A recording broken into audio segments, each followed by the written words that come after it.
members. Good morning, officials and members of the public who have joined us this morning, be it in person or online. A warm welcome to you all. This is Friday, the 21st of October, 2022, and we are meeting as the Standing Committee on Agriculture, Environmental Affairs and Development Planning. And on our agenda today, we have the deliberation on the annual reports of first the Department of Environmental Affairs and Development Planning, and then secondly its entity Cape Nature for the period the 1st of April 2021 to the 31st of March 2022. I have received an apology from the Honourable Marais, who is actually, can we call it half a member, in the sense that he supports us, or he's a full member of this committee when we deal with agricultural issues. So he joined us yesterday online. And then we have the Honourable August, who was here yesterday as well. You're always welcome, Honourable August. But he then takes up the full-time position when we're dealing with the Ministry on Environmental Affairs and Development Planning. Honourable members, thank you for joining us, and I'm really grateful to be able to report that we are a full house, a full complement this morning. My name is Hendrikus van der Westhuizen, privileged to chair this committee, and I would like to give the honourable members present first just an opportunity to also identify themselves also for the online recording of this meeting. Good morning, Chairperson. Good morning, Minister, and good morning, ladies and gentlemen. My name is Derek America. I'm a member of the committee. Good morning, Chairperson, Minister, and members. My name is Sean August, member of the committee. Good morning, everybody. My name is Kayla Murray, and I'm a member of this committee as well. Thank you. Good morning, Chair. Good morning, Minister. Good morning, everyone present. My name is Pat Moran, and I am a member of this committee. Good, thank you. And a special word of welcome on this side to Minister Bradell and the HOD, Mr. Gerber, who will be joining us for the first time in the capacity as Head of Department, and also to the CEO of Cape Nature, Dr. Omar. A warm welcome to you. Minister, I don't think you need to introduce yourself, but perhaps you would just like to give your team an opportunity to introduce themselves. Thank you. Yeah, let me do it. I'm Anton Bradell, Minister responsible for Local Government, Environmental Affairs and Development Planning. Good morning, everybody. Gerard Gerber, Head of Department. Good morning, Ronald Musume, CFO, Environmental Affairs. Thank you. Good morning, Razina Omar, CEO, Cape Nature. Morning, everybody. Denver Hendricks, Chairperson of Cape Nature. Morning, Mohammed Bayat, CFO, Cape Nature. Good morning, Shiraz Ismail, Executive Director, Cape Nature. Good morning, members. Kobus Manro, I'm Acting Chief Director, Development Planning. Good morning, everyone. Tia Jordan, the Director, Development Facilitation, Environmental Affairs and Development Planning. Good morning, Francois Wist from the RC program in the department. Good morning, Catherine Stone, Director, Special Planning. Good morning, everyone. I'm from the department. I am the Director, Environmental Governance, and I am Charmaine Maria.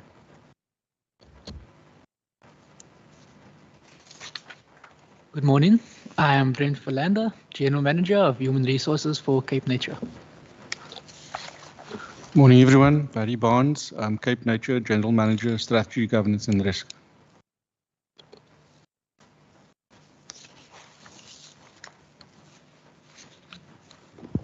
Good morning, honourable members, colleagues. Marlene Larosse, Director for Biodiversity and Coastal Management. Morning, Ron Mukanya, Director, Sustainability. Paul Hardcastle, Director, Planning and Policy Coordination. Good morning, everyone. Ahmed Basir, Director, Environmental Law Enforcement. Good morning, everyone. Hussein Isaacs, Director, Climate Change. Good morning, Zahir Taufi, Director, Development Management.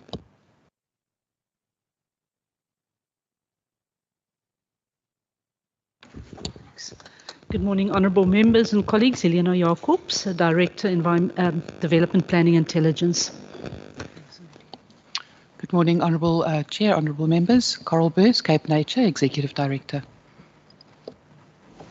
Good morning, Chair Ernst Bart from Cape Nature, Executive Director. Morning, my name is Catherine Waugh. I'm representing the Department on the Sustainable Water Management Plan. Good morning, Chair. I'm Zaid Brown, Acting Director, Pollution Chemicals Management within Environmental Quality. Good morning to all. Johannes Fritz, Director of Financial Management within the department. Thank you. Morning, everyone. Anwar Ghafoor, Director, Strategic and Operational Support within the department. Good morning, everyone. Joy Lena, Director, Air Quality Management and also Acting Chief Director, Environmental Quality. And apologies for Gottlieb Arendse. Thank you. Thank you very much. Good, thank you very much. And ladies and gentlemen, I'm being ably assisted here on my left-hand side by Ms. Shireen Niekerk, whom many of you have dealt with extensively in the past. Thank you very much for your support and being here as well. Good. Ladies and gentlemen, we will first be dealing with the annual report of the department and thereafter the Cape Nature Conservation Board. So I want to put to you as honourable members Parts A, General Information, B, Performance Information, and D, the Human Resources Management parts of the annual report. Parts C and E will be dealt with at 2 o'clock this afternoon by the Standing Committee on Public Accounts. This session is scheduled until 1 o'clock today, but I just appeal to the honourable members. You know how many highly paid officials' work is currently standing still, and we shouldn't keep them out of the office for too long, I believe. So we'll try and be as time efficient. And can I therefore then also ask that the officials, when you respond to questions, try to be succinct and to the point, and be focused in your responses as far as possible. Honourable Minister, can I then just give you an opportunity to perhaps just make some introductory remarks? Thank you. Yeah, Honourable Chairperson, Honourable Committee, to my colleagues, thank you very much. Thank you for the opportunity. Honourable Chair, Committee, I'm very proud to be the MEC responsible for the department and Cape Nature. If I look at their commitment and the work that they do to protect us from climate change, their climate change planning, as well as to protecting the Western Cape's natural heritage. I think it's work that they do to protect future generations so that they can also enjoy the natural beauty of the Western Cape. Climate change is here to stay, committee members, and if we don't prepare and if we don't deal with it, it will consume everything with us. So it's very important work, and I'm also very happy to announce, and you've seen it in the report, that we've, on our performance indicators, we've met more than 100%.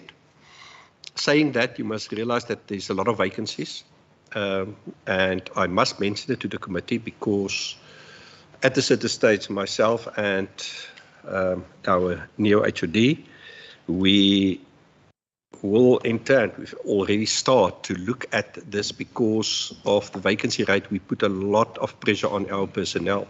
They're all very committed. They've all got a passion for what they do, and therefore it will be very difficult for them to keep their answers short because they've got this passion and they want to share it. But it's also unfair to expect of them to work nearly 24/7 to achieve these kind of outcomes.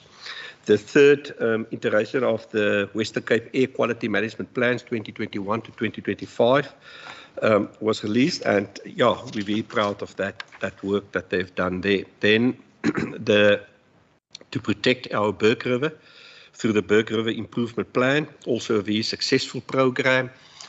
Wish we had the funds to roll this kind of program out to all our rivers, but we will keep on doing the work, and now the Danish government has signed up with us and worked together with us on 15 wastewater plants that release water in the Berg River.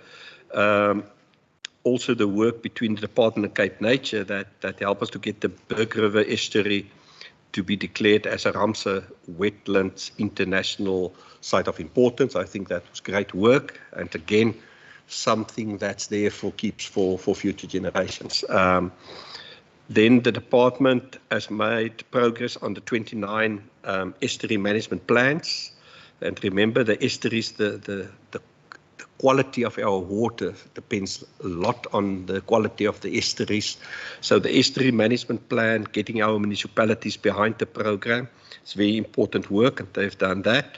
And then our entity, Cape Nature's performance of increasing their ecotourism income to 50.6 million, a new record. Job very well done, something that we're very proud of, because as we protect nature, a big part of that program is to get people into nature, to understand nature, to enjoy nature, because then it will become a second instinct to protect nature through everybody. Then just also to mention that Cape Nature added 33,352 hectares of conservation estate to their basket. So in that belt, they also do great work. So with that, a couple of words, Honourable Chairperson, the department and Cape Nature prepared well, and they hear and they will answer to the best of their ability. Thank you very much. Thank you, Minister. HOD, would you like to take us just for a quick overview over the year in question? Thank you. Thank you, Chairperson. Yes, just very briefly. Thank you, Minister.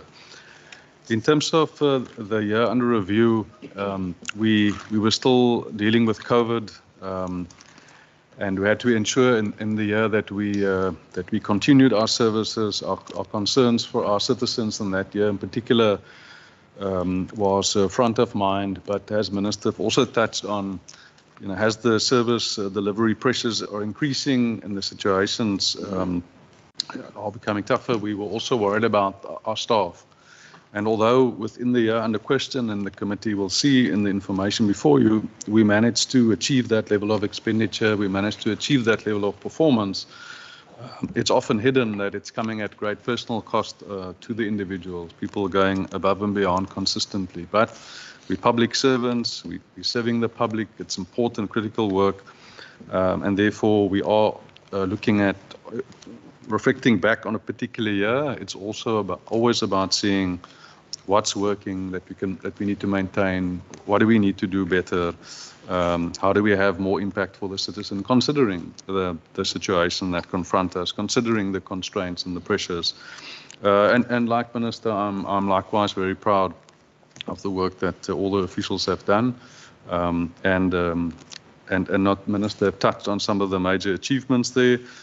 I'm sure we'll go into the detail as we proceed this morning. So with that, thank you, Chairperson. Thank you very much. Thank you, Mr. Gerber. Honourable members, it's now your opportunity to put questions. I think we take it all that these reports have been read. So if you wouldn't mind just going straight into the question and answer phase of our meeting. Honourable Murray. Thank you, Chair. My first question with regards to page 60 on the 130 billion rand allocated from COP26 to South Africa last year.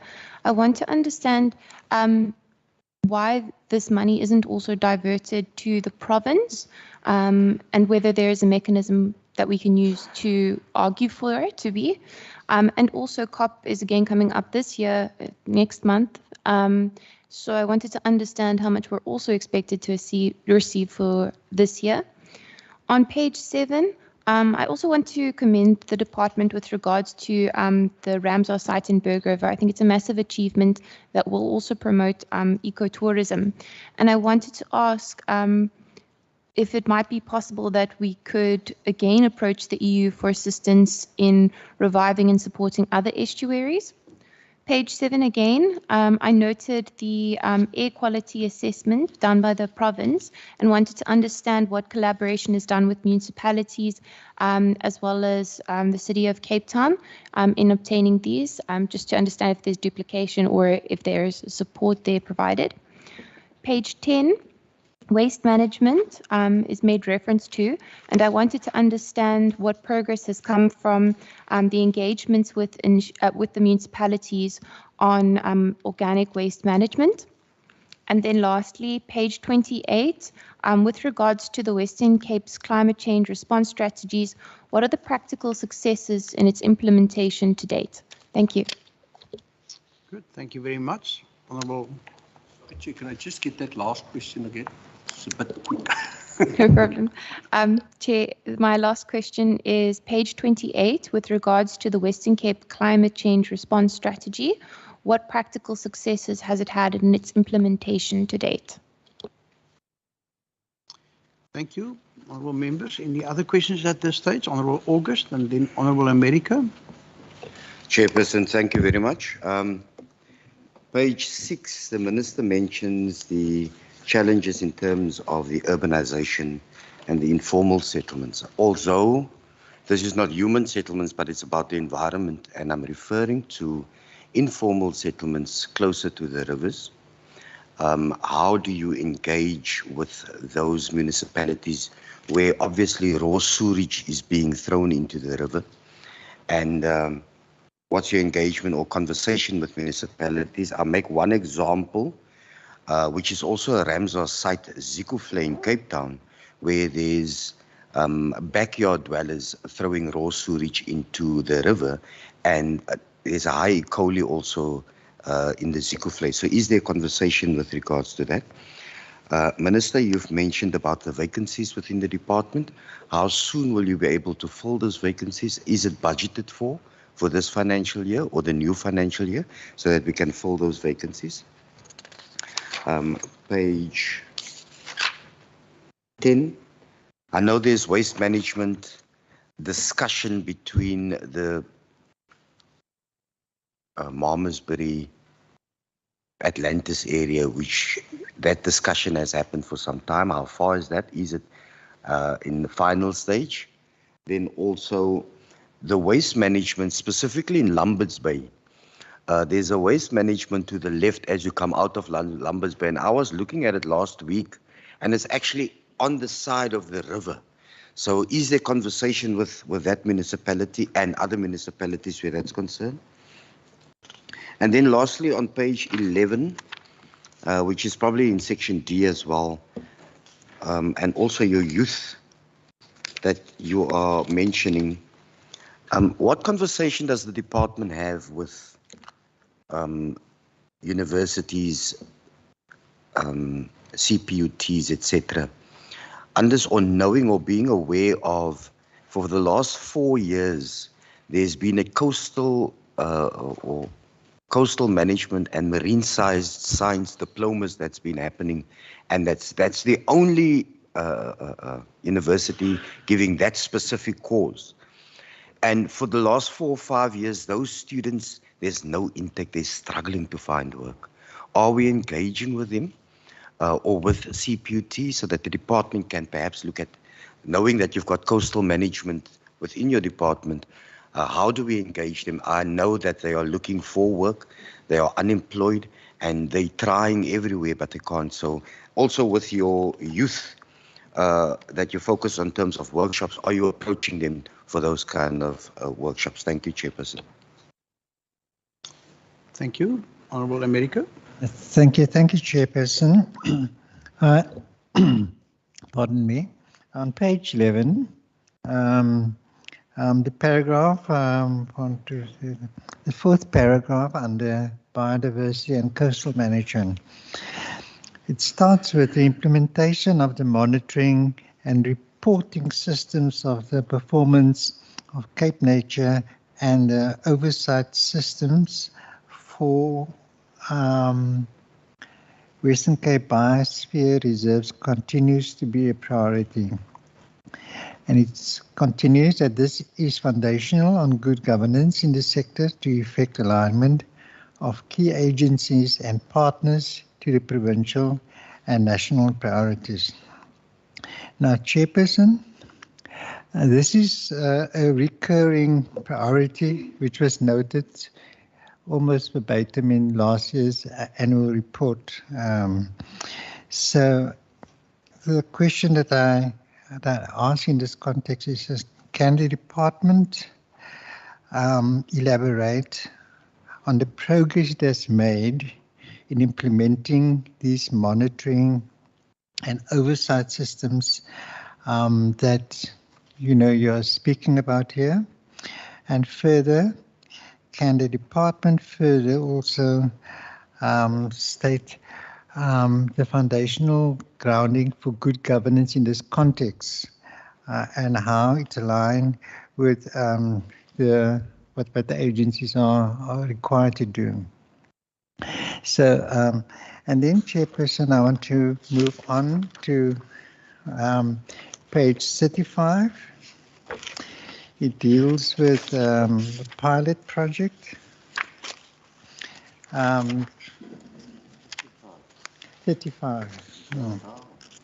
Oh, so no, my apologies. So how far can we go, Chair? Can you guide me, Chair? So how far am I too further down the line?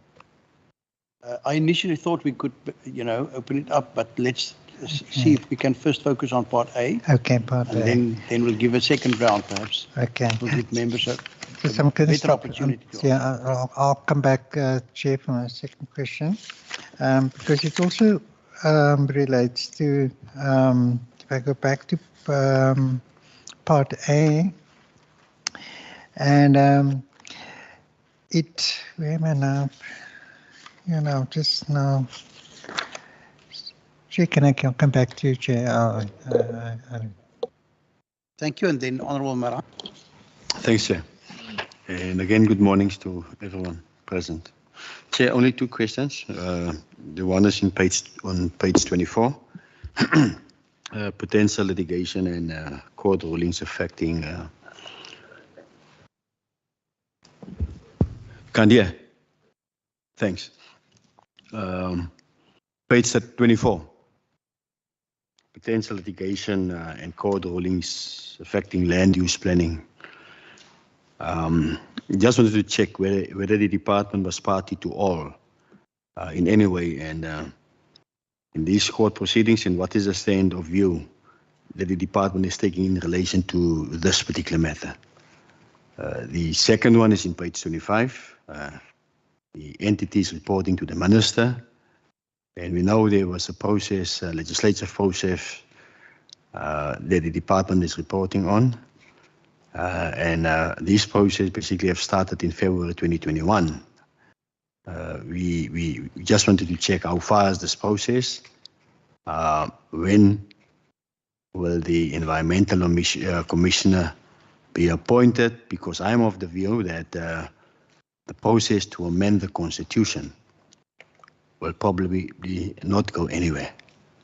So MEC just wanted to check how there was a process and how far you are with that particular process, and when will the process to appoint the environmental commissioner starts. We had an oversight visit a couple of weeks back to the West Coast, Vredendal, Van Reinsdorp, Lutzwil, that particular areas. And we've been briefed by the municipality and other departments there. And clearly from what they told us, Cape Nature, there's a need for a stronger arm because the environment has been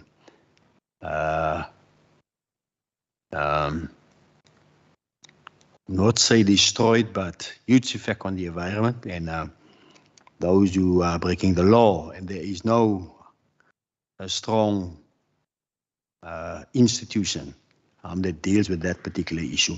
Whether it is from a national government point of view, and we've also heard basically the mines, Tonox, the mines on that side, and how they basically damage the environment, basically turning that particular area into a desert. So what we have heard from those who were present there is a need for a environmental commissioner. So I just wanted to check how far we are in terms of that. And not only there, in other areas also. Thanks.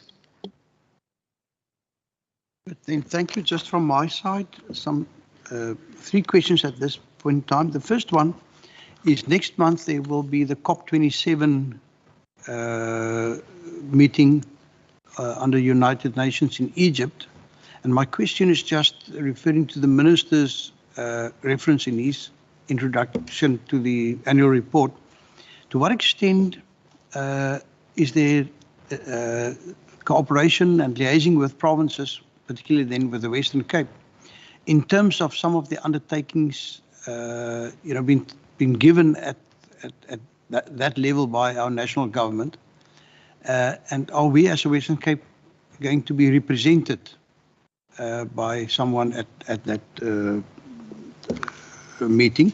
Then the second one is I'm grateful to see your initiative in terms of waste management. Now, there has been a question regarding your bulk waste management sites, but it seems to me one of the big challenges which you've also identified and which you're trying to address in cooperation with our local governments is waste management at household level, and particularly in certain areas.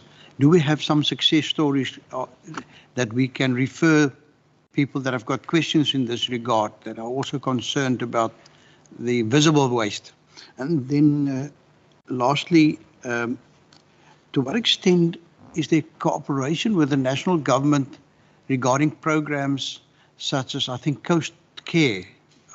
My impression is it's a national initiative. It might not be. Please correct me if not.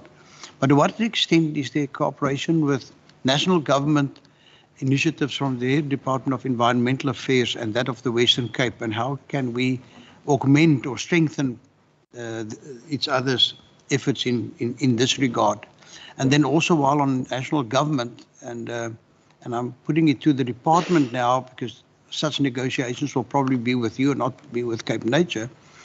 A year and a half ago, Minister Barbara Creasy in the National Council of Provinces moved at the point of perhaps a swap of reserves, in the sense that, she felt that there might be economy of scale in perhaps having, provincial nature reserves and national sandpark nature reserves, to be swapped in order for each entity to start focusing on a particular area or on a particular offering in terms of our conservation. And with that, can I first give over to you, Minister? Chairperson, can I? Sorry. America, yes. Can I ask a second question that was? If it relates to this, yes. It relates to that, yeah. Please Not do. that particular one. Yeah. Chairperson, on page 11, with regard to biodiversity and coastal management, it says that biodiversity economy, further in the middle of the page, work by the department has focused on ecological infrastructure investment and biomass economies. Can the department explain what it means by biodiversity economy? And furthermore, that if I look at performance indicators, output indicators on page 44, 84, 5.1.3, no specific targets has been set for that. And then why is it so that, we have not sort of identified the number of diversity economies initiatives that we seek to address in this context? Thank you, Chair. Good. Thank you very much. And Minister, officials, as you could have heard, unfortunately our system is not, the volume is a little bit low, so if you could speak up, I'll really appreciate it. I don't know if we've been listening to many reports this week already, but I personally struggle to hear some of our speakers. Minister, over to you. Thank you, Chairperson. I'm going to rush to a couple, and then I will hand over to the HOD and the team. The first question, I think it was on page 60, I don't on the whole COP issue, and I think Honourable August also touched on the COP issue. Personally, or the short answer is no. We're not going to be present at COP. Must say the Minister did invite me, also in time, it was not a week notice. She invited me a month or two ago. I decided not to go, looking at the cost and the benefits that you can get there. Personal feeling was always that 20,000 people don't find a solution. So let's focus on what we can do here. Currently, we've agreed with the President that we will have a green hydrogen environmental session for the country on end of November. I think that's rather our focus currently. So, but obviously we will follow closely, and we will look what comes out of the working groups within COP, and this team is very active on a national level, guiding and helping our national colleagues. The Berg River, yes, always we try, and we will always keep on trying to get funds in, but the committee must understand that currently worldwide the economies of countries struggle. Everybody is rushing to get the energy systems up and running. The Russia-Ukraine war influenced the whole of Europe, their energy. So there's less funding available, but also not only to focus on the Berg River, we also want to roll this out to the Breede River, to all our rivers and streams. Speaks to the quality of our water. That's ongoing processes, and yeah, we keep a very close eye on wherever we can, and we've last week met with a Dutch delegation, and again the question of funding, co-funding, working together, and that's why we've also worked very closely with the Danish now, and because there must also be value in for the other partner, and we hope that from that side that they will come back to the table and help us to fund some of these projects. Because remember, it's not only the sanitation and the sewage outflows, there's also big farmers next to the rivers that the green scorpions keep a very close eye on, etc., that also pump their waste into a river, and things that we keep a very close eye on. The program, there's a program, and maybe one of the colleagues will talk on it, the organic waste to landfills. It's a program, I think, to 2050. We want to no organic waste to landfills. It seems like far ahead, but it's a system that you need to install. Waste is also always a 30-year program if you want to be successful. It's an educational program in our circumstances. So we work very closely, remember, with our communities, with our municipalities, and also the broader program of waste, the recycling of waste, the program to cluster, if I may call it that way, our waste into regional wasteful sites, so that there's more opportunities to recycle. It must be profitable. Look at waste to energy. Also a program that your landfill sites that you close and rehabilitate, that you can use that also as an energy source, and so there's different programs looking at all of those kind of things.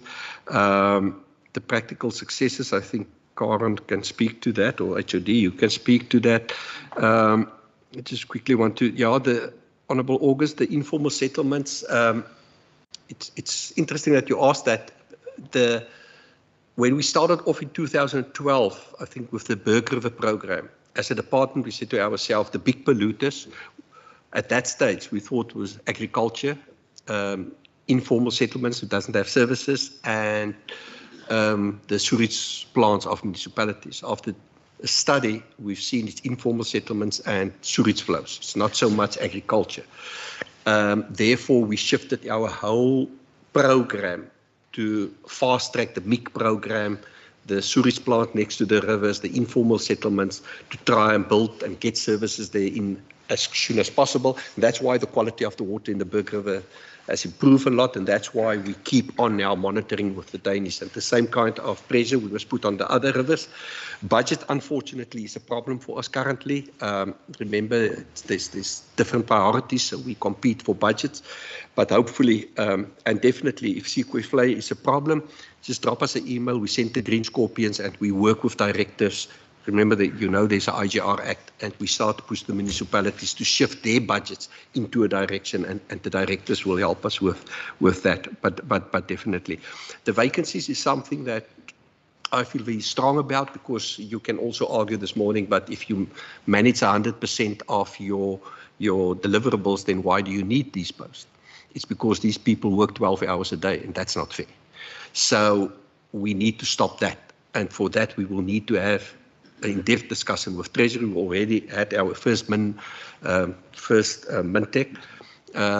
We'll go into the second one to get the budget to fill vacancies. Otherwise, I will come back to this house and my HOD, and I'm on record, I said it to Treasury, and I will say I will only do 50%.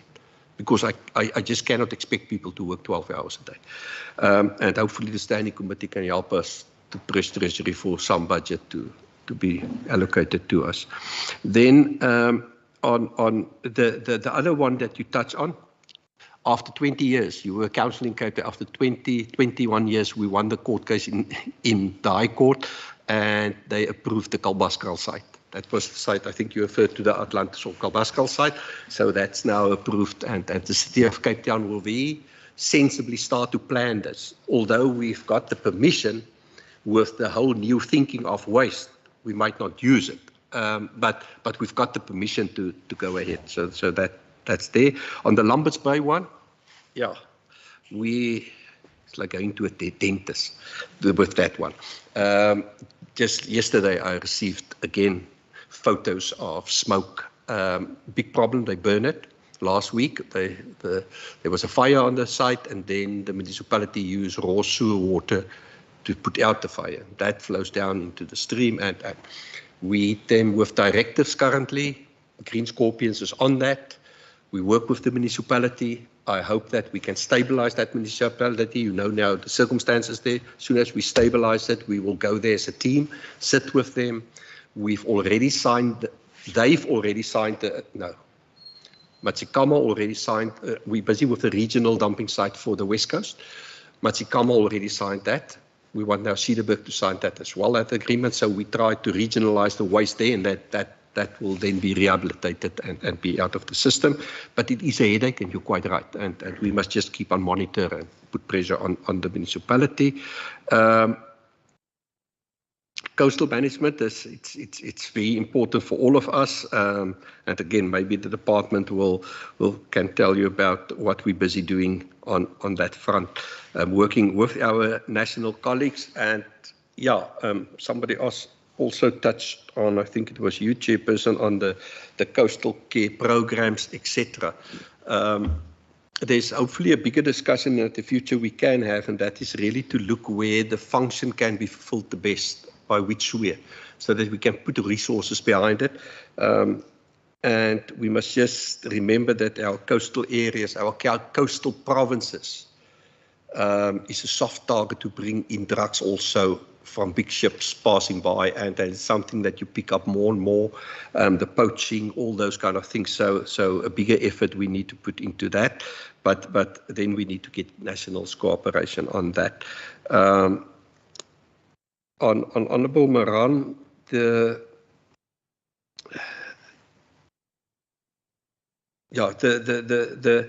commissioner issue is Premier's office. You know it. Jy's maar net stout in my vanoggend, so dis mos by die Premier se kantoor. But I can give you my personal opinion. Ons mag ons verskil daaroor, so let's differ. That we need a stronger arm, 100%. From where I'm sitting, it won't be a commissioner. We sit with the economic crisis, if we want to know it or not. That's a fact. The country sit, and it's not something to be ashamed of. It's something that we must look in the eye and discuss and debate so that we can find solutions. And hard decisions will need to be made by national, that will influence us, that will influence municipalities. So if national don't get their income, if they don't address the wage agreements, there's going to be huge pressures on our budgets. When the commissioner was put in the constitution, there was no such thing as pluma or lupa or all these kinds of legislations. Over the years, we've built that in. The mine, and again, when we talk, Chairperson, to mining, there's also mines that does the right things. They operate correctly within the framework of the law. So let's exclude them. Then there's the cowboys in the industry, and we need to be much stronger on them. But we also we comment. We are commenting authority on the mining and licensing. I think we would love to get that authority so that we can be more strict and monitor them. But something that we must also monitor more closely in the municipal domain is their social contribution and where that money is going to go. Because I don't think the communities get their fair share to that of that. Chairperson, with that, I think I'm going to hand over to my HOD to add to the rest of the team. Thank you very much for those questions. Maybe to Minister to touch on the COP issue that both Honourable Member Murray and Honourable Maran touched on. Maybe Hussein, obviously our partnership, although at this stage, because of the budget constraints and other considerations, we're not proposing to send an official from our department to join. We are obviously, there's a process of consultation and advising in the country. And there was also a request that some of our officials join. But when we did put it back to national that, if you cover the cost, we will maybe consider supporting you in that. But Hussein, I don't know whether you briefly want to come in on some of the COP climate change discussions very briefly, and then after that, I'll go over and speak to the BRIP briefly. Hussein?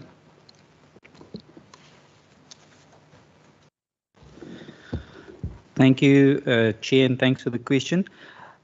Just in terms of the COP, there is a South African position that was shared with us actually yesterday through the national working groups, and there's a ministerial event happening on Monday. Essentially around the funding, the 8.5 billion pledge for the energy just transition. Since the return or the announcement of that, the architecture around the financial flow has not been shared with us. The President was supposed to have a session to outline this, but no communication in this regard beyond that. What we do know is that it will take the form of loans rather than grants. And I think that is the challenge why the communication is being stalled. So I think, we need to tread lightly when it comes to things like that. So it's easy to announce that these big funds coming through, but when there's interest, and I think from a country perspective, we just need to tread lightly when it comes to that. And similarly, with regards to the funds and the announcement of the $100 billion pledge from the developed world to developing countries, this is a continuous discussion point at COP, and I think we're going to go in there again this year. And they're thinking that because it is an African COP, that hopefully we can make a stronger voice around this 100 billion pledge, but so far the financial flow has not happened. So hopefully, I think the South African delegation and as lead for the SADC region, they constantly go in there and also looking at equitable share between mitigation and adaptation, that we actually split the pledge between the two disciplines and then fund the associated responses in that regard. I think that's my input in terms of COP. Thank you. Thank you very much, Hussein. Just to continue in terms of the Berg River, the questions in terms of the Berg River Improvement Plan and related to also Honourable Member August asking about the informal settlement. So as a Minister, I've also touched on this is a key issue. We're working closely with the partners, the Department of Agriculture initially, but all the municipalities, Department of Water and Sanitation. And although we have the success of the program that we've been running, it's not as if the resources are flowing towards that success, pun intended, of course, in terms of the flow. And therefore, it is a concern. It will be an ongoing concern. The water quality monitoring work that we're doing is therefore key in order to track. And there's a number of programs that we're busy implementing in terms of specifically informal settlements and sewerage, working closely with the municipalities. So we have got the program. We're trying to roll that out. But the resources are very limited. We've just made this case to Provincial Treasury. We've had lots of discussions with our partners in that space, because we're also saying that what's the shared budget look like? If we agree it's a priority for all of us, what does the shared budgeting look like? And how do we take that forward? Maybe to ask the colleagues from the water program, maybe to just maybe touch on some of the water program issues and some of the work that's the important work and good work that's happening in that space. Thank you.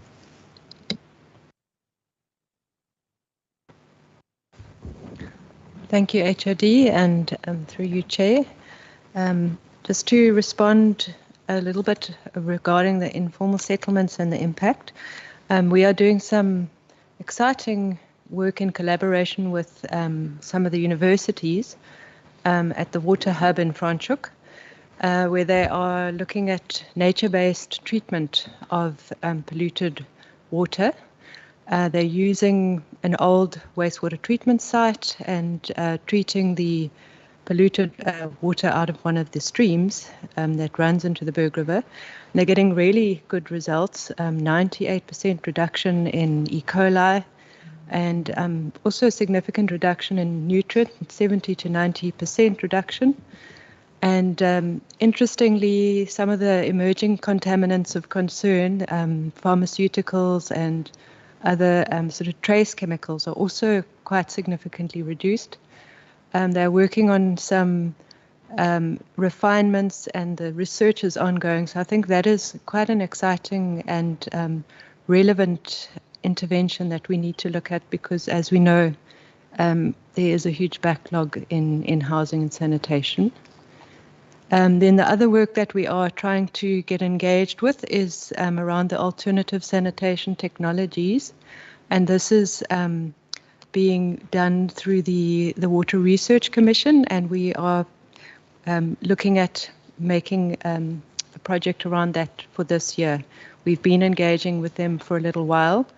This is work that's been funded by the Bill and Melinda Gates Foundation internationally, and there've been field testing of various designs in South Africa, not in this province, but we are engaging with them because we want to bring that here as well. Thanks. Thank you very much, Kathy. Just maybe on the question that was asked, which is such an important question about the waste management and the organic waste in particular, maybe just Salim, briefly, just if you can come in on that important work. Thanks.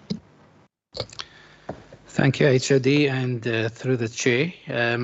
Yeah, we've been working very closely with municipalities in terms of trying to achieve the targets that had been set, namely a 50% reduction by the end of 2022 and hopefully to get to 100% by 2027. These targets were set prior to COVID, so we are a little bit behind in terms of getting to the actual 50% as it is, and that's why a lot more work is being done with them to collaborate and see how we could actually speed it up. 15 municipalities have thus far submitted organic waste diversion plans from landfills, which we are assessing and evaluating and assisting them with. And we've also got the private sectors that's also now seeing this as an opportunity to actually invest in. And one of the key sort of facilities is the anaerobic digestion process in Athlone. and hopefully that will also be back online by June of next year. So this will also be quite useful in terms of assisting municipalities in terms of addressing the organic waste material and processing it for beneficiation. And there's also the black soldier fly industry that's also added, sort of gain more impetus in terms of treating the organic waste stream as well. Further sort of interventions would be the sort of appetite that's back for waste to rail. And the reason why that's quite important is the sort of linkages to try and actually cut on transportation costs to make a lot of the initiatives more viable as well. So we're also exploring those sort of opportunities to see how we could actually tie a lot of that in as well. There's been some innovative ideas that's also come to our attention that we're also exploring. Just treading carefully, not to get too overexcited about it, but testing it as we go along. Thank you. Thank you, Salim. Just the climate change question that was asked by Honourable Member Murray in terms of the climate change response strategy and the progress and the successes to date, the practical successes. Maybe just to ask Chief Director Karen Shippey to come in on the matter. Thank you. Thank you very much, and thank you very much for the questions about climate change. We love talking about this topic. So definitely on the climate change strategy, remembering we've just gone through a process of reviewing our strategy and our goals. The previous strategy has multiple monitoring and evaluation reports that have been issued, as well as an independent evaluation. So there's actually a nice context of work, and we've used all of that to actually review now in the 2021 year to actually relook at what it is and how we accelerate the response to that. So remembering that we coordinate climate change, so we're not going to fix it with our tiny team, but what we have done is worked very, very closely, and I think all of you know the Smart Agri program, which we worked very closely together with agriculture on to actually make sure that it was a formalized program within their department. We've also been working very closely with the Department of Public Works in terms of their property efficiency work, right from when they started that reporting, as well as health and educational sector, slightly less just because of our capacity, but our health department has put in some absolutely amazing infrastructure responses, so very much around water resilience, energy efficiency, their own carbon footprint, and then we were working with transport. So from the perspective of where we're focusing from climate change, the built sector, energy and transport are the big areas for our greenhouse gases. So we've been focusing quite a lot of attention on that. And then, of course, agriculture being one of the most vulnerable sectors to climate change. But we're systematically working through all of the sectors with them. And we've also, over the last few years, taken the districts through their own planning process. We're going to be revisiting that, though, because it's not deep enough. It's quite a superficial, especially on the municipality side. And we're waiting for the Climate Change Act to actually indicate exactly what they need to do. But we've been sensitizing and working them towards it for a long time. So perhaps not as much progress as we would have liked, but we definitely have some milestones that we've achieved. Thank you. Thank you very much, Corin. I'm going to ask that you again come in on the youth program, but I first want to just go to Dr. Joy Liener in terms of the question by Member Murray in terms of the air quality management work and the work particularly that we're doing with the municipalities. Joy? Thank you, HRD. Honourable Chair, in terms of the air quality management plan, so we do include all municipalities when we review our air quality management plan. So the second generation was reviewed, and hence we have the third generation now. So in terms of the City of Cape Town, the City of Cape Town also has an air quality management plan. And actually, Chair, I'm very proud to say that the Western Cape now has 31 out of 31 air quality management plans.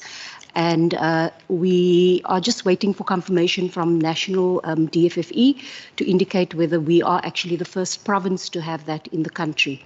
And so that is really a feather in our cap. But in terms of the assessment, so we definitely work with all the municipalities, and their air quality management plans then speak to the Western Cape one. And through our forums, we engage very actively. We've got a forum every quarter where all the air quality officers that are designated in the province, again there we've got currently 30 out of the 31. The last one is the ODM where the air quality officer retired, otherwise we would have had 100% there as well. So just to, in terms of the implementation of the plans, that's where we experience the challenges because of budget constraints, especially in the municipalities, where the environmental health practitioners basically are divided between waste, between all the, between waste, climate change, everything. And also just to say that climate change is pretty much linked to air quality management. It's really two sides of the same coin. And so in terms of greenhouse gases and the energy and the transport sector, that is where we are working with, especially the City of Cape Town, because that's where in the City of Cape Town our vehicles actually has a impact on the environment mostly. But just also to say, in terms of we monitor all over the province, and we've really had very good air quality below the national ambient air quality standards, except in areas in informal settlements. So in Wallisdean, for example, and Khayelitsha, that's where we then find that it sometimes goes above the standards, but that's really linked to fires then and cooking in the areas. So we do work with all the municipalities. Thank you, Honourable Member and Chair. Thank you, Chairperson. Thank you, Joy. Just, Karen, in terms of the youth program, there's a number of questions related to the portfolio there, because we will then also respond to the questions in terms of coastal management and linkages to the question about the coast care programs. And then we'll go over to the biodiversity in terms of the biodiversity economy, but also the questions about the oversight of Cape Nature and the biosphere reserves. And then we will end with Cape Nature also coming in on the reserve swapping issue. I'm sure Karen will also want to come in on that. Thank you, Chairperson. Thank you very much. I'll respond to the youth question first, and then I'll call in my director, Marlene Larosse, to take us through some of the technical points around coastal and biodiversity questions that were asked. So I'm going to focus my youth response very much on the question as it came, because obviously we do have an entire program related to capacity building and awareness raising, etc., which is program 6. But in terms of the coastal management and marine sciences, the fact that we have graduates coming out and are looking for opportunities, I think from the department's perspective, we very much engage through our universities, all 4 of our universities, including CPUT, through the Cape Higher Education Consortium, which is the space that Western Cape Government has a nice agreement and translation into that discussion. So guiding research, trying to assist the universities to see what is it that's relevant, how policies and laws are changing in that space. We would love to be able to employ people. So if you can find us some money, we will definitely accommodate them. Our biggest issue really has been cost of employment. So we could, and we know that we need more people working in the coastal space, but it is something that unfortunately we can only participate in things like work integrated learning, WIL programs, and we do at the moment. So we receive people who haven't quite yet graduated. They need work experience before they can graduate. Our department takes in CPUT WIL students every year. So we are trying to expose them to the workplace as well as to the work that we're doing. But unfortunately, that program is for 6 months. So you're basically training and mentoring, and there's not a lot of capacity that's added through that program to us. But it's an incredibly valuable program for the people who participate, both mentors and the youth. But yes, I think, you know, we know that there's a very established coastal economy, And all of our municipalities that are on the coastline need people with this kind of interface. But I think also just linking with the national programs of Operation Pakisa and various others, there's a drive to try and build some of those marine economy elements.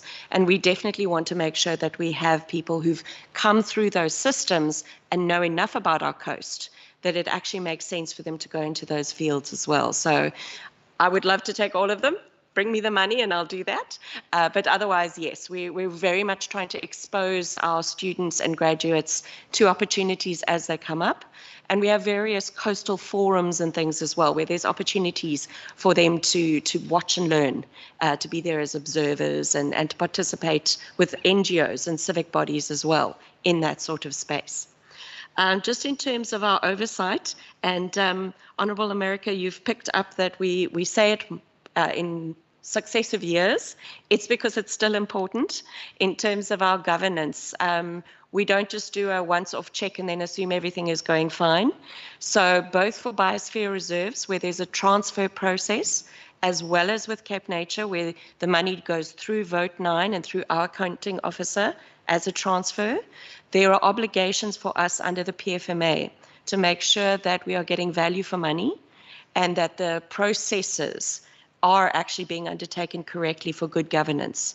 So the system that we have in is something that we actually activate every single year, and it's an ongoing confirmation. So we have it fully activated. We are doing all of that. It's not like it's a work in progress.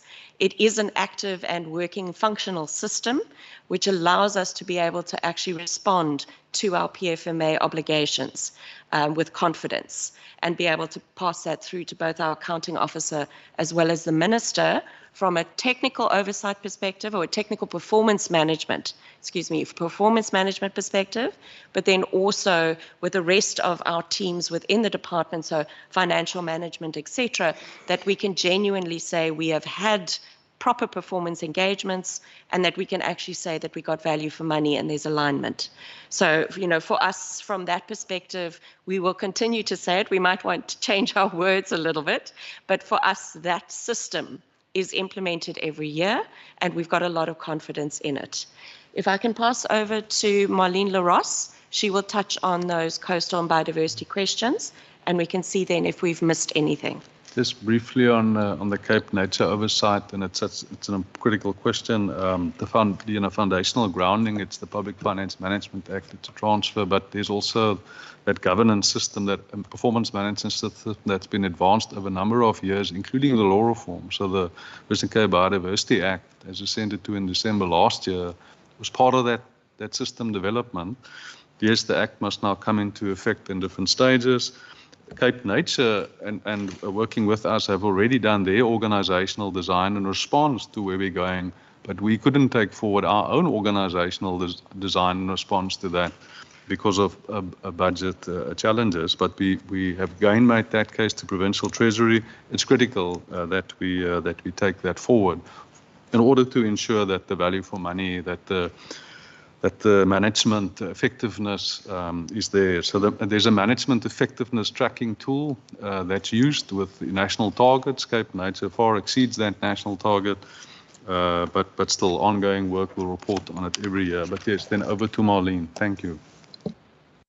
Thank you, HOD. Thanks, CD.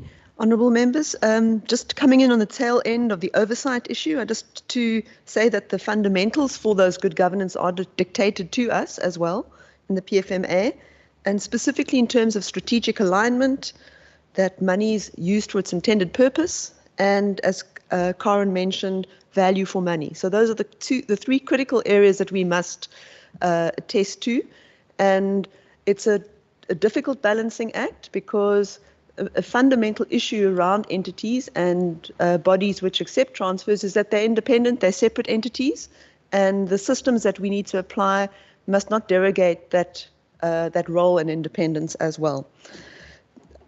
Colleagues, then just picking up on the Coast Care issue, our cooperation with national programs.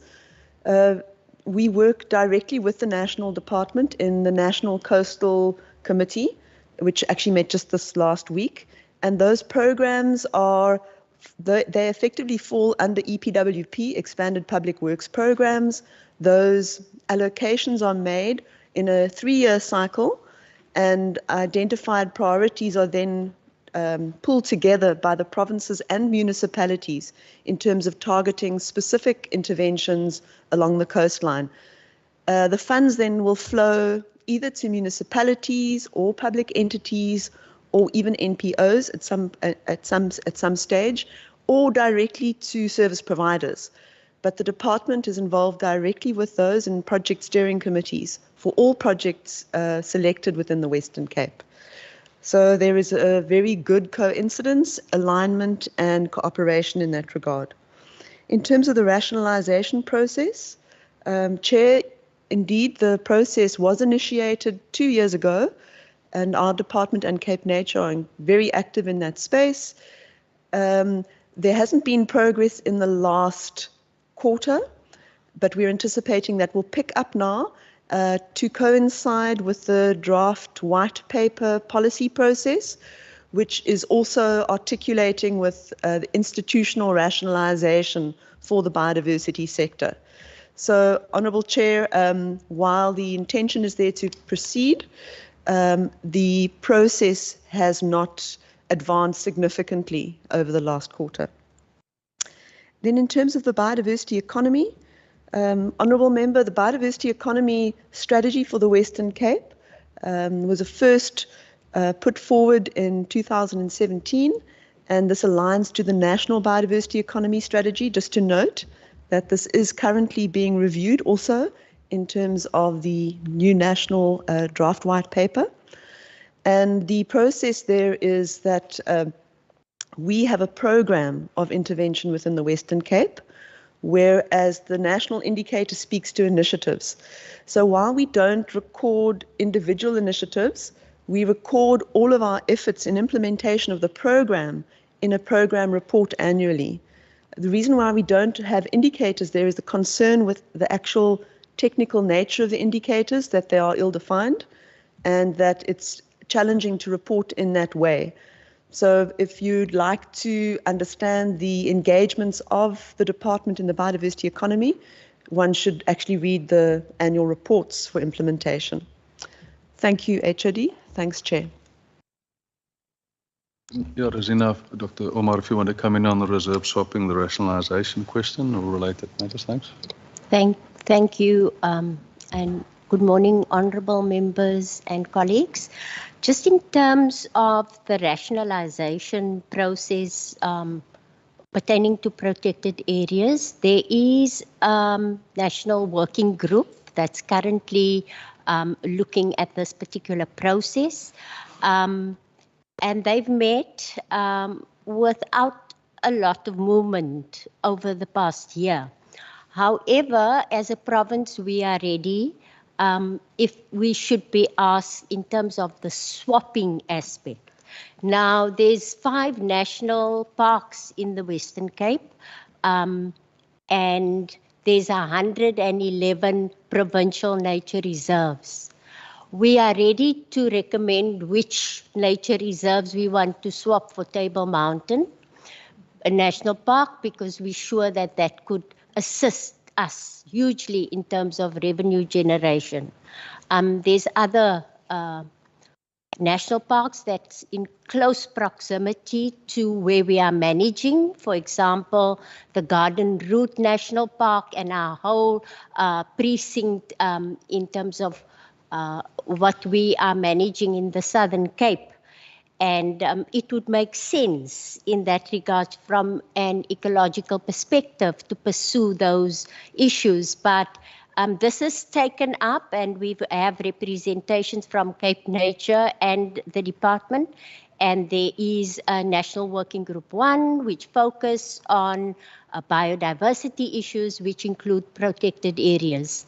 And should that question come up, then we are ready to pursue with that. Thank you.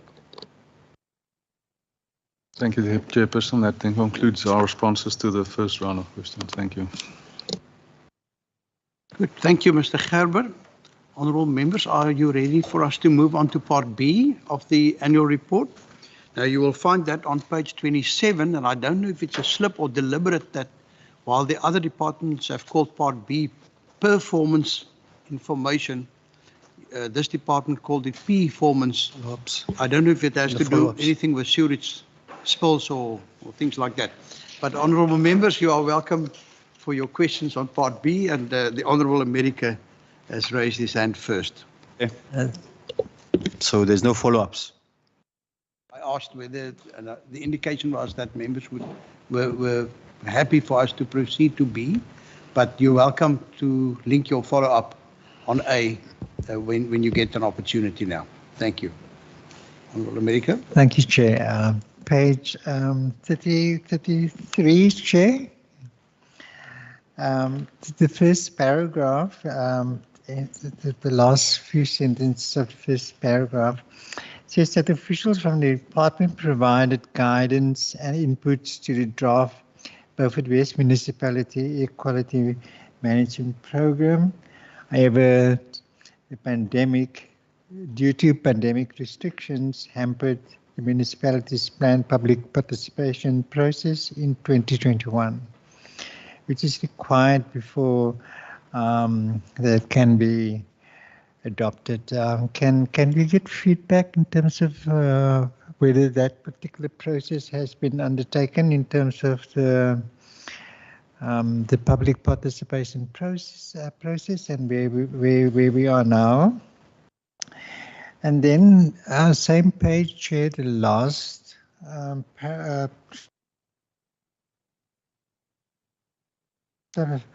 the NEM municipalities have also responsibility to monitor ambient equality in their jurisdictional area. So it follows to infer that most of our municipalities are either compliant or non-compliant with the Act.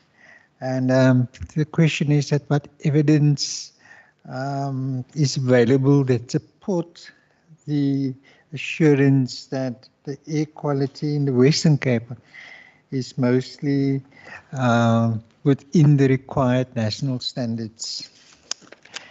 And then here on page 35, the second paragraph, the middle of the paragraph starts with 4 municipalities were identified in 2021-22 who expressed a commitment to participate in the Wastepreneur initiative, and those 4 municipalities are listed: Kippekolles, Volendam, Bitzenberg, and Drakenstein. The department commissioned a project to identify integration opportunities for such entrepreneurs. Can the department share with us the outcome of this particular project? It's a pilot project. How many small and medium term, small and micro waste entrepreneurs took part in the initiative, and what benefits it should have accrued to those who participated? I'm going to stop there now, Chair. Thank you, Honourable Maran. Would you like to pose your follow-up and some new questions if you would like? Yes. I do have 2 questions on B, but just Chair, on the response by the MEC, and I fully agree with the MEC when it comes to the Environmental Commissioner. It lies with the Office of the Premier. The MECF at some stage informed me about his personal view. And I also believe that the MEC informed the Premier about his personal view. And it might be the case why that particular is not moving. Now, the MEC must understand that this is not about his personal view, but about the environment, which has been harmed and continue to be harmed. And I don't understand that sometimes this type of response, because it's the same government who wants more powers, the devolution of powers, but it seems only certain powers Chair. So we're going to push for and continue to push for the appointment of the Environmental Commissioner. When it comes to the police, and yes, our communities is important because that will be the response of the MEC. We have to look at our communities and the safety. But without an environment, it will mean nothing for our communities out there. Just that remark, Chair. Chair, on page 34, it's waste management, and we have dealt with waste management also in Part A, but it's overlapping. Coordinating and guiding the waste management response of municipalities. And recently, Chair, there were reports in the media about 8 of our municipalities in the Western Cape, which is Witzenberg, Central Karoo District, Municipality Laingsburg, Cederberg, Overberg, Langeberg, Kanderland, Matsikama, buckling under the pressure of waste management. And the department is indeed commenting in those reports. Because, Chair, we have read also in the report of projects pushed by the department, like your waste premier in your Cape Agulhas, Swellendam, Witzenberg, Darkenstein. But these are not necessarily directed to emergencies in municipalities.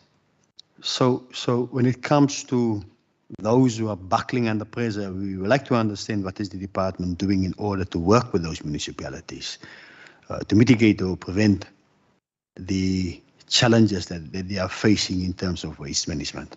That's one. The second one, Chair, is women in, it's in page 53 and again on page 58.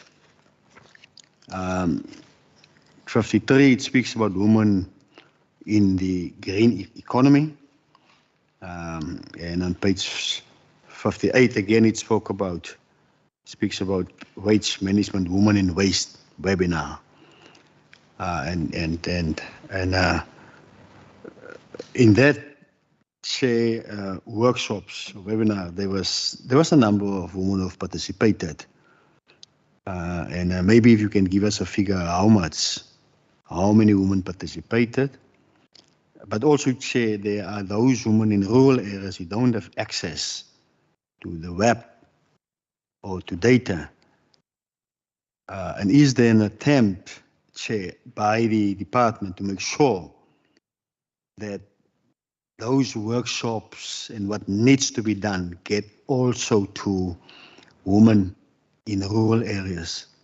As I've said, we don't have access to the web and they don't have data. Thanks. Thank you. Next question, Honourable Murray. Thank you, Chair. I have 2 questions, both from page 35. Firstly, with regards to illegal dumping, I just want to ask if the department can please practically unpack what they mean by illegal dumping and what it does and doesn't constitute. So, for example, does it also include the blocking of stormwater drains? And then also, what are the punitive measures that can be taken by municipalities or the province to deter illegal dumping? And how can residents actually go about reporting illegal dumping? Then my second question with regards to page 35 is what collaboration is there, if any, between the department on its LEDS project with the Department of Economic Opportunities, and also how are residents made aware of these opportunities, particularly for the small businesses? Thank you. Thank you. Honourable August. Thank you, Chairperson. Just page 30, just want to touch on the enforcement part of your report.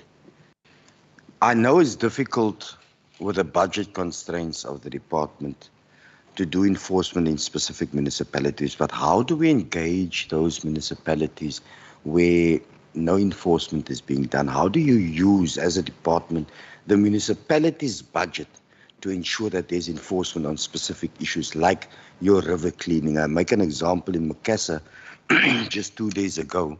The river, it's so overgrown and dirty, there's even snakes coming out of the long grass, etc. And we've reported it to the municipality. My question is, how does the department engage with the municipality's budget to ensure that these things does not happen? understanding you're not aware of it because you're at the provincial level, but engaging with the municipality itself. Then also just quickly, I know you've touched on alien vegetation removal. I don't know what the program, if you can just speak about your dams, the removal in your dams, and understanding that these trees suck up a lot of water. If you can just touch on that.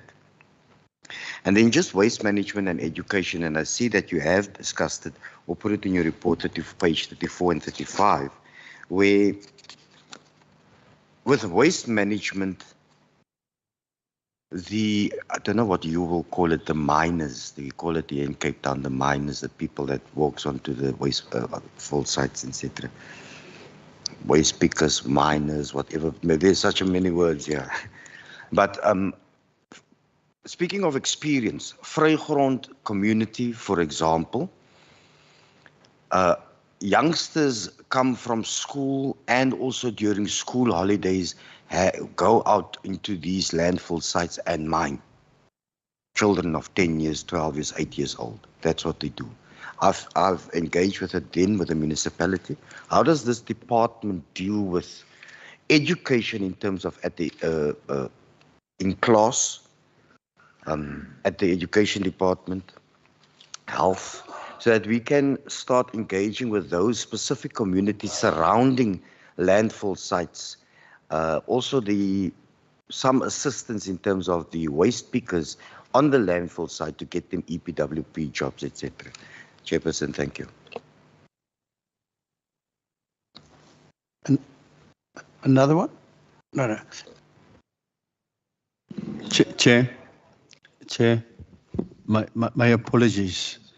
I've just noticed there's another question, but I thought it falls under C, but it falls under B, if you allow me to ask. Please proceed. It's on page 47, top. And it speaks about a number of projects in different areas. And in some, first phases have been completed, but there's a specific one, of which both the Premier and the MEC have attended in Darling. That speaks about the Darling Intercultural Precinct, the completion of the first phase of Darling Intercultural Precinct. And I'm not sure whether somewhere I've missed it, but I don't see any reports or details provided on this specific project. Whether we can get details. The total value, Chair, of that particular project, if you can get that. How many phases? The first phase have been completed. How many phases will there be? First, second, third? And also, Chair, the cost of the first phase, whether there's amounts, how much does it cost to complete the first phase? Thanks. Thank you very much. Just before I pose my questions, for those of you that may be wondering, it is our habit of breaking just after 10 o'clock or just after about 2 hours of this meeting. So for those that have been wondering, there will be an opportunity for us to just take a short break in about 40 minutes time. From my side, just Minister, we sometimes have conflicts, and I think that's one of the challenges of government is to manage those conflicts. You, on the one hand, wear the hat of disaster management, but then also environmental affairs. And one of the aspects that we often are faced with is that of rivers being overgrown. Sometimes it's easy. It's in the case of alien vegetation, and there's been a reference to that as well. But sometimes it could even be indigenous plants, and I presume that flaky's reed might be one of those indigenous species that we get. And often when I travel through some of our beautiful areas, I can't but help to see how there's this growth of vegetation, and then I wonder what's going to happen in a place like Koopmanskloof, where we've just spent millions of rands, when the next flood should come and with all that vegetation there. So perhaps if you wouldn't mind just informing us a little bit on how you manage those conflicts. Secondly, to what extent can we offer support to private landowners, but also municipalities, etc.? Because it seems to me in some cases, mechanical removal of such vegetation or opening up the river streams, etc., is unfortunately needed. And quite often that would require environmental impact assessments. And I do know that there was talk in the past of perhaps doing an impact assessment for a whole river or a whole stretch of water, so that each individual landowner is not, required to submit an environmental impact assessment for such construction work or civil work to be taking place. And that is all from my side. Again, I don't know, Minister, if you would like to go first. Thank you. I'll start and bring in the officials. Thank you for those questions. The Beaufort West municipality, in terms of the equality, to ask Joy to come in on those specific questions. In terms of they were delayed at the time due to COVID. In terms of the public participation, the question was about the progress since then. Thank you, Joy. Thank you, HOD. Thank you very much for the question, Honourable Member. So in terms of we've actually been working very closely with Beaufort West Municipality, and there in Beaufort West Municipality, the Air Quality Officer is the Waste Management Officer as well. And so in terms, and the climate change official. And so we've really worked with them. There was during COVID, when you develop your air quality management plan, or when you review your plans, you have to have public participation. And so because of the COVID restrictions during the pandemic, the municipality did not have the face-to-face public participation. However, this year, so we'll report on it next year, but in this year, they actually had the face-to-face public participation. We assisted them very much with this entire process, holding their hands, because the air quality officer is very much overcapacitated there. And that's how we did it. And the AQMP was then adopted in August of this year, Chairperson. And just with ours also, if during the COVID pandemic, we did ours during the COVID pandemic, but we did it via SurveyMonkey, and then we also did it via MS Teams, where we actually invited the public and we invited the authorities. So that's another way to do it if you do not do the face-to-face. Thank you, HOD. Thank you, Dr. Liener. Just to also come in on the Joy on the matter of the question about what evidence do we have to provide that assurance in terms of what the state of equality is in the different areas in the province. Thank you. Thank you. So in terms of air quality monitoring, we have currently 12 air quality monitoring stations that we manage as a department, and it's located all across the province. The City of Cape Town has 14 in the metro area. And then Saldanha Bay Municipality has 2 air quality monitoring stations, and the West Coast District Municipality has 1. And so in terms of that, it's continuous monitoring. It reports in real time to what is called the National South African Ambient, the SAQUIS, South African Air Quality Information System. And on your phone, honourable members and chair can actually download an app, and it's called the SAQUIS app. It's SAAQIS. And in that app, one can see in real time what is happening with our air quality. And so it will show an index, which is called the National Air Quality Index. And it runs from 1 to 10, 1 being good and 10 being bad. And just as a matter of interest, when we had those fires a few months ago, we could pick up in real time what is happening at our stations, where we saw the numbers going from 1 to 6 to 8, with faces basically showing what is happening with the air quality there. Thank you. Thank you, Joy. So yeah, if we don't have the evidence, then how do we know and how do we respond? So critical work, and we're battling with the resources in terms of maintaining the air quality management, the air quality monitoring network, but yeah, critical ongoing work. Just then maybe to ask Salim to come in, there was a number of questions from the members in terms of waste management. The first one was about the waste panniers and the work that we do in that regard. Thank you, Salim.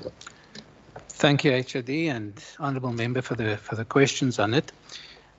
So we've supported 35 wastepreneurs over the past period, and even the period leading up to between 2016 and 2019, when the wastepreneurs program was really built into the Recycling Action Group program. There's plus minus another 35 that's being supported from that side as well. So what we have been doing in this program is to actually try and work with the municipalities to assist them in terms of the planning and procurement, so that whenever any tenders, any opportunities go out, that these parties would be able to partake and they'd be able to be accommodated in these sort of programs, so that there is at least a scope and opportunity for them to be part of the waste economy. So those were the sort of key things that they've done. And in this year, what we are doing is we're actually looking at the implementation thereof, so that we can actually get a sense of what the progress would be, how many are actually coming on board, if there's any further assistance needed with that. So these are just part of the issues that we're working with on the wastepreneurs itself. And yeah, maybe just to come back to a question that was asked, what do we call them? People working on the landfills, they've been very derogatory names given to them, like scavengers, salvagers, etc. The more sort of politically correct term now is pickers, but we also want to include them as wastepreneurs as well. Thanks. Thank you, Salim. The next question in terms of waste management, please come in terms of there was a question about those 8 municipalities that I'm particularly battling, that are taking strain in terms of almost emergency type responses required, and those municipalities were mentioned, but just in terms of what the department is doing to support the municipalities. Thank you. Thank you, HOD. Yes, I think we are working very closely with them, particularly with the waste management officers of the region. Yeah, it's quite clear that they don't often have the sort of guidance, even if funding is provided to them. And we've just been to Beaufort West, where 17 million was afforded to the municipality, but a fence was put up, but the waste is sort of on both sides of the fences. And we've actually asked and put a request out that if we could also be part of the planning program, so that we can actually ensure that the monies that they do receive is actually well spent, to see the impact and the outputs of what we hope to see, to get them closer to compliance, etc. So yeah, in some of the waste management officers that we've spoken to have now given that sort of commitment. They've also made it compulsory that they must attend all our waste management officers forums, because it's mainly those municipalities that have been struggling that's not been attending our sessions. So they tend to not be aligned and on board with what National is doing, what we are doing. And there seems to be a big discord in that as such. And because of that, I just wanted them to also come on board, for us to spend a bit more time with them on the basics of waste management, so that they can get that right.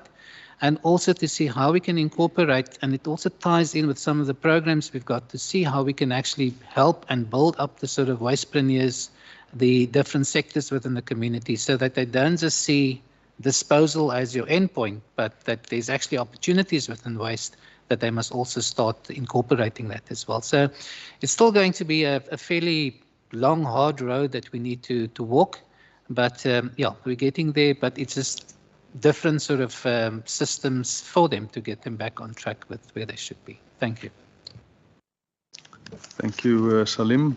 And then just maybe the women in waste management. There was also a question broadly in terms of women in the green economy, but women in waste management? Yes, thanks, HOD. The webinar that we had, it's not 100% sure, but I'm sure the number was around 15 of these were women in waste that were sort of participating as wastepreneurs, but we're talking about sort of on a sort of more established level.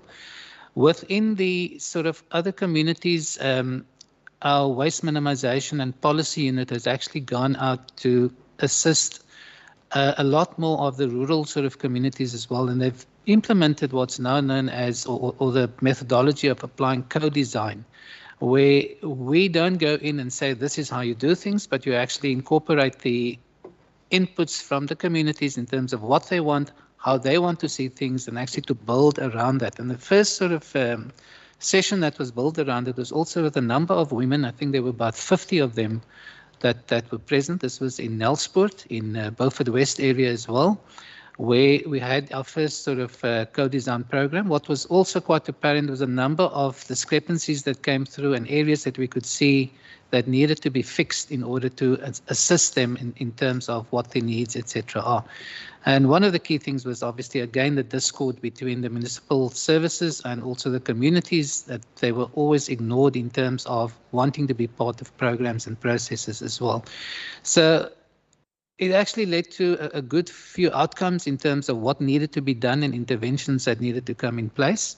And the second set of co-design work is currently being undertaken in the Cederberg municipality, in the community of Kailicha. And there too, there's been some good progress made. In fact, one of the key things that's also come through with working with the women in waste is the fact that a lot of them were sort of very much on the back foot, particularly when it came to healthcare, sanitary issues. And our department has actually now gone on the Give Dignity campaign, where if, with the aid of many of the sort of PROs, these are public responsibility organizations, have actually put dignity packs together for them as well. And yeah, if you do not have that sense of having a dignity space, you will not be able to succeed within the waste economy as well. So it's just to assist them, to help them in terms of just getting them on better footing to be able to take their work forward. Thank you. Thank you, Salim. Maybe just in terms of the women in the green economy, but also to ask Marlene LaRosse, the director, just to come in on the issue of the question that was asked in terms of the alien invasive removal. Obviously, it's also related to the work of Cape Nature. The question about, you know, the potential conflict between the disaster management imperative and the imperative to do, you know, the good ecological management. But Marlene, maybe if you come in on that. Thank you. Thanks, HOD, and thanks, Chair, for the question. The Standing Committee was briefed in some detail during a study tour on in the Southern Cape around ecological infrastructure. And in 2021, our department concluded a provincial framework called the Ecological Infrastructure Investment Framework, which looks to bring together disaster management, biodiversity prioritization, water security, and fire risk, and also flooding risk, in terms of prioritizing catchments for investment in ecological infrastructure. So we try not to focus only on alien clearing, because these river habitats often need active rehabilitation. Clearing is sometimes not enough. In terms of trying to engage in areas where there are conflict in objectives, we work very closely with our Department of Agriculture to assist in the development of either environmental management programs or maintenance management plans, which also require authorization but allow ongoing activities to be undertaken in maintenance of river systems. And that may, yes, include needing to reopen a sump in a river where there's an abstraction, and it may involve even clearing indigenous vegetation.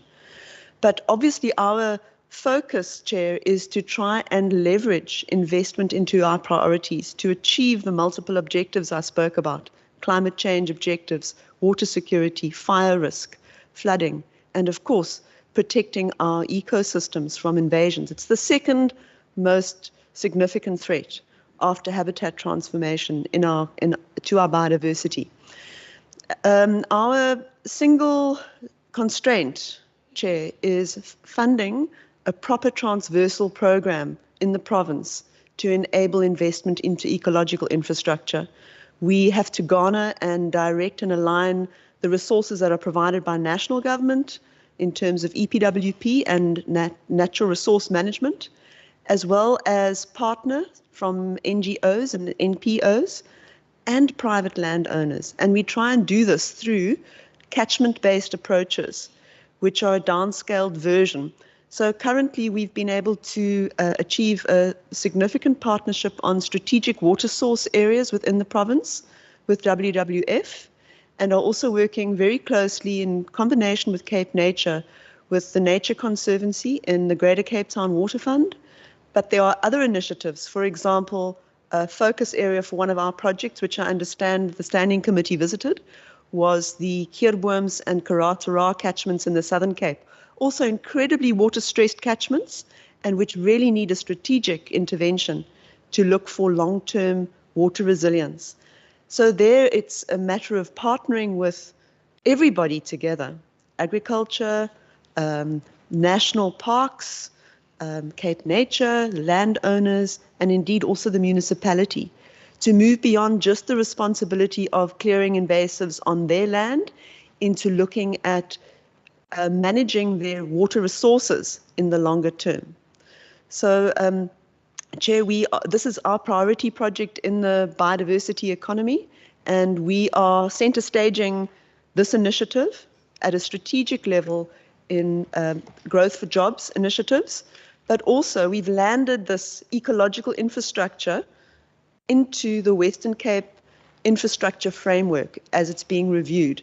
And for the first time, we have a seat at that table with ecological infrastructure being seen as critical to delivering ecosystem services for the future resilience of our people. And as we know, water doesn't come from a tap, it comes from the catchments. Thank you. Thank you very much, Marlene. And then just the last two responses to ask Francois Wist as the ARSA program manager to come in on the question that was asked in terms of the Darling Intercultural Precinct. And then after Francois, then Ahmad Basir, the Director Environmental Law Enforcement, there was the question about the municipalities' enforcement, their EMIs, their bylaws, and how do we work with the municipalities to ensure that they also enforce the legislation. A lot of work underway in terms of the network of EMIs, but Ahmad can come in on that after Francois. Thank you, Francois. Thank you, HOD and Chair and the member for the question. Yes, the ARSA program has been running for quite a while now.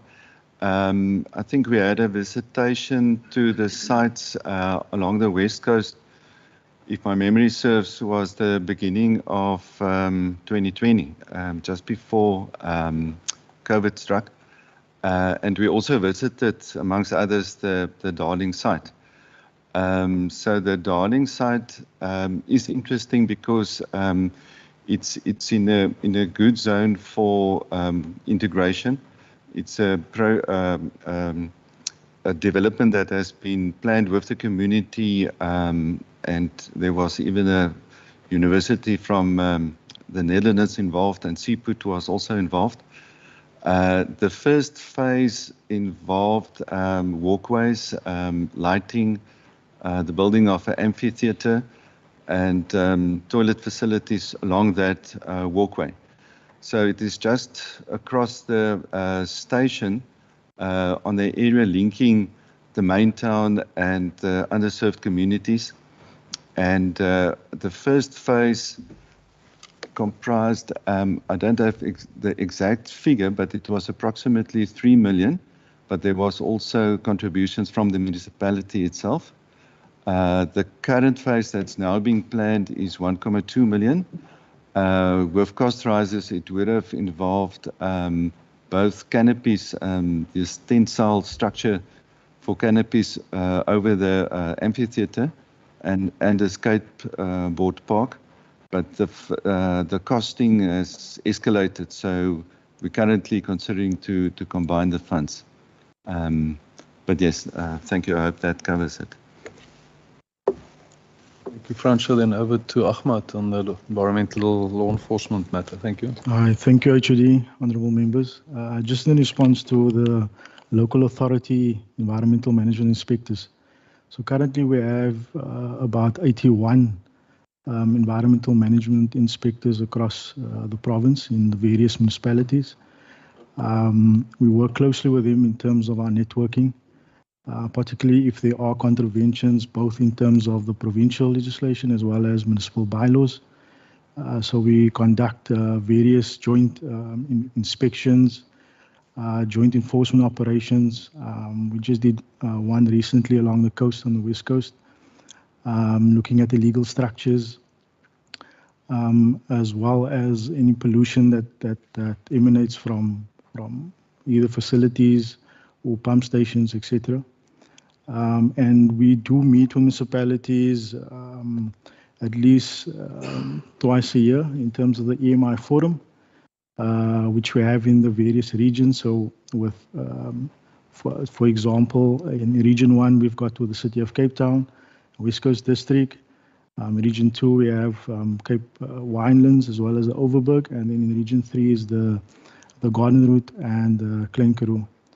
So EMIs from the provincial as well as national that is based in the province, and local authorities meet regularly and conduct inspections also pertaining to environmental transgressions. Hope that covers it. Thank you, Ahmad. Chairperson, that then concludes the responses to the second round of questions. Thank you. Thank you, honourable members. There's still some 20 minutes before 10 o'clock. Any follow-ups, any new questions on particularly section B? I recognise Honourable America and then Honourable Maran. Thank you, Chair. Chair, I'd like to refer to page 37 under water security.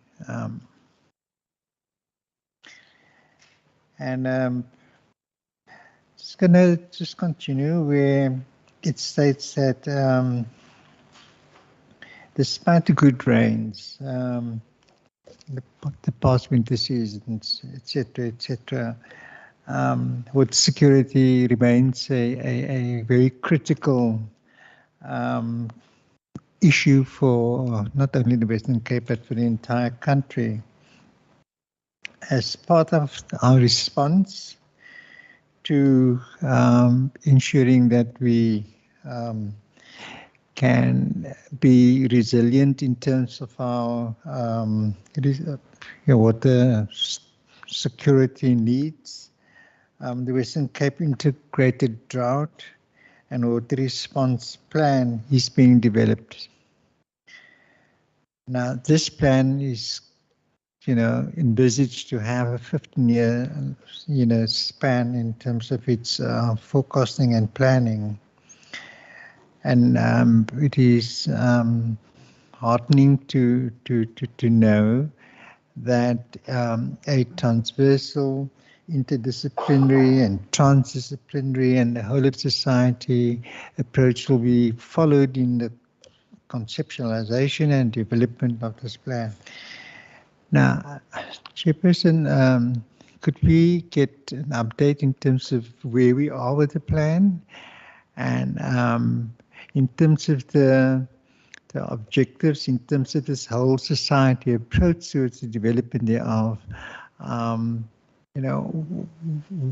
Who are the primary stakeholders other than the Department of Local Government, Department of Premier, etc., are being sort of consulted in the development of the plan? And thirdly, in terms of, do we foresee that this plan will also give us an understanding of the infrastructure requirements that will be needed in terms of supporting the how can I put it, our quest for water security over the medium and long term? And then lastly, would there be some costing to it so that it could influence effective planning to ensure that we have that security? And then, Chair, I'm going to proceed to page 41. And it states that the functional environmental information management systems, and we know that GIS, Geographical Information Systems, provide critical and reliable information for decision-making purposes. And the second paragraph of that subsection deals with the fact that due to the pandemic and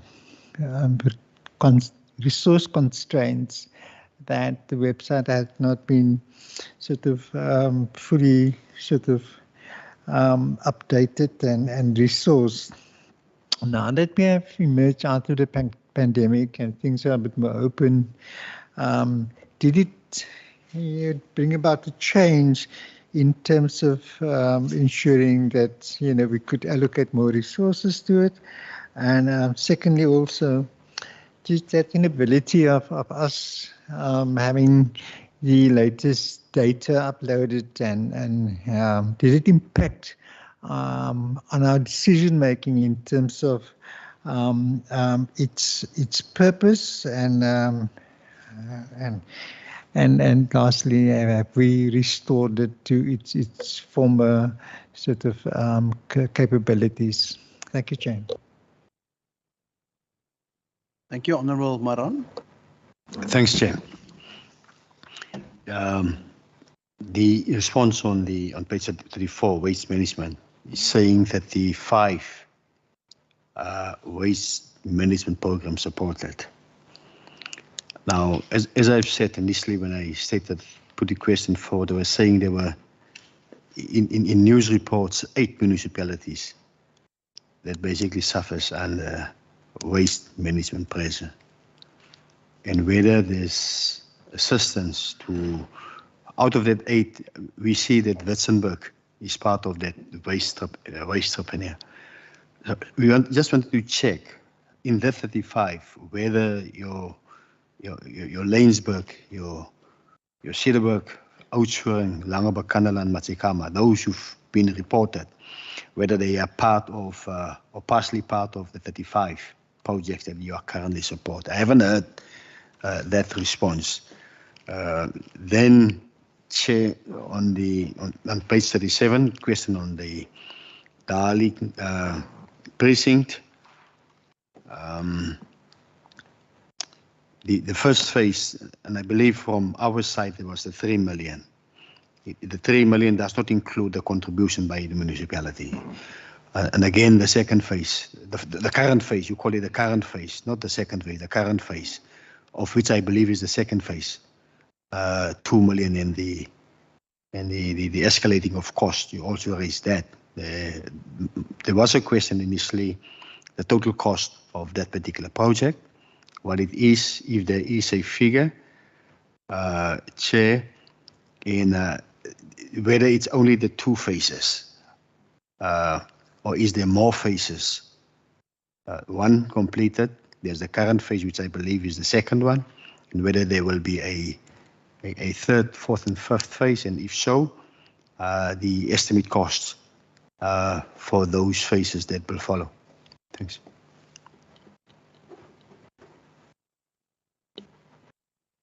Thank you, Honourable August. Chairperson, hulle antwoord is so lekker vir my nie, man. I asked about the law enforcement. They say twice a year. Is twice a year really good enough? The engagement with the 81 officials in municipalities, is twice enough? Twice a year good enough? Secondly, I would like to get more detail, or would like you to dig more deeper into the question where I'm asking about the law enforcement issues.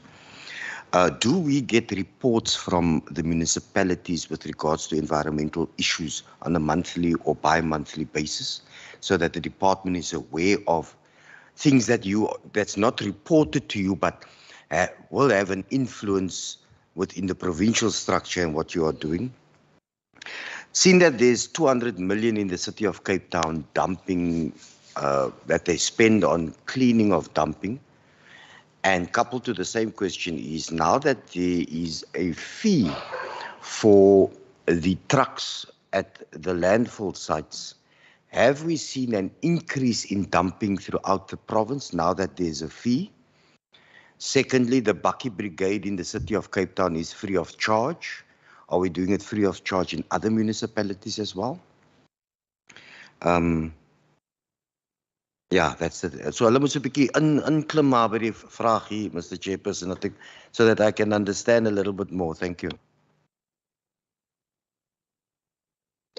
Okay, good. And then just thank you for your response, Dr. Umar, on the previous round regarding the potential, can I call it, swap of responsibilities for protected areas. Do you believe that, you know, taking over the Table Mountain National Park would that you would be better in managing the ecology, in managing the safety on the mountain, because surely there's also a huge cost involved in providing access to the mountain and caring for this sensitive piece of land. Thank you. Honourable Omar will answer, but the quick answer to that is yes. But yeah, just also to state on that, I had a meeting with Minister De Lille last week. Dr. Omar and Cape Nature provided us with a long list of land that they manage and that they would love to be transferred to them.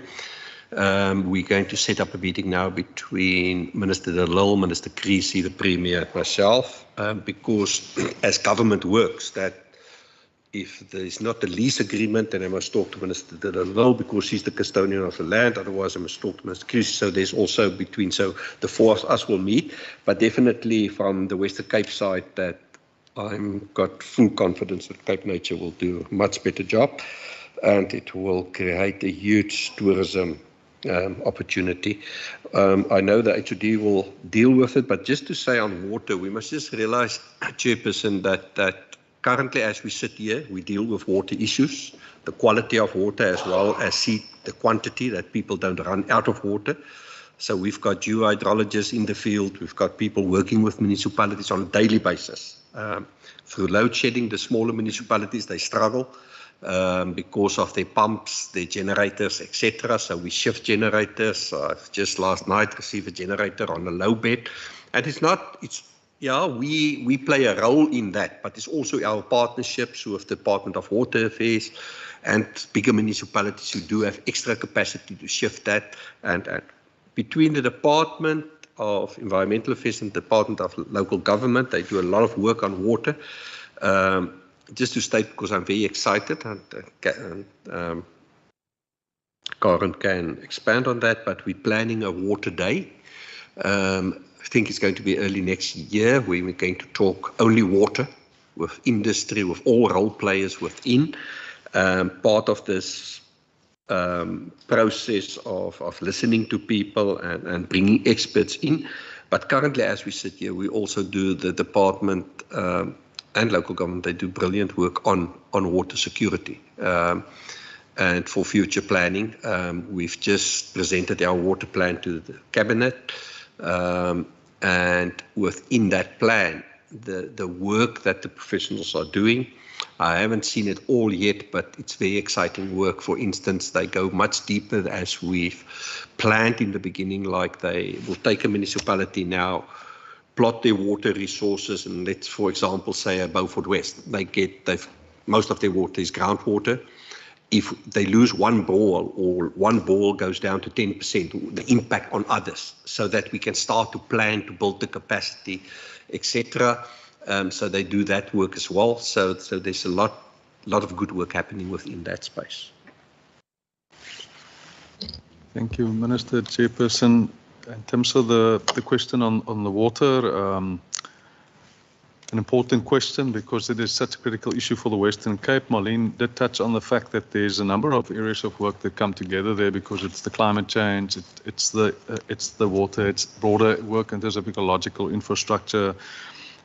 We specifically, in terms of the question about the infrastructure need and costs, we were a close partner in the drafting of the Western Cape Infrastructure Framework of 2013.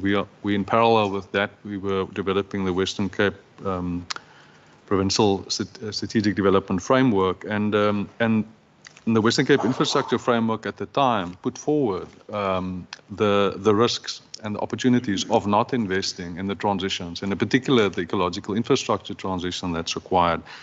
And then more recently, and Karen and them can come in a lot of detail, but just to briefly mention that we've done a lot of work in terms of the vulnerabilities and risk for the province in terms of these climate change and water and related matters, and how does that now need to influence not only our system that must be a live system of intelligence, of data, of analysis, of our ability to also predict and in order to timelessly respond. But how does that then land in our systems, our governance system, but also our strategies and our funding? So the work that's underway that we're playing a critical role in, both in terms of the Western Cape growth diagnostic work that happened recently, and very recently out of that, the Western Cape strategic framework for the economic strategy, and now actually working on the strategy. And as Marlene have touched on,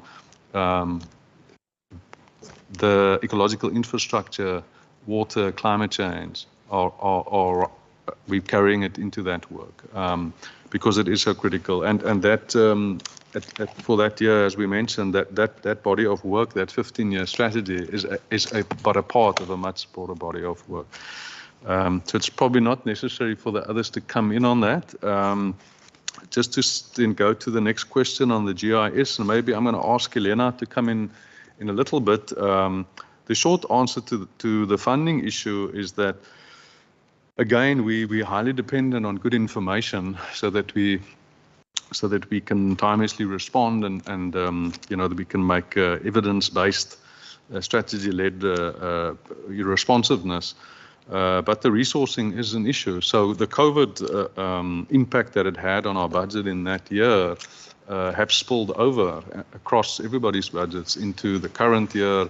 And now as we're engaging with the budget for next year, we're seeing the same pressures coming from National Treasury, National Government, the National Budget. So the short answer to that is no, we don't have the resources, but it becomes a major issue. So the partnering there becomes critical, and maybe Elena can come in. There's a lot of work underway more broadly in terms of the data governance issues and the importance of evidence-based governance to be more responsive. But maybe very briefly, Helena, more broadly in terms of the intelligence work. Thanks. Thank you.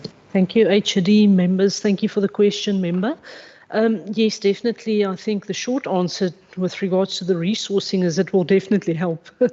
At the moment, I think many of us are relying on some of these WIL students and even some graduate students that we're using on contract basis to assist us in also augmenting the GIS service that's provided through Anwar's office centrally in the department. But I think also then HOD with regards to the reference to what's happening at an enterprise level, the Department of the Premier's Provincial Data Office coordinates largely the GIS services in the province. I happen to know that there are also key vacancies. I happen to be on those interview panels at the moment. It is a scarce skill.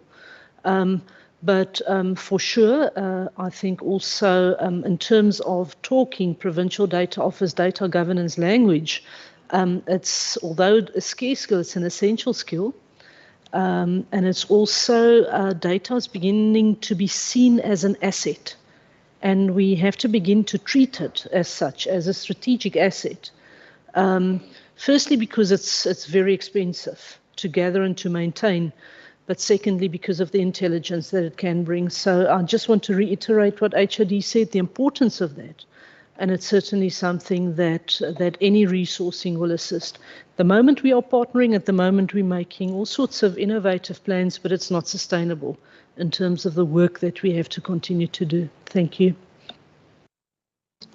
Thank you very much. The intelligence is so critical. It then also shifts to another problem that if we have the intelligence, but we don't have the means to respond to what we're seeing and what we can see coming. So, I'll quote Aristotle on it. knowledge isn't power until it's turned into action. So now that we have the vulnerability and risk assessment for the climate change, what are we going to do about it? And are we going to see that in the resourcing in the country also? But critical work as we take that forward. Just on the waste management, and Honourable Member Maran, apologies that we did, maybe just Salim, if you can just expand there. We're supporting all the municipalities, not only the 8, but maybe Salim, just to confirm that in terms of those 8 municipalities, the 5 mentioned versus the 8. Thank you. Sure. Thank you, HOD. Yes, the number does include within all the regions that's there. The problem with particularly those 8 that were mentioned is that because of the remoteness of the location of these towns, you do get a high turnover in terms of waste per years, because you need, if you, particularly around recycling, you need to be close to the source of where the recycling activities are. And quite often we find that to be one of the big hampering points for them. Hence, the look at getting waste to rail back on track. If we can get that sort of going, then at least we can sort of cut one of the key sort of constraints that they've got, and hopefully that will also address the sort of high turnaround between people being in as wastepreneurs and not being able to actually get their goods to the markets, let's put it that way. So that's one of the sort of key things that we're battling with, and hence also looking at new ways and different ways in which we can address some of the issues that's there, hence applying the sort of co-design workshops with them, creating more awareness, education around what needs to be done, and also looking at the circular economy interventions. And one of the key things that we are looking at in the current year is to look at the electronic sector. So many of the electronic goods are just thrown away, and there's actually great opportunities to actually repair it and look at the repair and refurbish sector to see if we can maybe take it a step up from not just recycling, but also see if we can also build skills among some of the people that's there. So these are just some of the interventions to look at so that it doesn't just remain market dependent for recyclables that we've got. And that has been one of the key stumbling blocks, particularly for the more remote municipalities that's there. I just wanted to touch on something that was missed earlier, and that was around illegal dumping. A question was raised about illegal dumping and what are municipalities doing in terms of illegal dumping.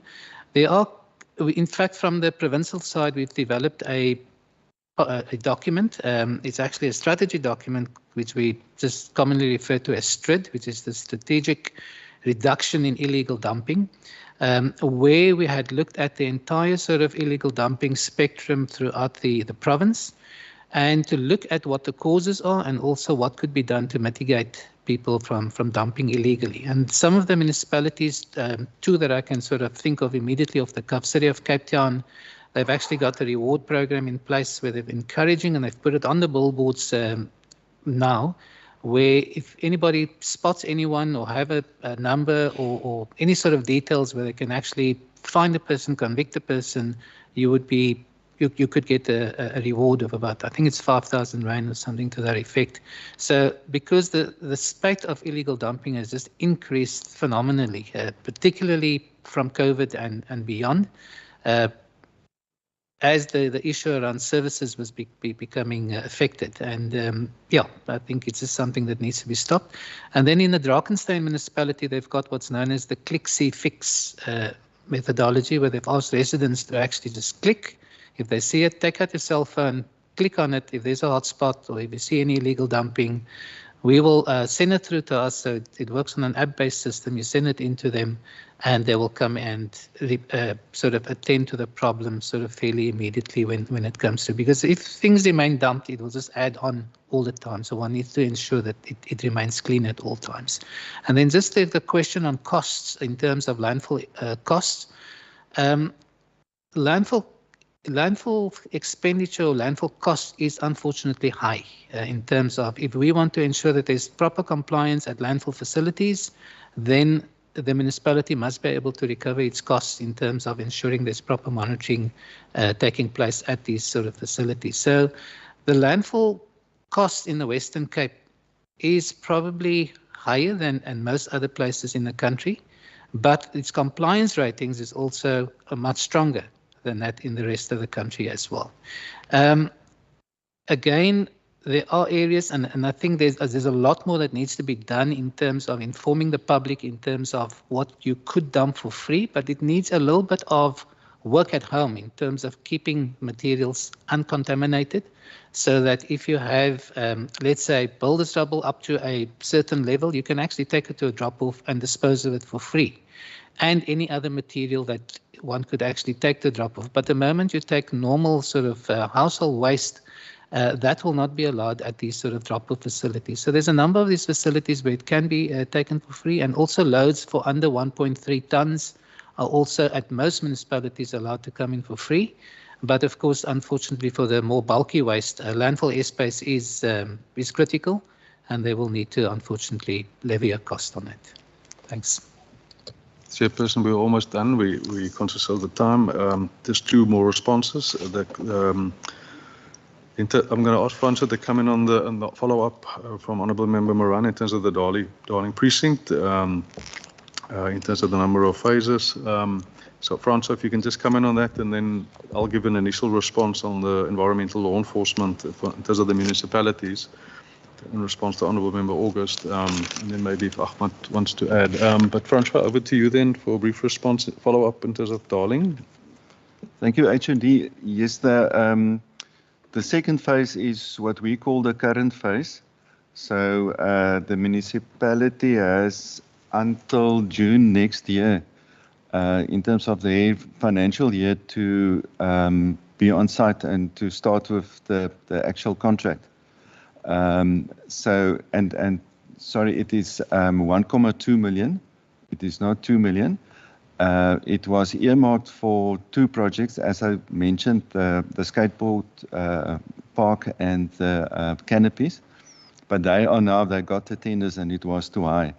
So there's now a submission that funds are merged into the one project, and that the full 1.2 million goes to the skateboard park.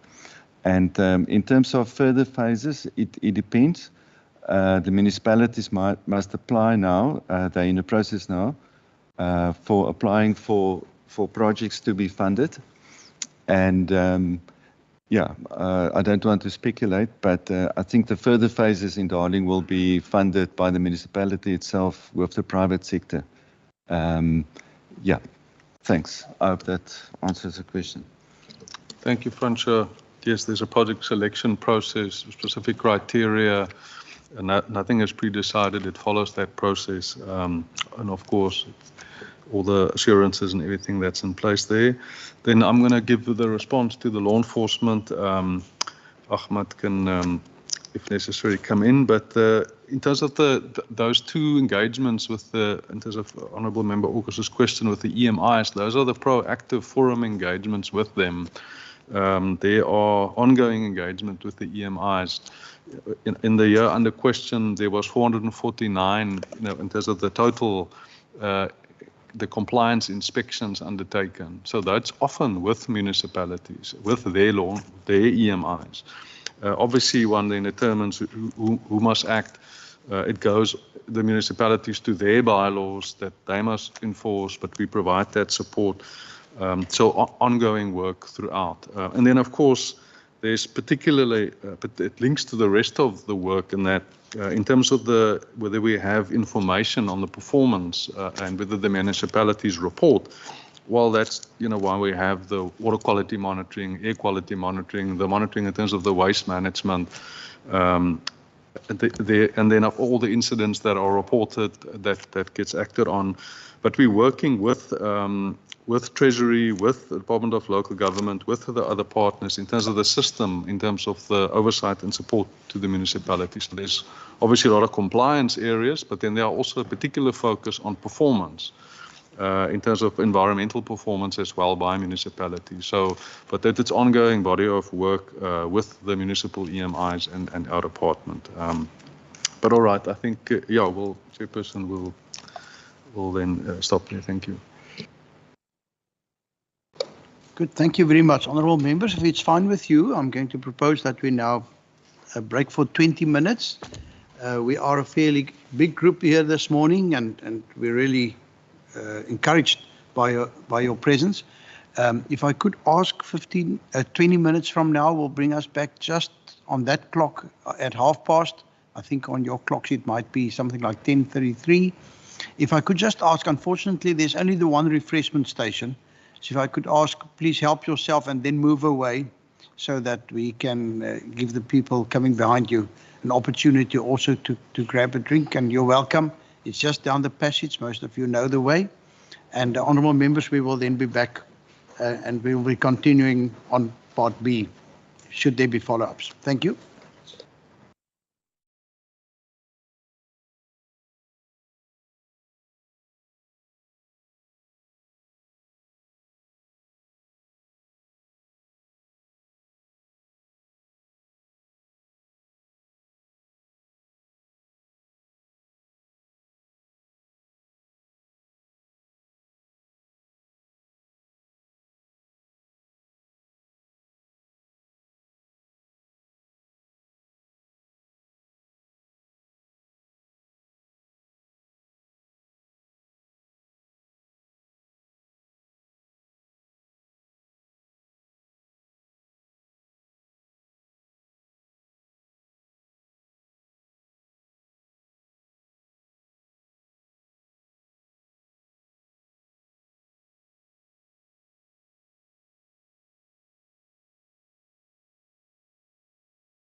Amerika inneem asseblief.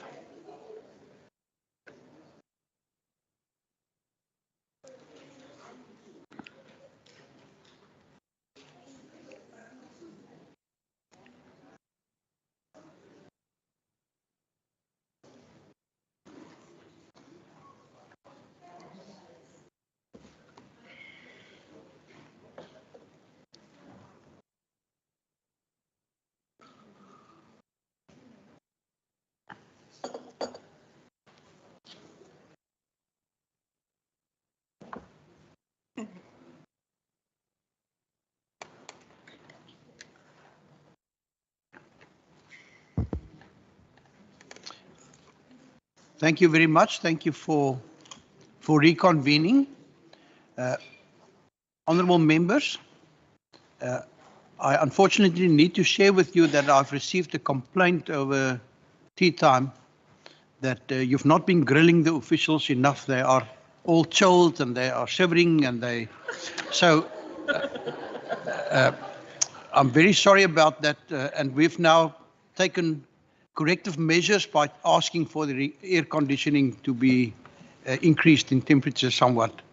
But I hope, honourable members, that we will be able to continue in the same vein as earlier this morning, as we've now been able to make alternative plans.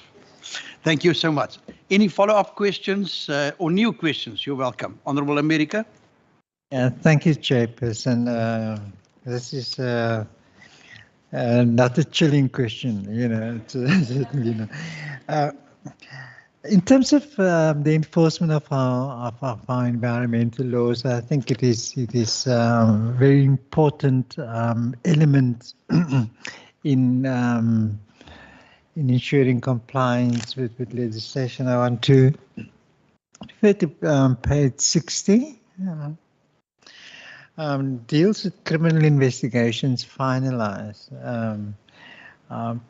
Towards the end of the paragraph, I read, the department has instituted criminal actions against one municipality and refer the matter to the NPA for a decision to criminally prosecute due to the municipality's failure to prevent pollution from causing significant harm to the environment and people's health and well-being. I think it's laudable that the department is taking that particular stance.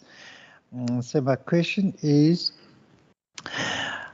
which municipality are we referring to here? If it's, you know, and secondly, if possible, if matters are not sub judice, whether we can get an update in terms of the prosecution. Thank you, Chair.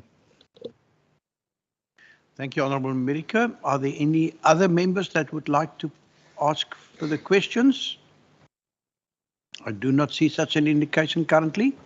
So over to you, HOD. Thank you, Chairperson. I will ask Ahmad to come in on the matter, but with due consideration of, you know, sensitive information, and so, but yeah, share what we can share. Thank you, Ahmad. Thank you, HOD. Thank you for the question.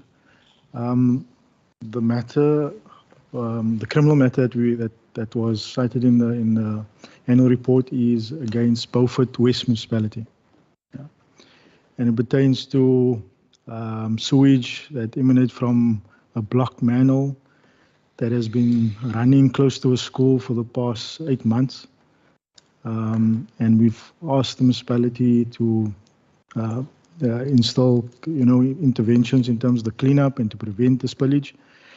And based on a failure to do so, we've then issued a directive to compel the municipality, and they failed to comply with the directive, and hence we instituted criminal action. So at the moment, the matters at the MPA. The MPA did decide to criminally prosecute the municipality. We are just waiting on a report, autopsy report from SAPS. Unfortunately, during the incident, one of the workers, a contract worker, fell in the manhole and subsequently passed away due to injuries. So we're waiting on that particular report, autopsy report, before the NPA proceeds with the matter. Yeah, thank you. Sure. Thank you, Ahmed. Thank you, Honourable Marie. Thank you, Chair. My question relates to page 97, output indicators for the RCEP program. With regards to the RCEP program, I have received anecdotal complaints about some of the projects, and in particular the amphitheatre not being used as much as it had been anticipated for use. And so I wanted to know, going forward, is the RCEP program still going to continue? And if it does still continue, what steps are going to be taken to ensure that any infrastructure projects built are actually used sufficiently by the population that it aims to support? And also, what collaboration does RCEP have with the Department of Economic Opportunities? Thank you. Just repeat that last part. Sorry, I speak very quickly, especially after a cup of coffee. My last question was, what collaboration is there with the Department of Economic Opportunities? Thank you. Thank you very much. Honourable Maran. Chair, not in the book. A couple of weeks back, the South African Medical Research Council basically announced that there's a increase of COVID-19 concentrations in sewage, and they've mentioned a number of towns which has been affected by this, and I think also last year during the peak time of COVID. And I just wanted to check with the department in terms of that, especially when it comes to refuge removals. How they are engaging with municipalities to make sure that the collection has been done in a safe environment, and that those who are collecting that refuge don't, the carrier or distributor of COVID cases in that particular areas. So I just wanted to check sewage plants, the high concentration of COVID-19 in that the sewage, and then waste removals from the different houses, how it happens, and whether there's engagement with the department and municipalities around that particular issue. Thanks. Thank you. Mr. Gerber, over to you. Thank you, Chairperson. Thank you for those questions. There's a Honourable Member Murray's question in terms of RCEP. We were asked to take over the regional socioeconomic project, which became a broader program in 2013, but we've never been able to convince Treasury to turn it into a permanent program. So all the people in that program are contract employees. We've lost more than half of the staff that used to work there, and over the years, Treasury have not funded the program in spite of the huge success that we've had. And this is a program that touches the lives of the lived reality of communities directly.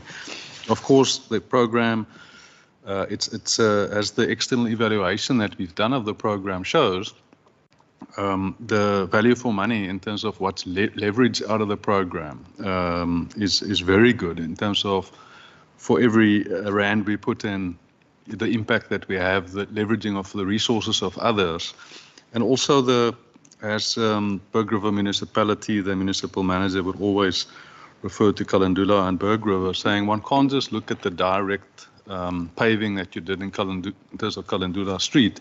You have to ask the citizens, what's the impact like for them? How did they receive it? What value was it for them? And then the response would be, it brought the town together. But in spite of all of that, the program, we've been battling to resource it, but that was simply because of all the constraints, the broader constraints in the country also. Many programs had suffered a similar fate, and therefore we are with Department of Economic Opportunities, but also very specifically with the Department of Health and Community Safety, looking at, because this is not just about using government's infrastructure spend and crowding that in better and doing better urban design and better urban management. It is about all the portfolio. So it is ecological infrastructure in that space, it's safety, it's well-being.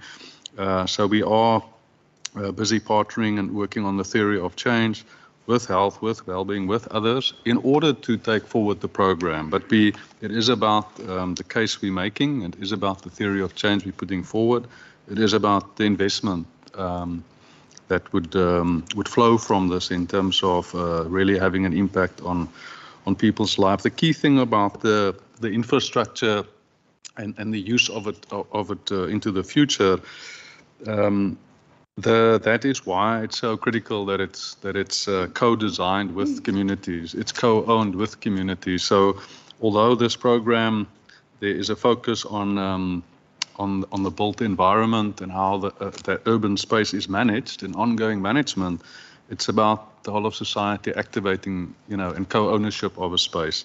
And therefore, long after we've done our infrastructure interventions, that space is owned and managed and operated and activated by the communities. But yes, the program has become much smaller than what it used to be. The part of that current budget that's spent on the cost of employment, those are the people that are building the relationships and facilitating the relationships and bringing in the partners. And therefore, even if moving forward, we battle to get more capital budget in there, that work will still continue, because it is about the budgets of everybody.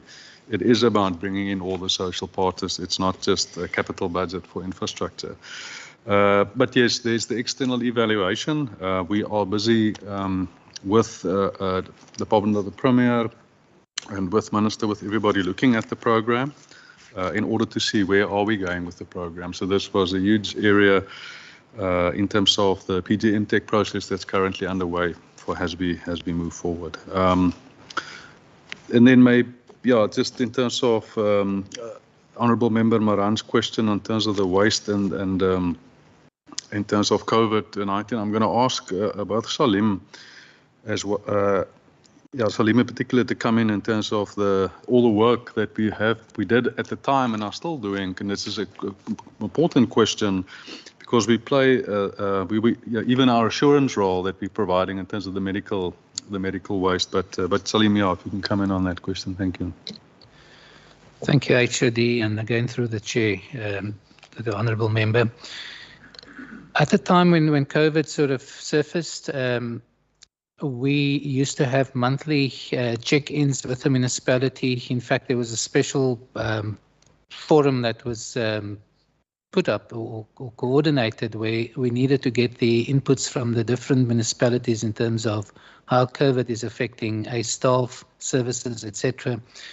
And it was just to keep a close eye and watch on it. It's not that we could really actively prevent anything, but it was just to try and share any issues or any challenges that may come up at the time.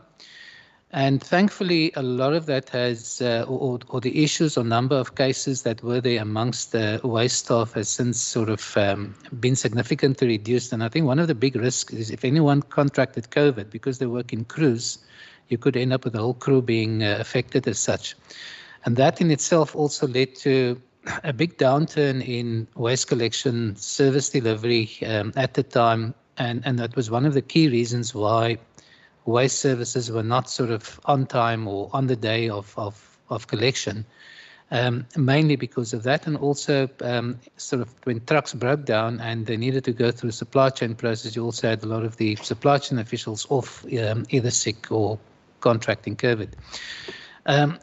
Thankfully, a lot of that has since sort of dissipated, but we do still keep an eye on it. And in fact, we're asking them to, instead of having these monthly meetings, because when it came to a certain point, there was very little to report back. And we asked the forum if they wanted to still meet monthly or whether we should do it a little bit more infrequently. And it was now decided that it went from monthly to 2 monthly, and now we're doing it quarterly, just to get a sense of what the COVID issues are like. And there's very, very few cases In fact, there's been no cases to date that anyone has reported on, but we still know that COVID is there. And there is a WhatsApp group that we've also established just to keep a close check on any issues relating to waste management, particularly around collections that we need to be cognizant of. And just yesterday, that particular group was, my staff was just sort of doing a check on how many municipalities actually have a separate household hazardous waste collection in place so that we can get a sense of how these waste streams are actually separated. And yeah, not unsurprisingly, it's actually no one has a separate sort of household waste collection. I think just the cost of having a separate collection on that would also obviously have financial implications on already stressed municipalities.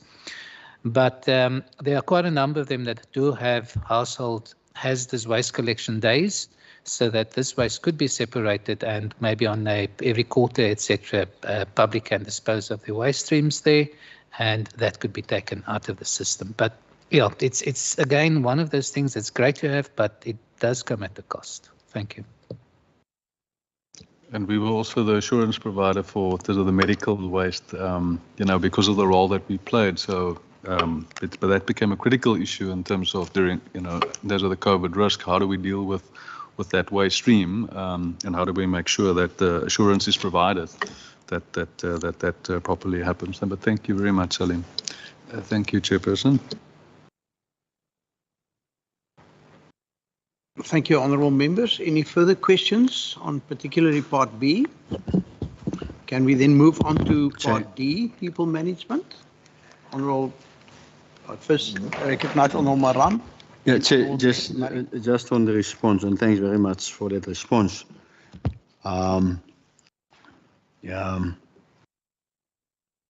the forum that's been established, and whether they should meet monthly to discuss or the issue of waste management and waste removal, because Chair, and I've said in my initial question that we don't want a situation where the workers that's basically responsible for the removal of waste be the carriers or carry over COVID to the families, Chair, but also for themselves, for their own safety, because I remember, and I'm not sure whether you are aware of it, mid last year, we have lost the truck driver of a waste truck in Brede Valley, the Dorings to be specifically, due to COVID, Chair. So from my point of view, there should be that ongoing discussions between municipalities and the department to make sure that there is those plans in place to deal with the issue of COVID. Although there is no reports that you have received, as you have stated correctly, COVID is still there and people are still dying of COVID. Thanks. Thank you, Honourable Murray. Thank you, Chair. My question relates to page 109, conditional grants for expanded public works program. So I'm interested to know whether the allocation for EPWP was sufficient to meet the demands under the year under review. And the reason I'm asking this is I'm quite interested, as of course we're seeing an increase in our population in the province, as well as climate challenges. And this funding does provide a lot of opportunities in key areas like fire marshal training, snake catching, health and safety, GBV, etc. So my question fundamentally is the budget sufficient, and will it be sufficient going forward? Thank you.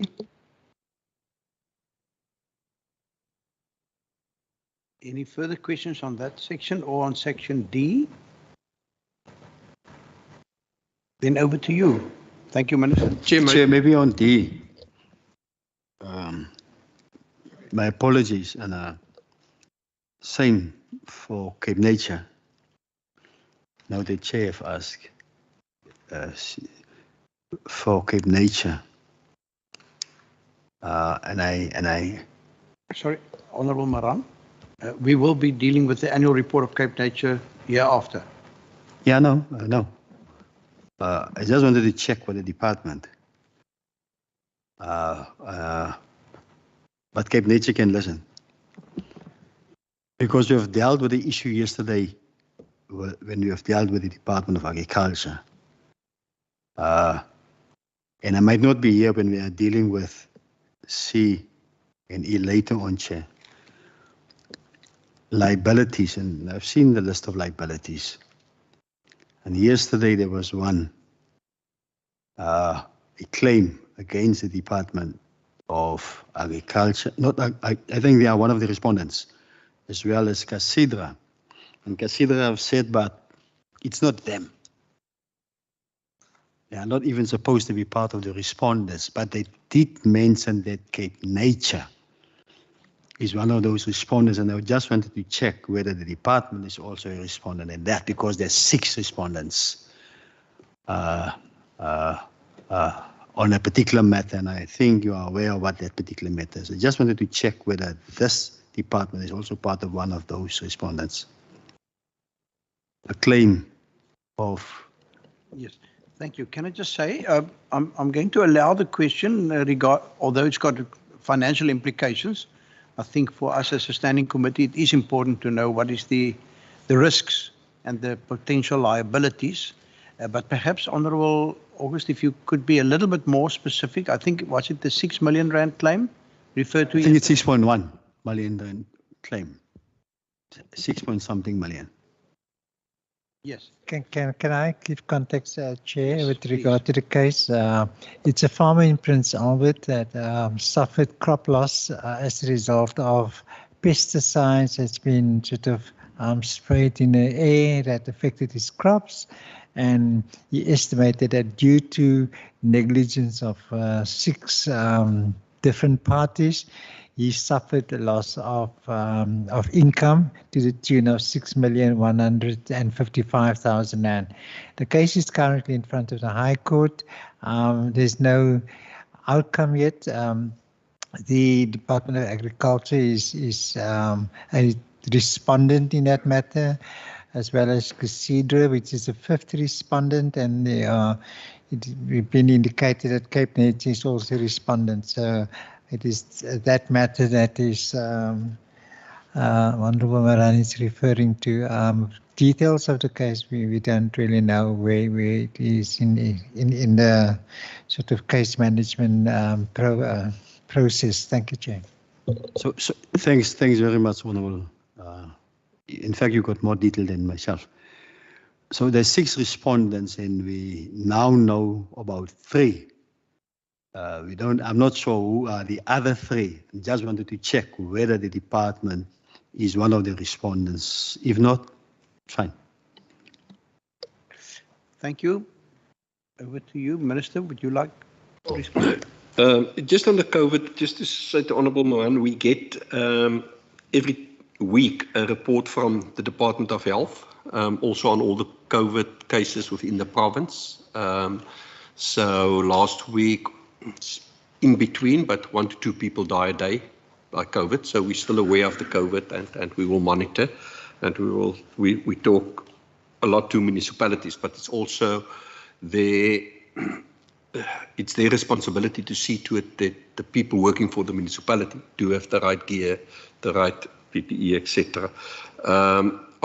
Just on EPWPs, and obviously we would love to have more money to be put into EPWP, but I think it's opened up also from our perspective the debate on actually grants, and especially grants to create opportunities. I think on a national level and in the province we need to have this debate, because people cannot enter EPWP and die an EPWP worker. I mean, I don't think that's the purpose. I know Cape Nature does a lot of work with EPWPs on alien clearing, etc. But I think one thing that we short or where we bad in is getting people from EPWP into furthering their career and stepping up. And I really think that if we can join the different grants, we can use that, because the CWP grant allow you, for instance, to take 15% of the grant to buy tools with, so that you can train people physically to do a skill. And so yeah, but obviously we'd love, and we've got the space to deal with more. But my sense currently with the state of the budget is that we're going to be very lucky if we get the same amount. I don't know if... Thank you very much. Just in terms of the court case, I'm going to ask Charmaine to come in Charmaine Moret to come in a few minutes. Obviously, in the year under question, there were 33 litigation matters. At the moment, we're involved with 26, and obviously, it ranges from the parties don't know, who the respondents need to be. Often, it's the minister, and then it's the department, one or the other, or both. And then, of course, it's not necessarily that they're seeking relief against us, that they cite us, the respondent, but there's no relief sought. Obviously, we consider the merits of each case in terms of the risk and the public interest, and in terms of deciding, what option to pursue in terms of our role in each one of the litigation matters. And again, and I know, it's becoming an issue that the resources are limited. So often in the public interest, we would normally have pursued a case and would have assisted the court, wanted to have assisted the court more. But often our resources are becoming limited in order to do that. So now we would maybe abide, whereas if we had the budget, we would actually, in the public interest, try and assist the court. But yes, the merits of each case, the risk of each case, the lessons to be learned from each case are specifically considered. But just to respond to I'm going to, maybe Karen, if you can give a response on the expanded public works. Thank you, Honourable Member Murray. It's just an important question because the ecological infrastructure is so critical. So yes, it's the direct empowerment of women and youth and everything that happens through the work and the economic opportunity and the development of entrepreneurs and everything else and SMME. But in terms of the expanded public works, the program isn't nearly how big it should be and the opportunities that we do have there. And we are hard at it at the moment with the partners to again say, what does the joint proposals look like across the votes and across the departments? Because there's a huge need for us to do more of this. There are major issues with national in terms of some of the programs and the funding, but Karen, if you can come in on that, and then we'll ask Charmaine to come in on the Prince Albert matter. Thank you. Thank you very much. So I think the simple answer is no. We plan to the money that we know we're going to be given. So what we try to do, and in fact, Cape Nature is our implementation arm when it comes to most of our EPWP work, except for the work that specifically happens on river rehabilitation, which the department does itself, but it's a relatively small project. The bulk of our funding gets channeled through to Cape Nature, and you'll see in their annual report very distinct numbers coming through. So what we have to do is based on the very long list of things that need to get done, and especially I think because of where and how EPWP does its job, you need to train people as you go. So you don't necessarily have people with skills. It doesn't replace any procurement or procured elements. So you've got to train them and work with them. So whether you're getting them to assist with a road or fencing or work in the hospitality side, it's part of that training. And we always hope that people will leave EPWP with opportunities that they didn't have before they came into the program. But Cape Nature has a very nice approach that it uses in this as well, in that it engages people for a year, not for a one day, let's clean up the beach kind of engagement, so that they actually are able to give that person proper mentoring and training during that process, and the person can grow personally as well. And if they are then permanent posts that get opened during the year because of natural attrition, they're then in a position where they can also apply for those, which is really special. But if we had more funding, we could definitely use it. We'd do a lot more projects. So yes, I think we have to cut our cloth and we have to prioritize our priorities to the small amounts of grants that we get, but we're very grateful for them. So we just try and maximize the impacts and the output.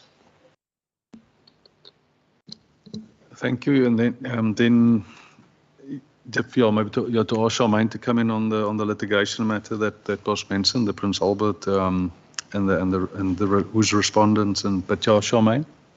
Thank you. Thank you, HOD, through you, Chair. If we are talking about the Kunye boerdery matter, is that by any chance the matter that the honourable member is referring to? I don't want to put my reputation on the line. I don't know the identity of the applicant.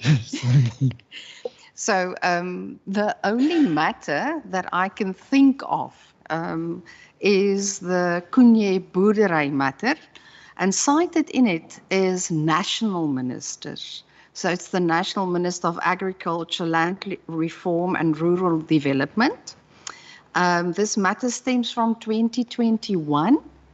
And currently the matter is of such a nature that we have successfully indicated that the matter does not involve the particular Minister of Local Government, Environmental Affairs and Development Planning.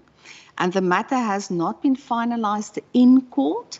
So what we do is we keep a watchful eye on the matter. But I want to just emphasize, if that is the matter that we are talking about, then that is the information that I have. Is that matter?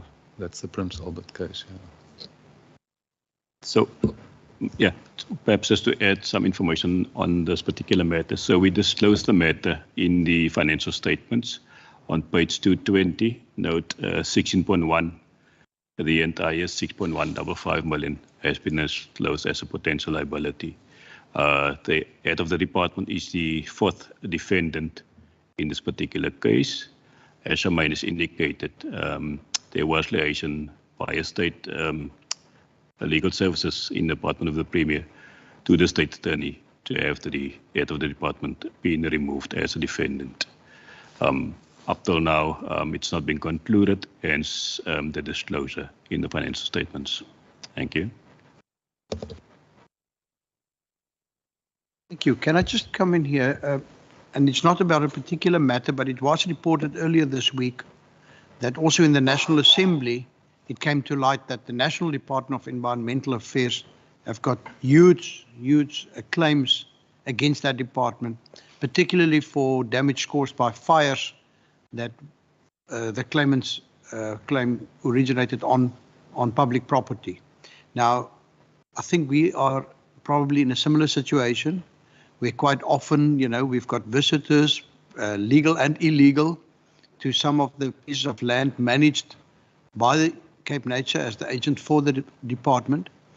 And I think therefore, General, we just need to know, are you trying to mitigate the enormous risks that we actually have from fire, but I presume there are many others. It could be anything from mudslides, floods, etc., where people might say that, you know, we were not exercising the necessary care to prevent such damages to then private property, etc. If you would perhaps just wouldn't mind just informing us of the view of the department in that regard. And then also, while reading that report on the National Department, I was wondering to what extent can a government department sometimes say, well, okay, can we settle also out of court? Because it seems to me part of the cost then eventually is not the cost of the claim, but the cost of defending the claim. And I think in many cases, perhaps one could even save money by perhaps, even if you're not saying, well, we accept 100% liability for what happened, but yes, we may be able to carry part of the blame for the damages. If you could perhaps just inform the committee in general of the department's views, actions, etc. in that regard. Thank you very much, Chairperson. Two critical questions there. In terms of the risk and liabilities, we were just this week busy having a lot of communication on in terms of both ecological risk and vulnerabilities, with particular focus on the citizen centricity of it, the human rights of it. and present and future generations. So the risk and vulnerability mapping that we've done in terms of climate change. We have the enterprise risk management system, which looks at our risk of not delivering on our APP deliverables or not. But then we have the broader risk, global risk, national risk, provincial risk, municipal risk. And we are busy with the Department of the Premier in terms of their risk management, saying, but who owns which part of which risk? How do we also, with the citizens, with the communities, with all the partners, even internationally, earlier this week, comparing notes on risk. So in terms of the prioritization, in terms of the decisions that need to be made. So in terms, and because there's a lot of discussion about risk appetite, saying just because we don't have resources, which means that a risk is persisting, doesn't mean that we're now just upping our risk appetite as if it's fine. That risk is out of tolerance, it remains out of tolerance, and therefore we have to make that clear.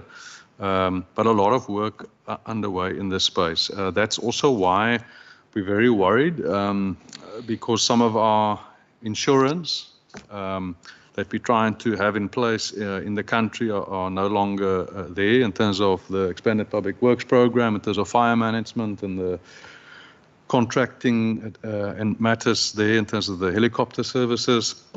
And now we have more frequent fires, and the fire season is much longer than what it used to be. So that's it. That insurance that should have been there in terms of that service should have improved, and now in fact it's going the other way. But we are with Cape Nature and with, of course, with the municipalities. There's a lot of work underway in this space to make sure that we have better information and that we're not only responding to the disasters and the incidents as it happen, but that we're in fact also becoming more resilient moving forward, and that we're reducing vulnerabilities and we're reducing risk. It is a concern that Cape Nature, as the agency, the reason why one of the reasons why Cape Nature was established was to specifically have an entity that has a reserve fund, so that you have that available as well. Because we know in terms of the data that we have on fires and the risk that Minister will say we have 15,000 fires a year, and 90% of those are put out within the first hour, but only because we invest, in that capability. We are worried as the risks are increasing that the capability that we need to resource it appropriately. But maybe to ask maybe Cape Nature to come in. The question was directed at both of us in terms of the liability for the risk, and then I'll speak to the issue in terms of the settlement. Maybe just to touch on that, and then or maybe ask Cape Nature to come in first in terms of the liability for Cape Nature in terms of fire and risk and how we deal with those liabilities.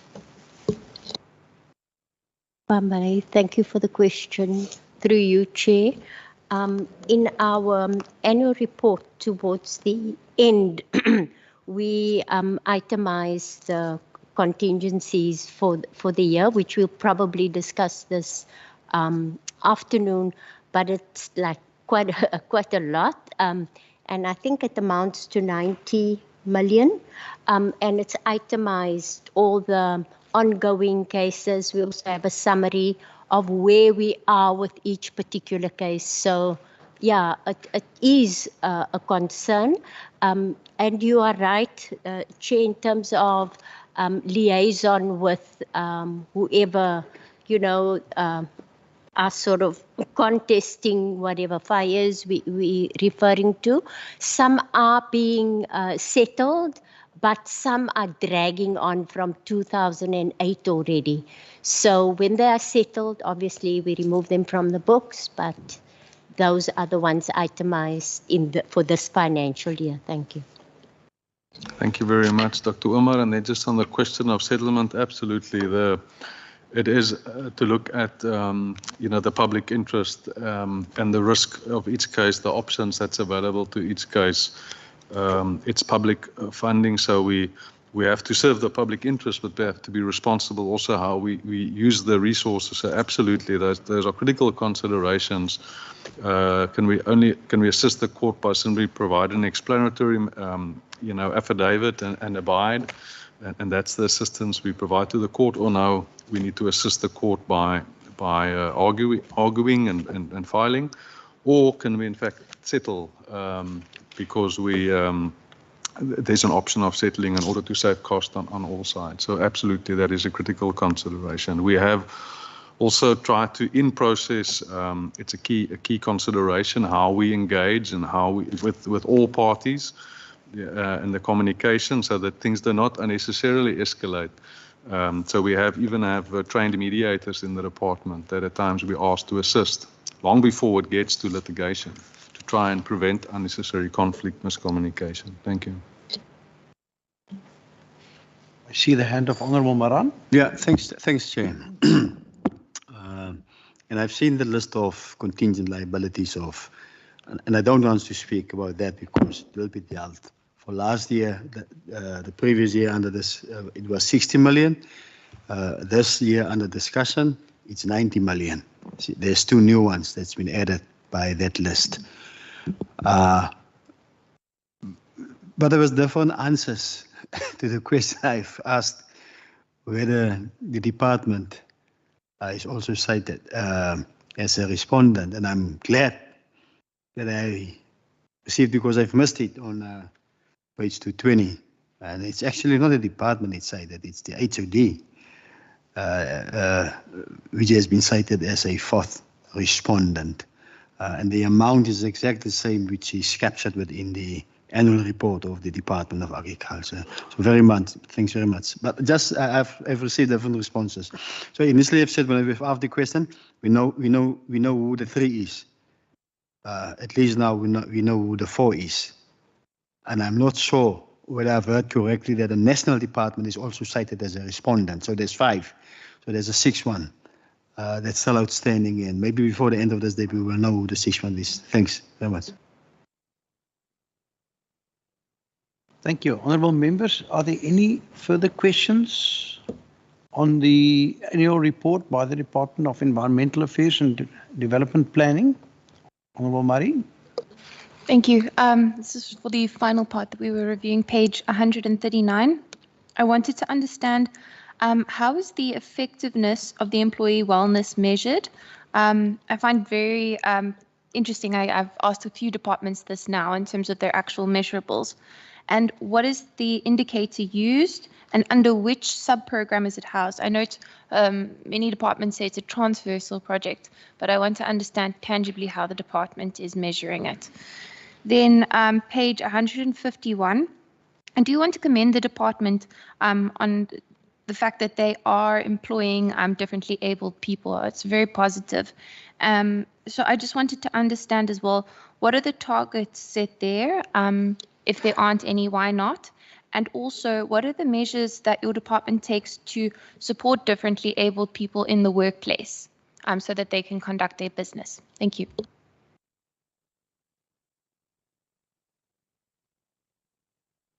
When did we get to this section? Earlier on already? Or did we just move on from B to D? No, I did indicate that we we can now be on D, but perhaps you were just otherwise engaged at that. Thank you, Chair. Page 150. I see they've employed, there's 7 senior management white females. What's wrong with the other females? Is there no capacity there? Is there no engagement with the other groups, if I can put it that way? Then I just want to echo Member Murray, 9 disabled or physically challenged out of, I think, out of the 1,000 and odd people that's being employed in the department, only 9. I'm very passionate about physically challenged people, and I do feel that we should perhaps scout around and go the extra mile to employ differently abled people. Then also on page I want to commend the disciplinary that for this period, there's been no disciplinary. I think it's on page, where was that now?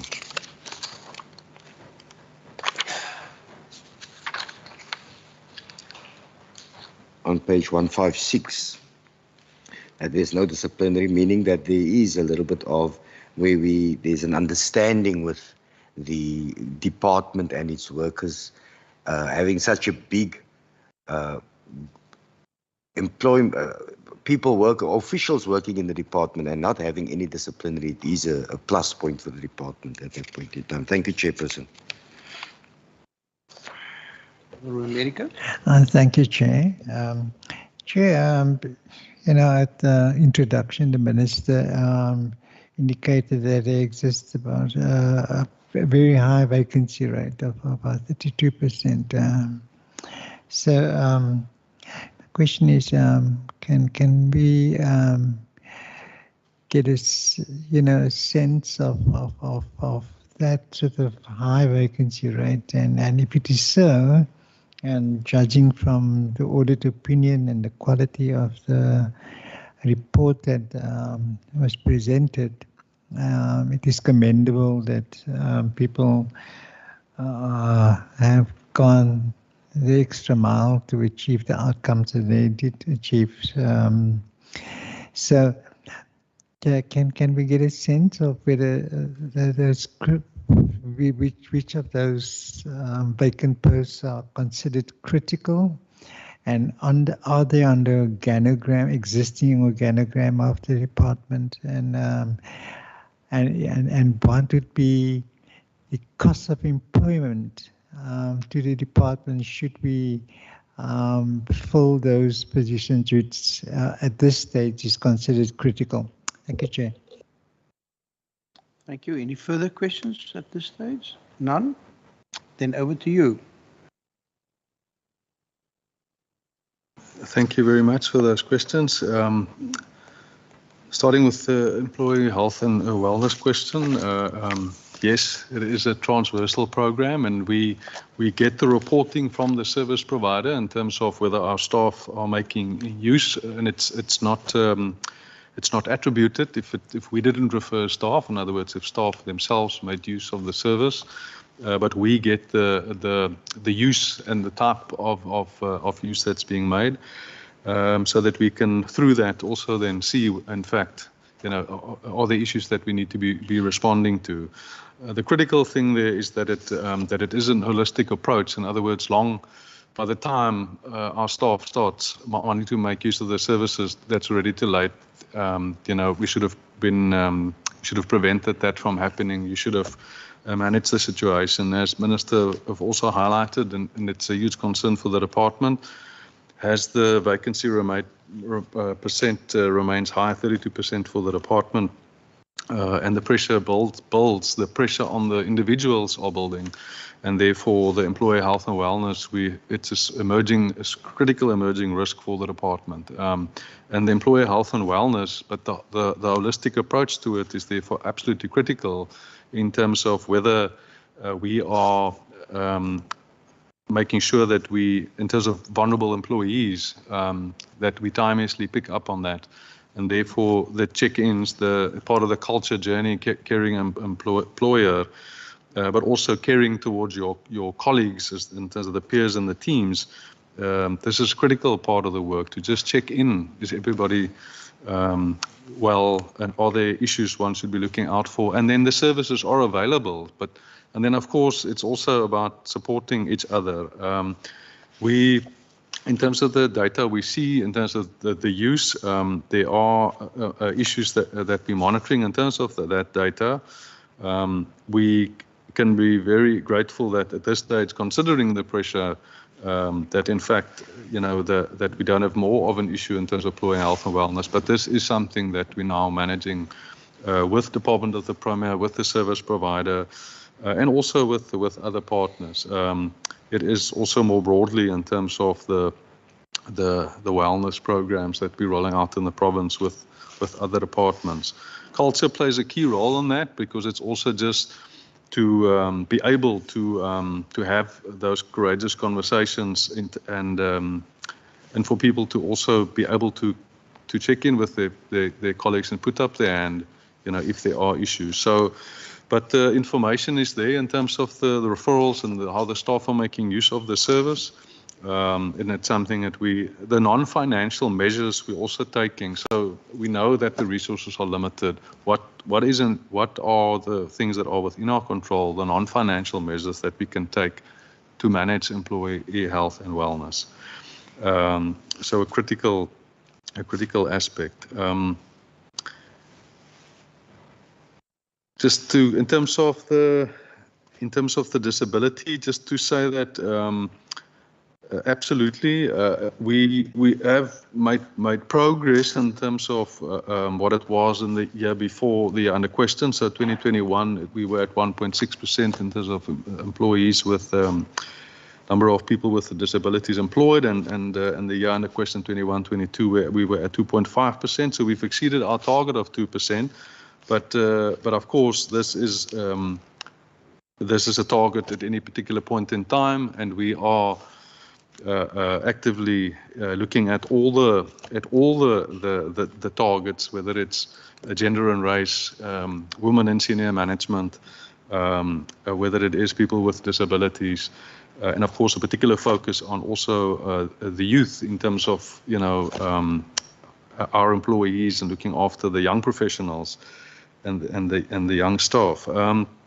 But we can only achieve targets when we have funding when we have vacant posts to fill and we have funding to do so. So the turnover that we have in the department, is on par with the turnover we see across the other departments, and therefore there's very few opportunity. The high vacancy rate means that we cannot, even if we wanted to in certain salary bands, the vacancy rate, there's no vacant post through which we are able to address that. But in terms of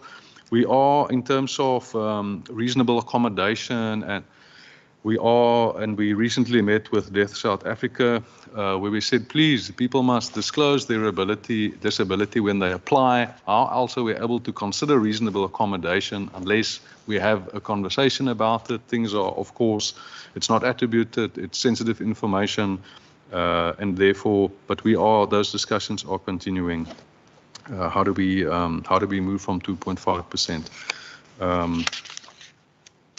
Then there was a question in terms of the gender and women, but women from all the races. Absolutely. Again, in each process we look at what's possible, and we try and cast the net as wide as possible. The pool is often limited in terms of who ultimately qualifies for consideration. And then also, from the interview processes itself. But again, it's an ongoing, progressively looking at how do we address all of that. And often it would be that, in a specific recruitment, of course, it's both the consideration of the race and the gender, and it's a senior 50% target for women in senior management and disability considerations.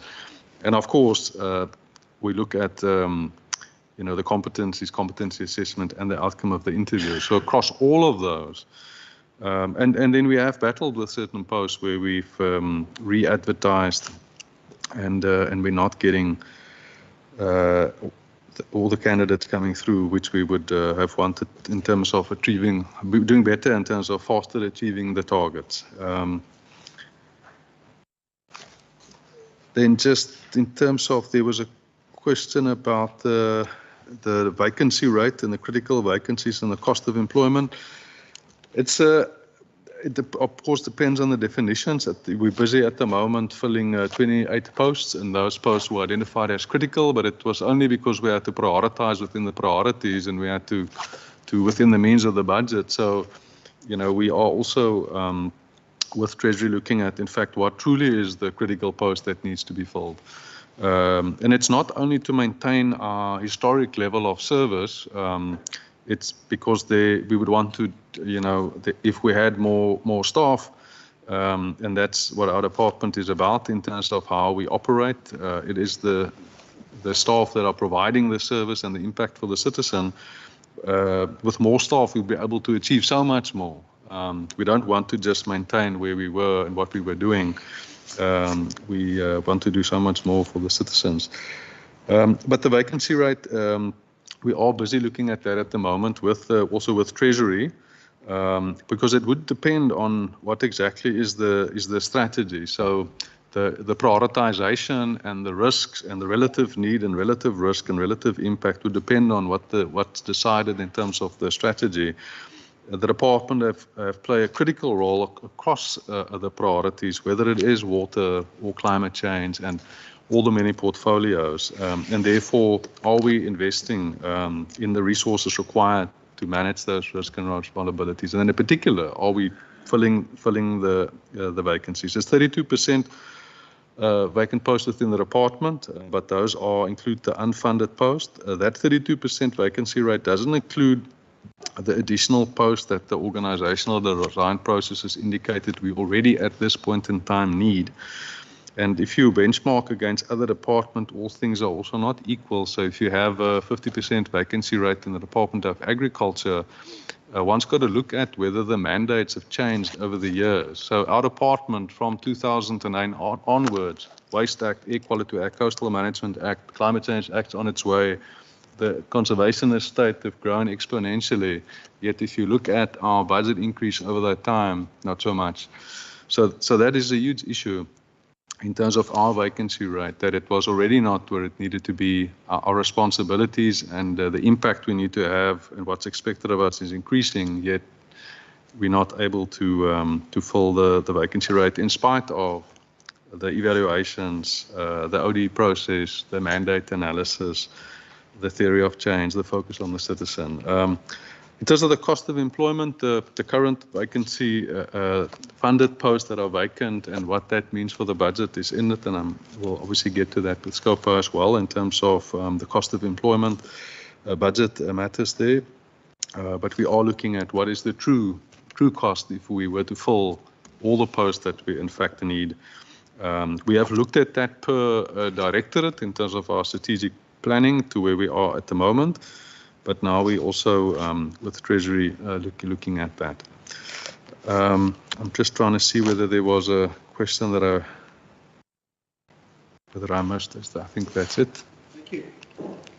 Thank you, honourable members. Are you satisfied? Can we step off the report by the department? Honourable Maran? No, I was just tempted, Chair,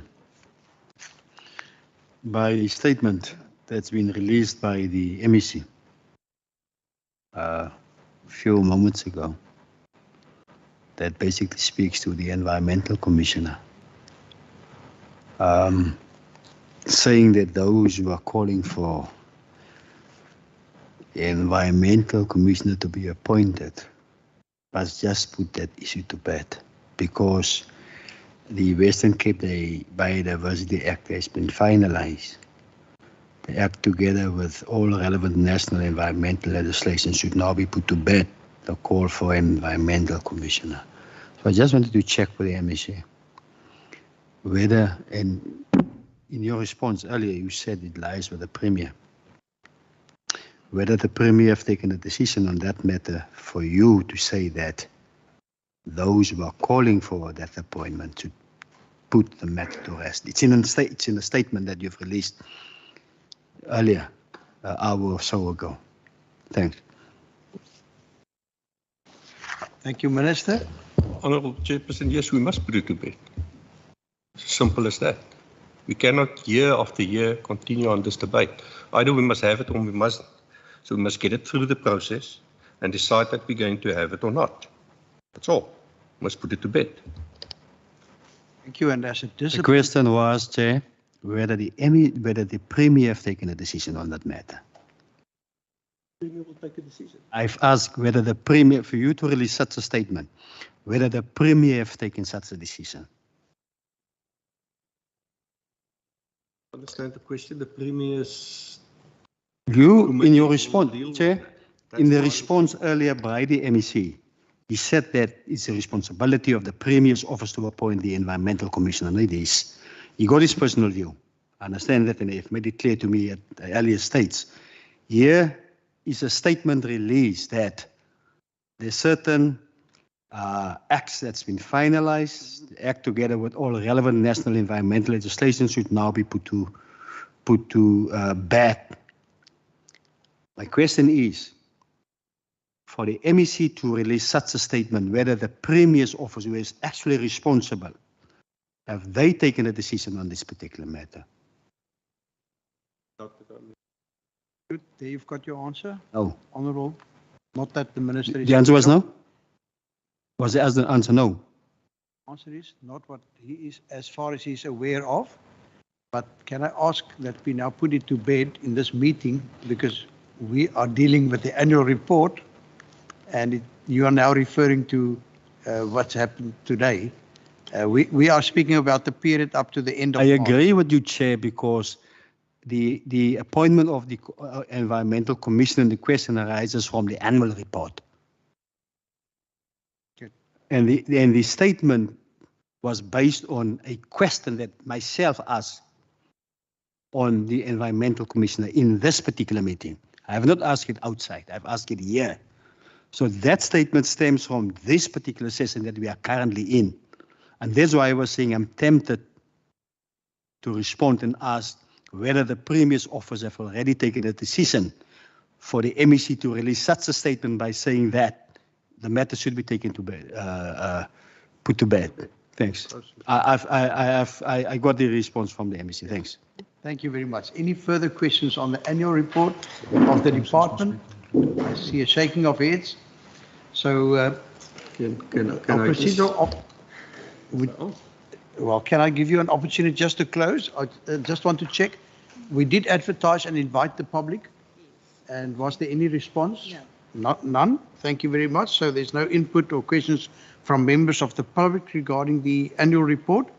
And with that, the next item on the agenda that I've got here is, in terms of the department, an opportunity for closing remarks from the HOD and or the Minister. Minister?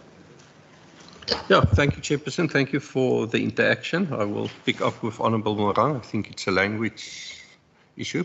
Putting to bed is that we must finish the system and get it through the system and get it out and done with. If we're going to have one, we need to have the budget for it. We need to plan for it, etc. So yeah, but we always appreciate this kind of interaction. It keeps us sharp, it keeps us on our toes, and as you can also see that we've got a very competent team. So the environment in the Western Cape is in good hands. Hopefully we will get a bit more budget and a bit more understanding for the consequences if we don't do that, because we really work in this department with the future of the next generation. If you don't fix and plan for the water, energy, air, quality, biodiversity now, we might lose it, and if you lose it, you will never get it back. So it's important work that this department is doing.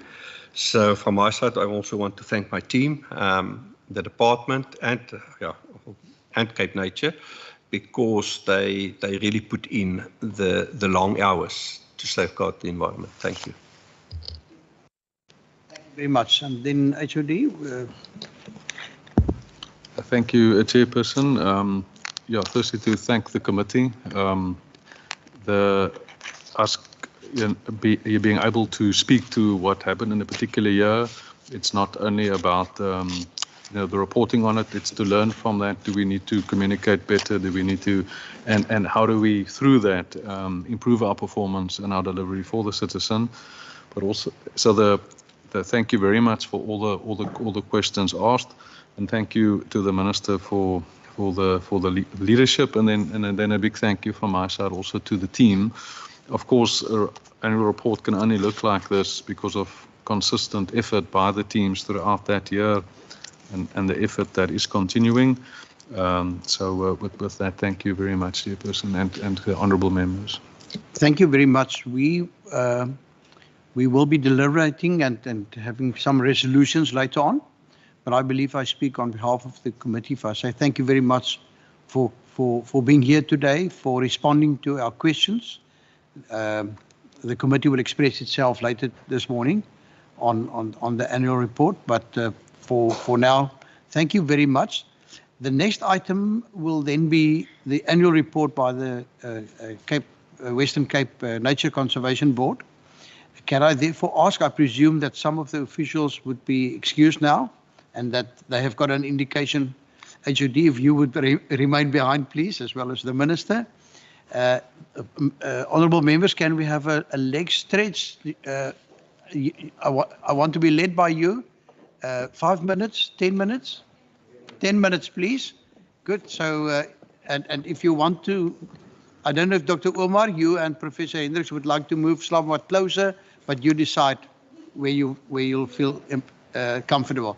Thank you very much, and a great day to you all. Thank you.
We have on the agenda the annual report by the Western Cape Nature Conservation Authority. Minister, would you like to make any introductory remarks? None. Can we go over to the chair of the board, Professor Hendricks? Thank you very much. Just some introductory remarks. Thank you, Chair. Good morning to everybody, and thank you for this opportunity to share the annual report with you.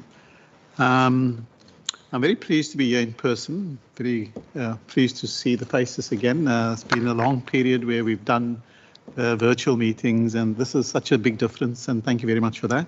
I'm very glad things have changed.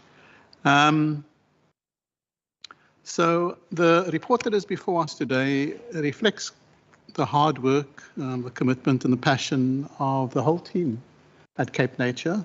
And I'm really pleased that we're sitting here this morning to have this report scrutinized and reviewed by everybody. Like the Minister, I am a bit concerned about the budgetary cuts and the implications of that on Cape Nature. I understand that we're sitting in a very difficult space with regard to the economy, but I do think that we have to keep in mind what effect and impact this has on our organisation. I am particularly concerned about the effects that this has on stress levels of staff and also on the mental well-being of staff. And so I think it is a point that I want us to keep in front, because the people in Cape Nature are hugely committed, and they give their everything. And so point two is I am very proud to be associated with this organisation. I think they've done outstanding work, and I think it's reflected in this report that we see here. I'd like to recognise the unwavering support of the Minister for Cape Nature, and also for the outstanding working relationship that we have with the department that has allowed us to be so effective at the task that we've been mandated to do. And I'd like to end on that point. Thank you very much, Chair. Thank you. What a wonderful note to end on, but thank you. We will give you an opportunity right at the end again. Honourable members, I therefore then table parts A, B and D of the annual report, and I've already recognised Honourable Murray, then Honourable August, then Honourable Maran. In that order, please. Thank you, Chair. My first question sort of relates to page 10. I'd just like to preface it to say that there were some interesting innovations, I think, in terms of nature that came out of the pandemic. In my constituency in particular, there was a park in which had overgrown as a result of people not mowing the lawn. And during that time, they found that there were actually naturally occurring rhinostervels in the area. And through that, they created a demarcated area for the plants to grow, and it's been quite a lovely development for the community and for the park. So my question is, the wording was interesting because it said it was a year of, among other things, revitalization, and that you'd met all your targets. So I was interested to know if there were any other kind of additional support offered or programs that emerged out of nature being free during the lockdown period. And then page 11, I'm interested to know more about the biodiversity crime mentioned. If it's possible to get more information on who the perpetrators are, by and large. And then there is a growing trend or a growing market for cuttings and propagations. And so I wanted to understand what could be done through Cape Nature to support this. It could even be an initiative that helps the development of smaller towns who'd like to propagate and sell cuttings. I note that, for example, we recently visited Cape Agulhas and the reserve there, where a small business was cutting sirfeiki, and they're doing a fabulous job, but I want to understand how that can be scaled up. Thank you. Thank you. I think it was Honourable August then, and then Maran. Chairperson, are we doing the whole report or just the first part of it? A, B and D, so we can go. Thank you, Chairperson. Firstly, to Professor Hendricks and Dr. Omar, I want to say to you and your team, you are doing a fantastic job. I was fortunate to be on an oversight visit in the West Coast, and we've met your team that works out in the West Coast, especially I think it's Albie Klute. Wonderful man with a lot of knowledge. He's the library of your organization in that area. And what stood out for me was that they went so far as to workshop the Justice Department with the courts and the judges there, as well as SAPs and other role players on how to discipline and arrest and deal with the arrests. So it really says to me that the team is very passionate about their work, and I want to applaud them, to you and the whole of your organization. I just want to go quickly, just in conjunction, page 34 and 35, and speak about the marketing of Cape Nature. I see that there is an increase in Facebook, Twitter, and Instagram, but what other marketing are you doing? I see that you have increased tremendously from 27 million to 50 million, I can't remember. Due to the COVID and obviously people moving around in 2022 and using your facilities in terms of rental and so on, how do you market that? Because if I go into the Cape Flats, and I've been to Algeria, I vra mense of my, wat 'n land, hoe vlieg jy Algeria toe? They don't know where Algeria is. It's only a certain sector of people that's more interested in visiting your facilities. But there's campers out there that would like to also camp. They don't know where's Algeria. There's another one also on the West Coast that's also just recently upgraded, which I also don't know of. So how do you do the marketing so that one can also promote that? And then just lastly, quickly on page, I think it's 87, I just want to know the resignations, 186, 113 resignations. Are you upsetting the staff somewhere? They've been so passionate about what you're doing. And then secondly, also, I don't see you mentioning any differently abled in your organization. Thank you, Chairperson, for now. Honorable Maran. Thanks, Chair. I also got a couple of questions starting on page 11, Chair. There at the bottom is 2 paragraphs. Biodiversity crime. 72 completed criminal investigations against a target of 20, Chair. Now, the 72 completed criminal investigations. But the question remains here, what happens to these cases after the investigations have been completed? What happens then? Is there consequences for those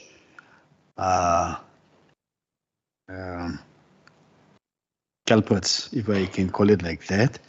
And also, 72 is a far overachievement out of 20. Your 20 been set as a target is against what? The previous financial year, maybe, is it against what you've achieved there? Because I can't see it now, whether it was 20 and therefore your target now is 20. And also the 70, is it because of more staff was employed, or is it the same amount of persons that have overachieved and completed those more than 72? Chair, then on the same page, the fires, and then the 20% of those fires are deliberately started. You know how you come to that conclusion, but still, there's the 80% not deliberately started. And together with the department, how you prepare, because the fire season is starting now, how you prepare for those fires, because it's going to happen anyway, but whether you are prepared for those fires and to cushion the damages that those fires. Then, Chair, the there's this one part, sorry, the first question that I've asked, and you mentioned the succulent Karoo landscapes, and with this type of crimes, we went to Knersvlakte not so long ago, and we've also been informed by, and Mr. Klute was there, what happened in Knersvlakte, and one of the favorite plants also that they are interested, and it's just the first time that I saw that plant. It's very small, you have to bend low, as the baba bokies, and it looks actually like baba bokies, that thing. So, yeah, the 50 million rand, when I read through the paragraph, it seems that you are in a better position when you were before COVID-19. Before COVID-19, that you even performed better before. This 50 million, is it only in the year under discussion? Not multiple years, it's only the year under discussion, and that amount is not only the nature reserve that you mentioned here, but all the thank you. And then the page 43, although your performance is good, there is some concerns, CEO, the over expenditure, table 3, page 43, office of the CEO, over expenditure of 903,000 in sub-program 1.2 financial services, an over expenditure of 1 million rand. So I just wanted to check whether there's a watchdog that makes sure that you don't overspend, and overspend, where does that money comes from? And to check that. And then D, the others is C, D. Last question. It's on page 87. And if you go to page 87, Chair, you will see table 25. And I thought when the Honorable August mentioned page 87 that he's going to speak about that particular issue. The top table, 25 equity targets. And the target for Africans is 0, none, nux. I would have understood if you were saying that the target is 1, although there is no one at this moment. But even your target is 0. So we like to understand that in some, when it comes to some of the other groups, if you look down, even the top management, but if you look at the senior management, the same.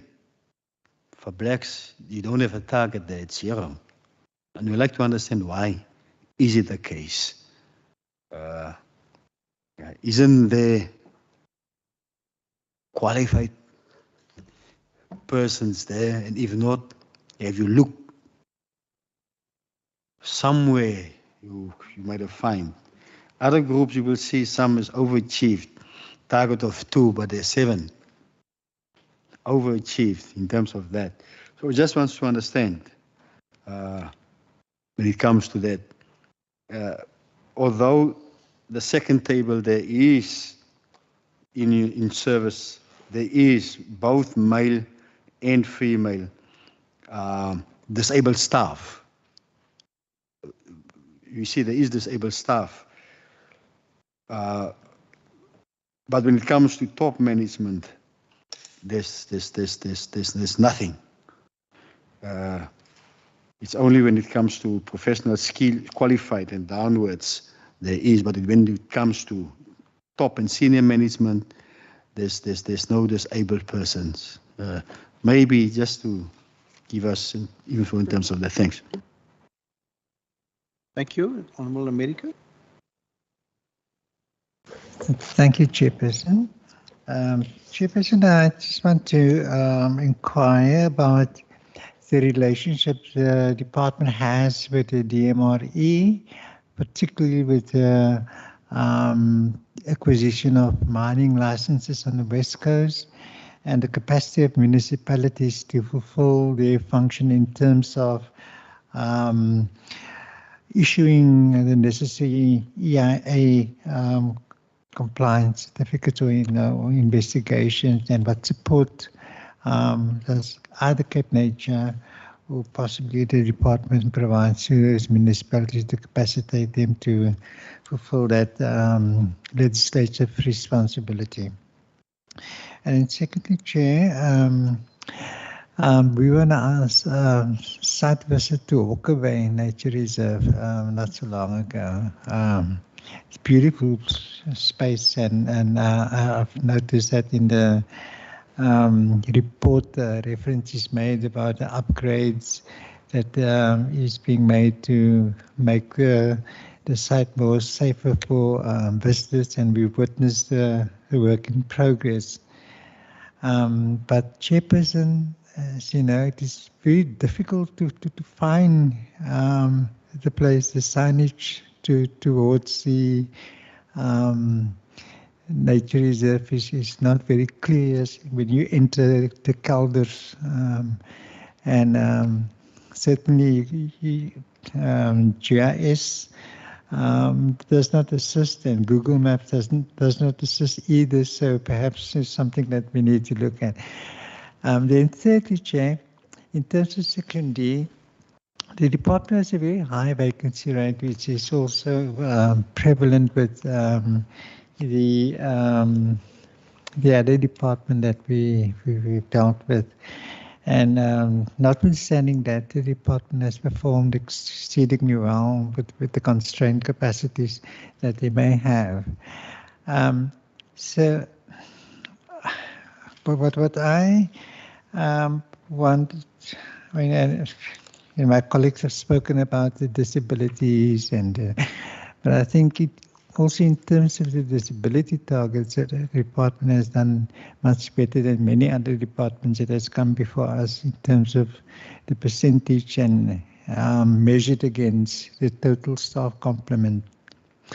Chairperson, what I've noticed is that the staff complement is it may have changed, but at this point in time is 428.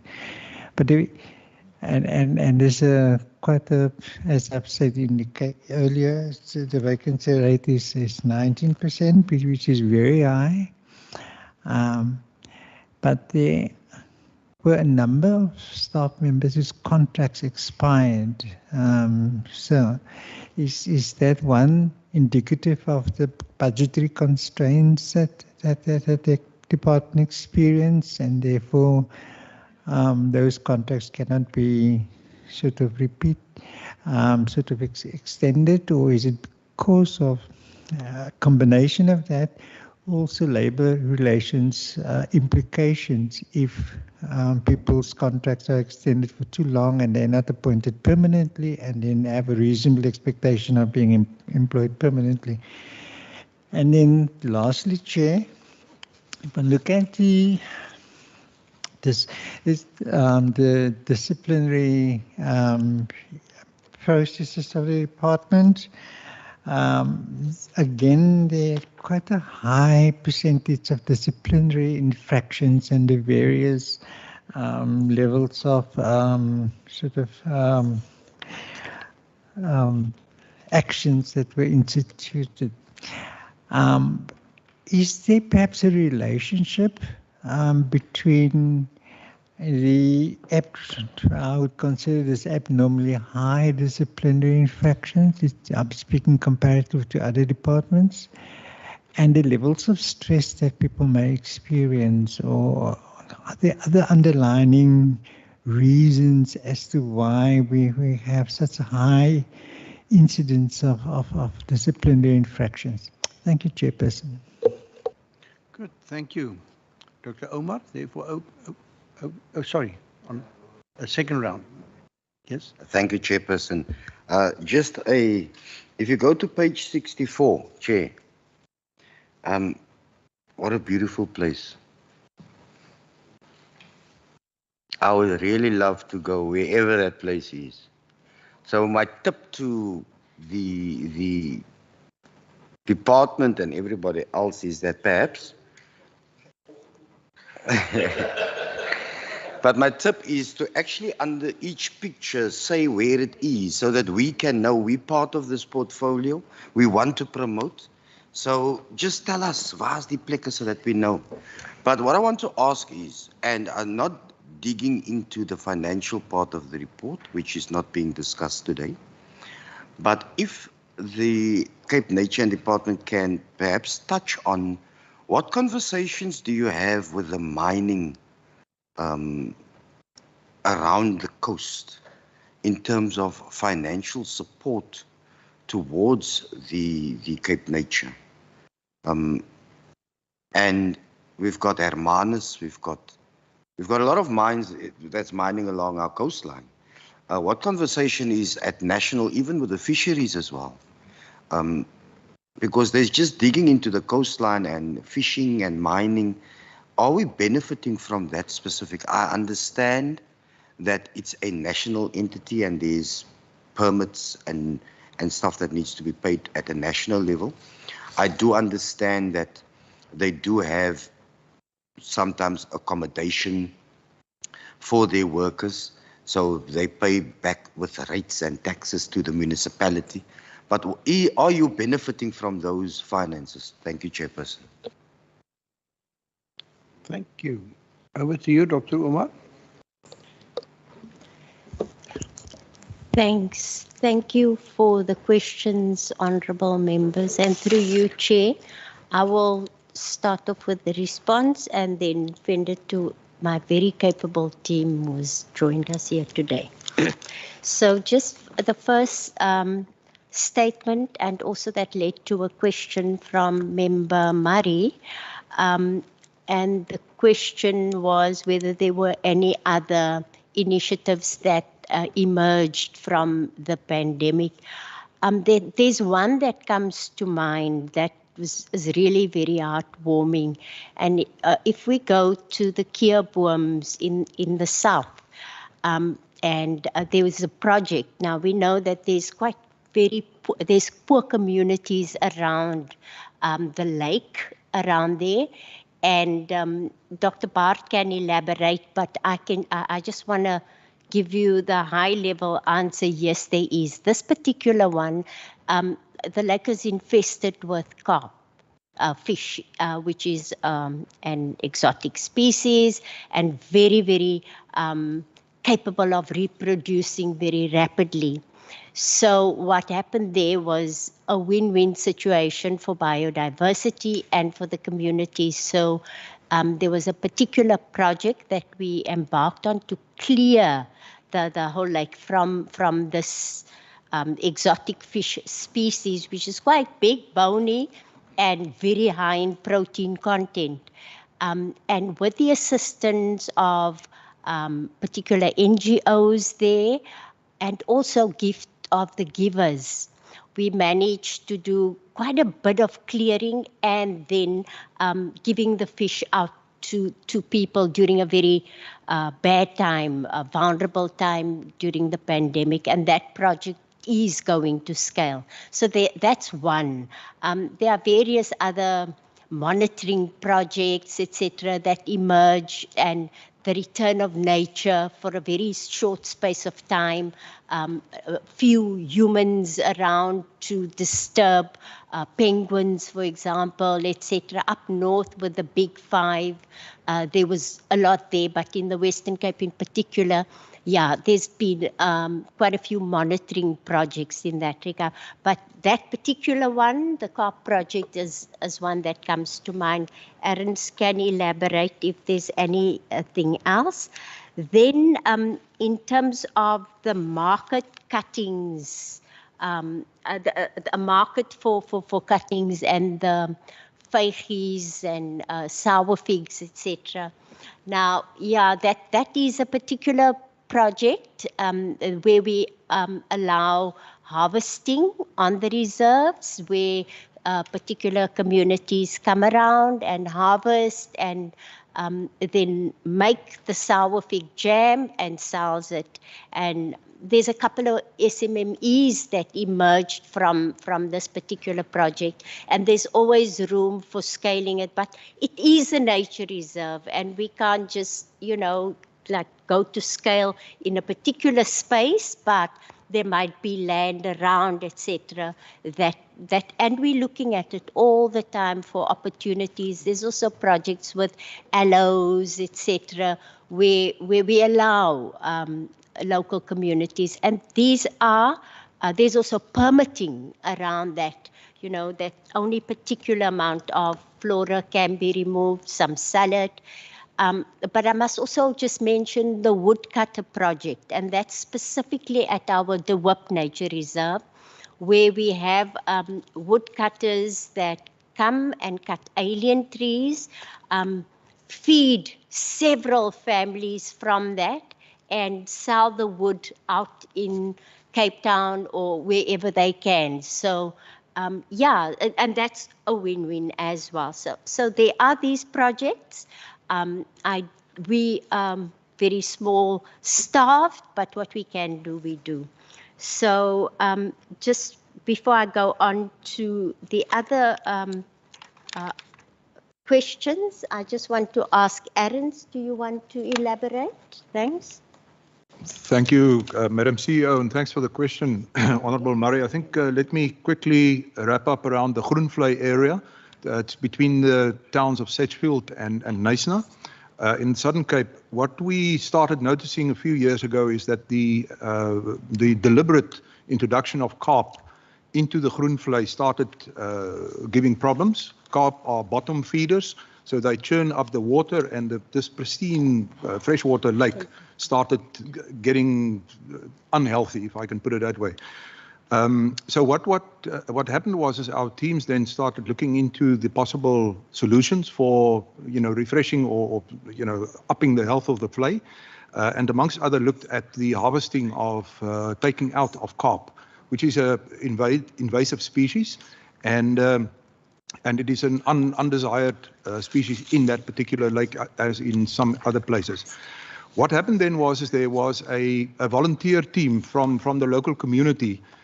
They are a team of bow hunters, and they started looking into possible solutions, including at night with boats on the lake to spear, well, not spearfish, that's underwater, but it's to bow hunt the carp. To cut a long story short, this was such a successful undertaking or experiment that we've now upped our game in that regard, and this project is now looking at 3 outcomes. The one is to restore the vlei to a natural, pristine situation as well. The other one is eradicating an alien species from a pristine environment, and then the third one is a social benefit to the community. So we have been removing with this method now over the last 3-4 years a few hundred tons of carp, which is going straight to, well, not all of it, but the majority of that going to the community to feed families. And again, it's been so successful that we've now had the relationship with Gift of the Givers, promoting the project and also handing over, donating a freezer trailer to keep the fish even fresher, and so on. So it's a very, very successful, and we hope that this will last into the future. Unfortunately, like with any alien species, if you start doing something about it, they start responding. And it is so, unfortunately, that we've now seen that the carp has actually started breeding faster and faster and more. So we need to really keep at it. So it's unlikely that the carp will be eradicated completely from the vlei, but we will certainly try our best to keep it down. I hope that answered that question. Thank you. Yeah, thank you. Thanks. And then the last question from Member Murray through you, Chair, is just regarding the perpetrators of the biodiversity crime in particular. Dr. Bart is going to elaborate, but just in terms of landscapes, we do know that 67% of these transgressions emanate from the West, which also links to the question of Member Maran, and 21% links to the South. And these particular figures we do have, we do know that there's quite a very strong Asian market for succulents and also our reptiles. So there are markets out there, and the West is very they have it sussed, but obviously, you know, you can never be ahead of the game. But Ernst, you through you, Chair and the members, Dr. Bart will give you more information and detailed information in this regard. Thank you again, Madam CEO. And the question relates to the situation around the increased biodiversity crime that we've seen over the last 2 years, especially in the illegal collecting and harvesting and exporting of succulent plants, amongst other the baba bokies and the ander bobbejaan and all those nice plants that grow up in the northwest. This is a very special place. It's a unique area. The Knarsvlakte is unique in the world. It's the only place like that. It's the only desert classified desert that receives winter rain. So it's a very unique place, and the plants and animals that live and grow there are also unique. That has resulted in a very high demand for the I'm looking for the specific for the value. The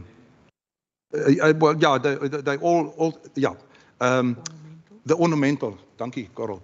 For the ornamental value of these little plants. So what happens is that, and over the last 2 years, we've seen an increasing and a significantly increase in the number of plants physically removed from the veld. In other words, being dug up with spades and picks and everything. And this, because this is such a unique habitat and ecosystem, any damage is literally permanent. I mean, those things have been coming for millions of years, growing there like that. But the situation that we've found and the trend that we've been seeing is that, as the CEO has pointed out, there was increasing Asian market demand for these ornamental plants. And hence what happened is middlemen started looking into how can we get more plants. And unfortunately, during the 2.5 years of the pandemic, up in the northwest, in the towns of more or less in the Northern Cape and northwestern part of the Western Cape, Garries, Kamieskroon, Bitterfontein, Nieuwerus, Kliprand, down to Koekenaap and those areas. Unfortunately, what we saw, the trend was that young people without work started realizing that they can make a lot of money by digging out these plants in the Bitterfontein veld and everything, and then driving those plants in boxes and bags by the thousands. In fact, I think the last count was something like 1.4 million individual plants to Cape Town to sell to the middleman who then exports. The reason, and I'm going to try and answer the question about how, Honourable Maran, how many cases were handed to the National Prosecuting Authority. It's all related. So what happens, what we set the target as in 20, because it's a demand-driven, you can't predict how many crooks you're going to catch. But with this trend and with this serious intervention from a biodiversity crime point of view, the number of cases that we worked with the police services and handed to the MPA just skyrocketed. So that's sort of all related. However, I think just to end there is that the perpetrators are anybody from overseas, from the Asian countries, including South Africans, now recently over the last 2 weeks, Argentinians, Congolese, local people. One of the perpetrators that have been in court yesterday, the day before, was an ex-nature conservator from the Free State, etc., etc. It's crazy. So it's really something that we are very concerned about, because the last thing on that is that many of those plant species, the kinds of plants that grow there, grows only on one copy in the Kruisvlakte, and that's the total world distribution. So if you dig up those 100 plants that you can find, that's it for that species. You can literally drive it to extinction in the wild by 2 or 3 harvesting attempts. I think yes, thank you, ma'am. Thank you, Chair. I'll go on to Member August's questions. Thanks for the vote of confidence at the start of your questioning. Just the remarks. We value feedback, so thank you very much for that. With regards to your questions around the marketing, we do have our expert here with Siraj, and he will, Ishmael will give us more insight into that aspect. I can just start off by saying that you mentioned social media and Twitter, for example. We do have a presence on Facebook, LinkedIn, all those platforms that we go to. There's also print media, there's radio in particular that we look at. And I must just add that there's targeting marketing campaigns. So we have, we target for the year, like we're going to do X number of marketing campaigns, for example, Open Access Day, or for a senior citizen campaign, etc. So those are campaigns, and we use these different platforms and media to get it across. But Shiraz will elaborate on that. Thanks. Thank you, Madam Chair, Madam CEO. Yeah, I think over the years we've ventured a lot into the social media space because it's far more cost effective for us. I remember back in the day, one advert in a getaway magazine would set you back something like 45,000 Rand for one advert, and that advert would just last for the month, you know, as long as that magazine is trending. With social media, you reach a far greater audience at a fraction of the cost, and it remains in social media for a very, very long time. So there's lots of benefits why we move over to social media. But we still continue to do print media a lot in mainstream newspapers, the Argus, Report, Sunday Times, the Burger. Sometimes we also venture into community newspapers if the demand is there. And then we also do radio stations, specifically in the Western Cape, KFM, Radio Good Hope, Smile, Heart in some instances, and it's very campaign specific. And then obviously in the more rural landscapes, if there's opportunities to engage with local newspapers and local radio stations, we also take advantage of that. So it's very diverse, and we continue to try and you know, engage with as many touch points as possible. And we've seen over the years that there has been a growth in trend of variety of people starting to frequent our reserves. There's always room for improvement in this space, and I think we continue to chip away at that as we go along. Thank you. Thank you. I will continue with the questions, and now firstly let's just look at the resignations question. Why is it so many? No, we do have, and we treat the staff that we recruit for we refer to them as full-time equivalents, FTEs. We recruit them via normal HR procedures where there's an advert out and they become part of our staff. So, but there are prescripts around that. So it is not permanent positions, it's temporary positions, it's linked to EPWP funding, etc. So with that funding, we need to spend so many hours of training them so that it will equip them to go into a job market, etc. So they are treated as Cape Nature employees. They are Cape Nature employees, but the conditions for employing them means at the end of the year we have to release them. Many of them reapply, and because they gain so much skills, they are interviewed and often they come back into the system. So that is why it appears that so many staff exited. It is that particular staff complement. But Barry Barnes, our GM, can also elaborate on that.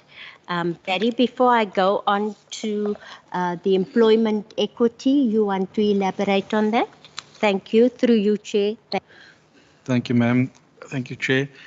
Just to what the CEO has said, of the 113 resignations, 85 related to FTE staff and 28 to board. Majority, and we've got a percentage, 80% of the 85 FTEs that had resigned actually resigned for better employment opportunities, which is quite positive for the entity because it shows that what we've invested in these individuals, they've taken up and they've actually secured better employment out there. So that's just in a nutshell what we've achieved in terms of to justify the resignations of 113. Thank you, Chair.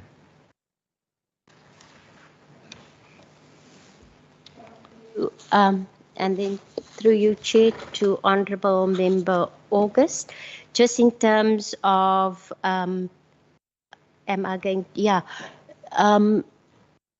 the employment equity figures, and it will also link to Member Maran's question. This particular, we have a 5-year plan, and it doesn't coincide with the 5 years now in terms of this current strategy. So we're at the last year of that plan, the old plan, and we are now in a process where we're looking at the current membership. We have 5 positions. Let's take the executive, for example. We have 5 positions. This is the demographics of the province, and we work accordingly. And that plan will be implemented and reported on during our 3rd year in our strategic plan, which is next year, because this time now we're reporting on the 2nd year of the new, and it doesn't correspond. So that's it. Definitely, we have an employment equity plan now. So whatever vacancies arise, and we have a very strict vacancy management process, because Treasury actually puts a cap on vacancies and our cost of employment. We can't just appoint. So we have a high vacancy rate, but whenever there's a resignation, we deliberate on it and see now which position we can fill of the old lot that's still vacant, etc. So it's a continuous chess game, playing with what our needs are at that particular point in time, and that is discussed monthly.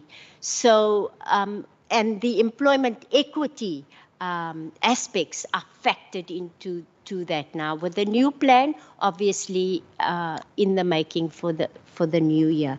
So that is that aspect. And then just in terms, that's a very good suggestion that you provided in terms of the annual report, just to give an annotation as to where the sites are. We will definitely take it into consideration. And then lastly, in terms of our relationships with municipalities, etc., not municipalities, mining companies, and how we could benefit from them. I do know that in the West in particular, there's a good rapport with the mining companies, but I'm sure that one could get more leverage from them. There's always the issue around what is called dirty money, especially if it's really polluting the environment. You don't want to be associated, but definitely where there's a good rapport and we can leverage on that. Going forward, we will look at that. I'm sure that there are existing examples of liaison between Cape Nature and the mining companies, and Dr. Bart can maybe provide us with a bit more information where there's existing good rapport on the West Coast in particular and elsewhere. Thanks. Thank you, Madam CEO and Chair, through you. The situation on the West Coast, I think, is for certain people of a lot of concern. However, the relationship that we as an organisation has with, the relationship we have with the let's call it the landscape stakeholders. And specifically in the Matsikama area, and specifically under the leadership of Albie Klute, in the Olifantsrivier area and north of that towards Brandsebaai, is, I think, from my perspective, a good one. And we are also in the process of looking at the Olifants River estuary in terms of declaring it as a nature reserve, and also working with the neighbours, as in the mining companies, the Tolmans, and you've been there, to work around environmental sustainability and so forth. So, in my opinion, yes, the relationship is good. Amongst other, we engage with mining in the landscape through a very specific, through the environmental processes, the authorization process. We are a commenting authority. We work very closely with the department in terms of coastal management.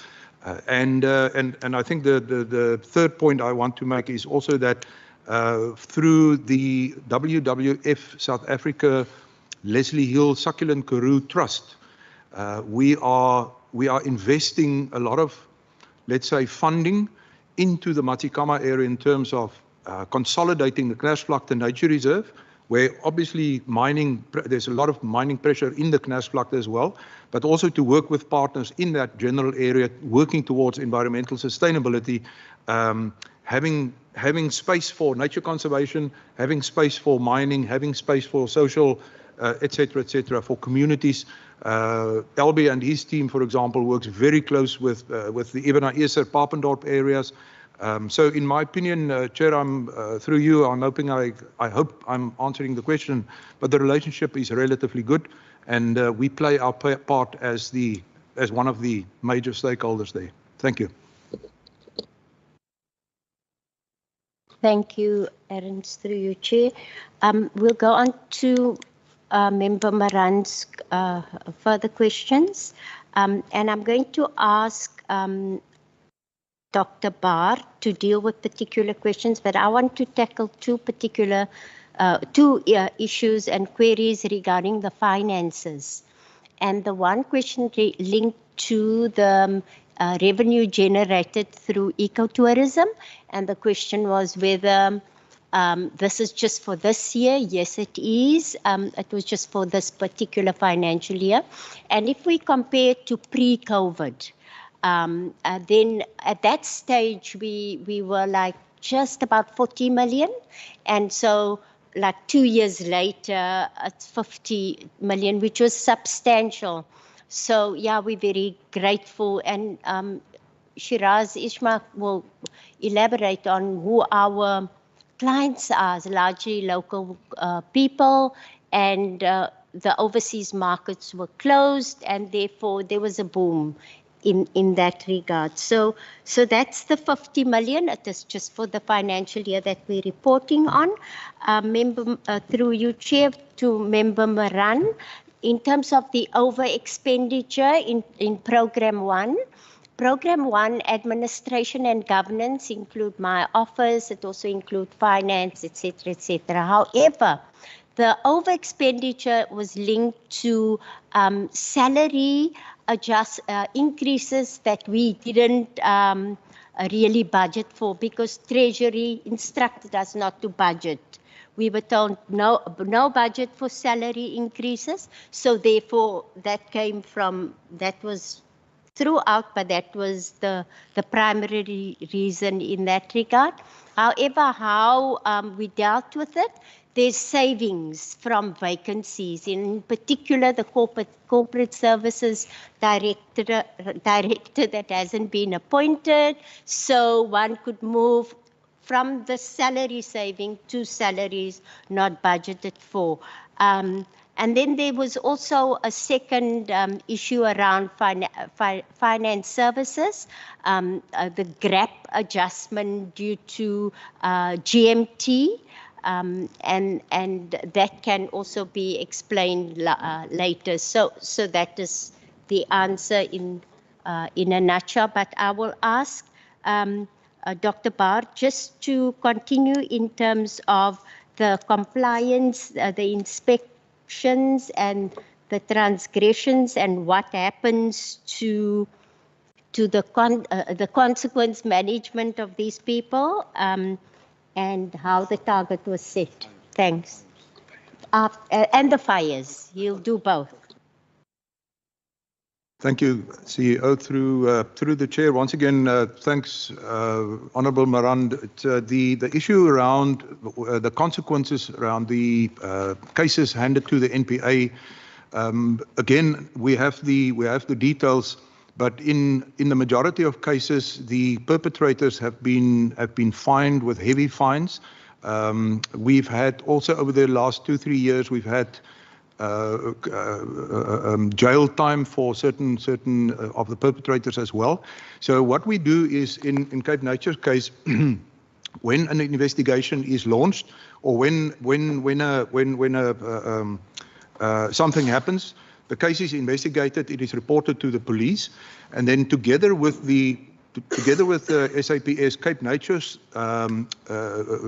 off-reserve staff sit together and they open a docket. We call it the sort of the green part of the docket is our responsibility, where we add all the information and why it's important and the environmental and biodiversity damage that is done, and then together we then hand it to the state prosecutor. The state prosecutor then decides whether or not this case should be prosecuted, and then hands it to the National Prosecuting Authority. So that's sort of the process that is being followed. And then obviously when the case is heard in court, usually Cape Nature's staff members or specialists are called into court to come and provide some evidence. So that's basically what let's call it, as in your words, the consequence management. And as I said, many over the last, I would say probably 8 to 10 years, many a foreigner has done jail time, including in Portsmouth for a few years, for stealing tortoises or stealing snakes or lizards or succulent plants and everything. So that's basically how we deal with it, in collaboration with specifically the South African Police Service's Stock Theft Unit and Endangered Species Unit. They are a very strong partner in this regard. And the fires, yes. Thank you. So I'm going to then just briefly say, Honourable Miranda, that we do every year this time is our planning for the new fire season has to be in place. What we do is we use the previous year's, let's say, outcome of the fire season, and we do proper planning in terms of where the vulnerable spots in the veld is, especially in the fynbos. Young veld of less than 5 to 7 years cannot really burn and shouldn't really burn. That's where we concentrate our efforts. So the planning goes into when fires start in these areas, how do we respond? For example, if there are areas that are 30 years and older, we would say, fine, we will respond, but it's actually good for the fynbos to burn, and we will let it burn in that regard.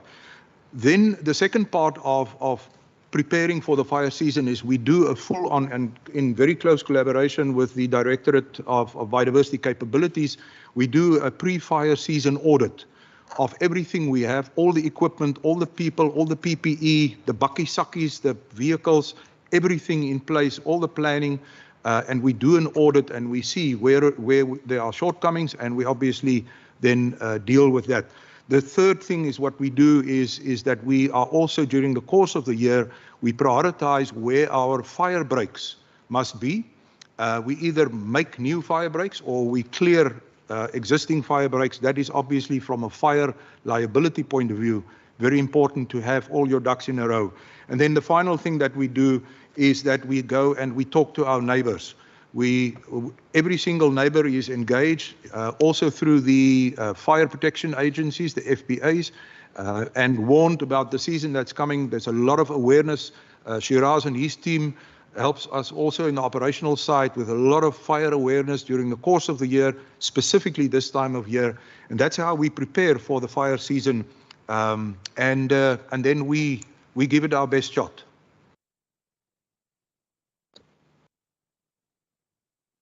Thank you, Aaron's just through you now, Chair.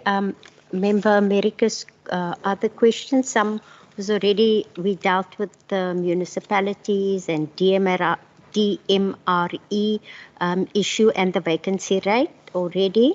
However, I acknowledge the signage with regards to Walker-Bay. We take note of that. Shiraz, if you want to elaborate on that particular question. Thank you, Madam CEO. Yeah, we are aware of the signage situation. It's not limited just to that nature reserve. We are in discussions with the Department of Economic Development and Tourism to try and assist us to unblock some of the blockages, to get those brown tourism signs out there. And we've been at it for a number of years, but hopefully there's light at the end of the tunnel. It's very contested and highly regulated. And we're going to try our utmost to roll it out to a number of our reserves. Thanks. And then just a final questioning with regards to the high number of disciplinaries. Yes, there are underlying reasons, and we can elaborate on. Barry Barnes will give us just an idea. But I can say that we look at this once again holistically, and we include the FTEs, and they are youth. Youngsters, and we find that a lot of their transgressions linked to absconding, absence without leave, and it goes on and on. But eventually they learn, you know, how to behave in the workplace, etc. But that is one of the underlying factors. Barry, through you, Chair, to Barry. Thanks, CEO. Through you, Chair. Just to confirm, if you look at verbal warnings, it's 30, but of that, 5 is board staff and 25 is FTE. For written warnings, 4 board staff and 33. Yeah, is that right? FTEs. Final written warnings, it's 4 board staff and 33 FTEs. So the correlation between the high number of FTEs is obviously you've got the people working out at the reserves, like the CEO said, the younger people. And if you look at the offences, it's absenteeism, dishonesty, negligence, sleeping on duty, insubordination. And those offences and the transgressions actually feeds into our initiatives that we implement now with the FTEs, with induction and things.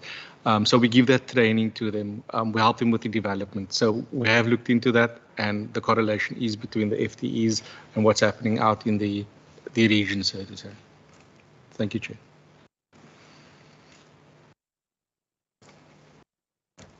You can proceed, and then we'll have follow-ups.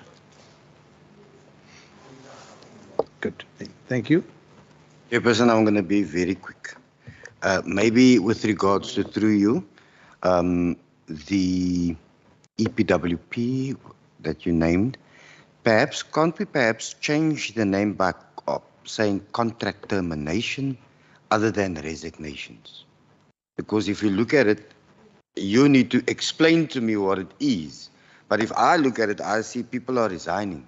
But a percentage is actually the contract being terminated. Maybe you should look at that. That's the first thing. Second one, to the department, HOD minister, and to the entity, are we looking at drones? Is there drones? I don't know if there hasn't been anything, no conversation. So do you have drones? Are you licensed? Is it effective? Is there an output where you can say that you've perhaps caught the thieves that stole the plants, etc. Maybe just a little bit on that. And then just on a side note, do you have any pet-friendly spaces for overnight, etc.? Because that's a market where a lot of people are going into and they just don't find pet-friendly. There's only 3 or 4 in the Western Cape. Thank you.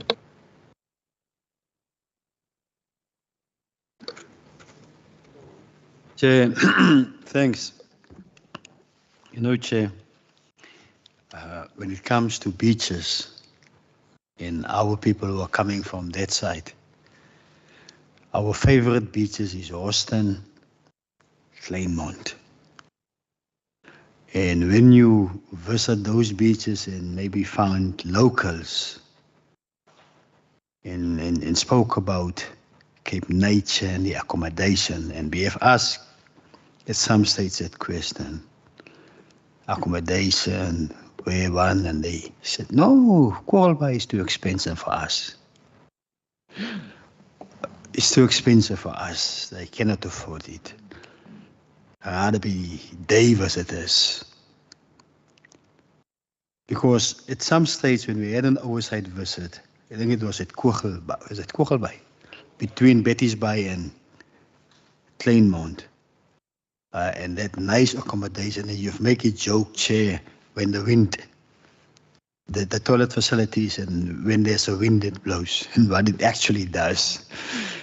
We have asked the question, and Sean has spoken about promotion and how do you market those places. What are you doing for locals, not only to be day visitors, but actually to stay in your accommodation? And really makes it affordable for those. What are you doing in terms of that, Chair?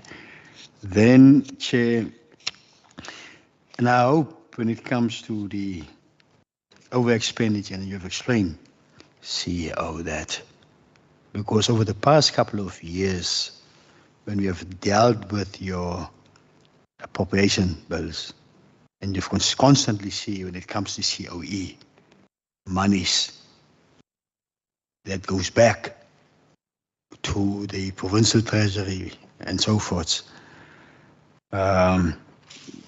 Here is a case where you have spent it on salaries.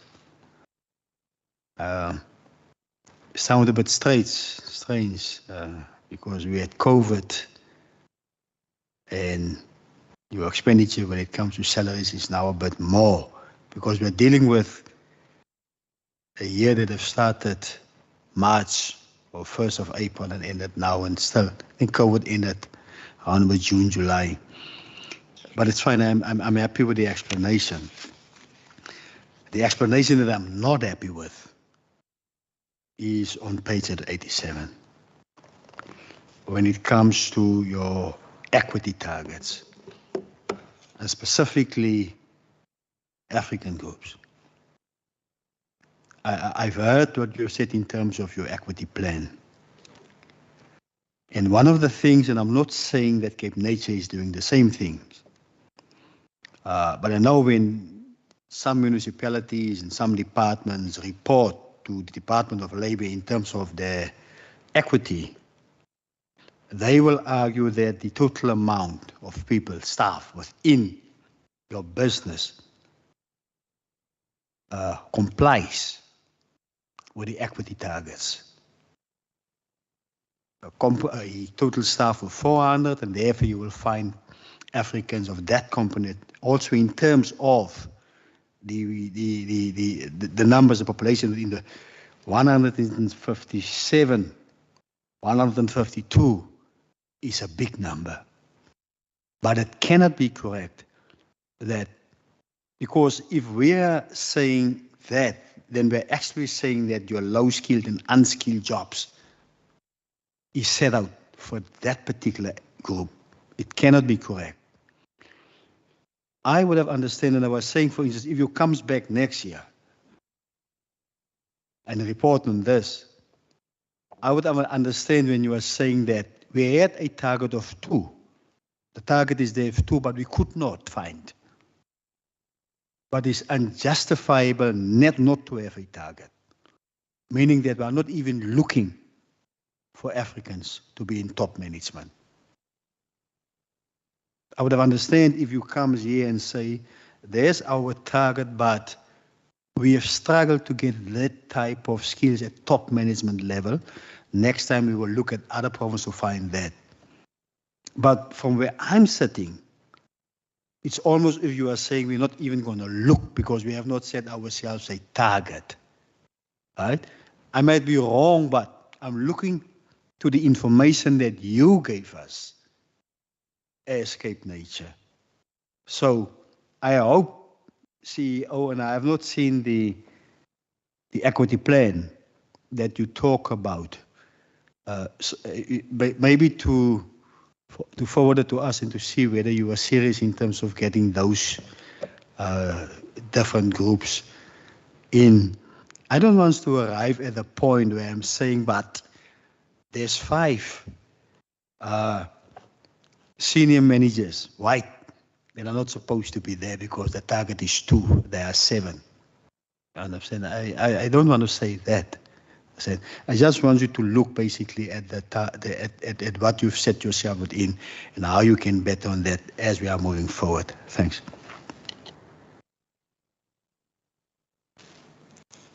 Is that all the questions, Honourable Murray?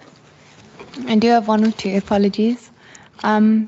Just with regards to page 32, where we talk about the MPAs, I wanted to understand or get a indication whether Cape Nature feels that there may be a need for more MPAs to be implemented. When I recently visited Simonstown with the crew from my octopus teacher, they were complaining that the penguin colonies there were diminishing as a result of overfishing in the area, and their personal call was for an MPA to be declared there, as they felt it might be helpful. So maybe also understanding the benefits of the MPA. Then I also wanted to understand in terms of page 33, it was noted that there was a significant loss of life of cormorants and also of penguins due to avian flu. If I could get an understanding of how this was contained and measures that will be taken in future to mitigate against it. Then one thing I didn't pick up on, but was a significant risk in the past year, was there was a lot of loss of life of seal calves that was reported on beaches, particularly in the West Coast. And just trying to get a bit of an understanding on the steps taken by Cape Nature in this regard. Page 52 and 53, with regards to ecotourism, I wanted to understand what collaboration there had been, if any, with Westgrow, and also just to commend the department on the positive deviation. We always see negative deviations, but it's great to see you guys doing so well. Lastly, page 85. So there are a few vacant posts noted with regards to skilled, unskilled, and professional qualified salary bands in particular. And what I wanted to understand is, to what extent did the freezing of posts contribute to this? Those are my questions. Thank you, Chair. Thank you. Honourable members, we are running out of time, but if you could be succinct in your responses, Cape Nature. Sure, thanks through you, Chair. I take note of the follow-up remarks around the employment equity. I can just convey to Member Moran that we take it seriously and that it's not to target for no figures at all. We have a new plan in place, and in any case, we look at employment equity and we really take it very seriously. So it's not to target to get people of skilled people and people of color into positions at all.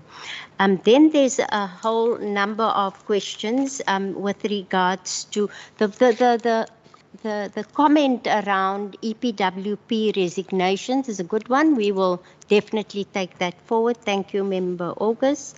Pet-friendly reserves, I will give that particular one to Shiraz, together with the cost in terms of accommodation.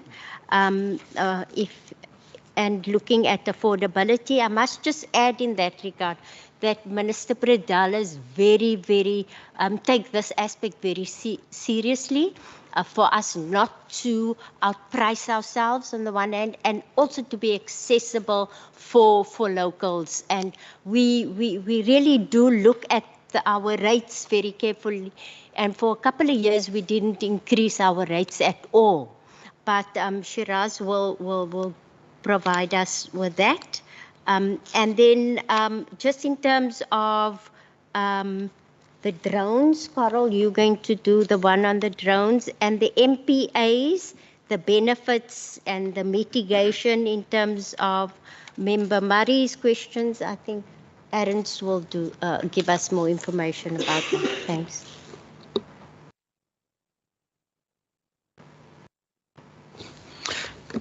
Thank you, ma'am, and thank you through the chair for the question. So I'm going to be very brief. So Cape Nature does have a few small drones, but we don't have licensed operators. So it means that we can't actually operate them ourselves, but through our partners, we do deploy drone technology specifically for alien invasive plant surveys in inaccessible areas. So that's the briefest answer. Thank you very much. Honourable Murray, just to briefly touch on the MPAs, I think we would be the first ones to agree that there should be more marine protected areas. They're doing a wonderful job, but I am under the impression that there is a national, because it is a national process, it's not run by Cape Nature, it's a national process from DFFE, Department of Forestry, Fisheries and the Environment. And I believe there is a national marine spatial plan, which then sets out the planning towards more nature reserves in the ocean, on the coast. So we will obviously form part of any of that planning. So at the moment, we manage 6 MPAs on behalf of the national government with their money, I must add. Just getting back to the cormorants and the penguins. Yes, unfortunately, the cormorants, the Cape cormorant in particular, was the species that was at the shortest end, but it also coincided with their mass congregation for breeding season. So the infection rates was just through the roof for that particular species. In terms of how we managed to contain it, I think in the preceding paragraph on page, or the last paragraph on page 32, describes more or less who and how we went about, and it was a huge partnership between us, local authorities, disaster management, SANCOP, Dyer Island Conservation Trust, etc., etc. We managed to contain the situation. Also, of course, the main stakeholder was the state veterinarian of the Western Cape Province. And then how we trying to prevent this. We, for example, have got our field rangers specifically at Stony Point, Dyer Island, Dyson Island, where there's big congregations of seabirds, constantly check for dead birds and having those immediately removed, and then also sampled and tested for avian flu. So we're still on the alert. Fortunately, it's died down. There's here and there a case, but fortunately, we've managed to now contain the situation. I'm going to hand over the matter of the seal deaths just to my colleague Carol. She's more knowledgeable on that than I am. Thank you. Thank you. I think just briefly, unfortunately, we haven't received the feedback in terms of the query that we lodged around the cause of the seal deaths. So we were aware, but generally we report those to the National Department, the Oceans and Coast Department of DFFE, as they have the appropriate research resources to investigate. And we're just awaiting still in terms of the feedback of what the cause of death was. Thank you.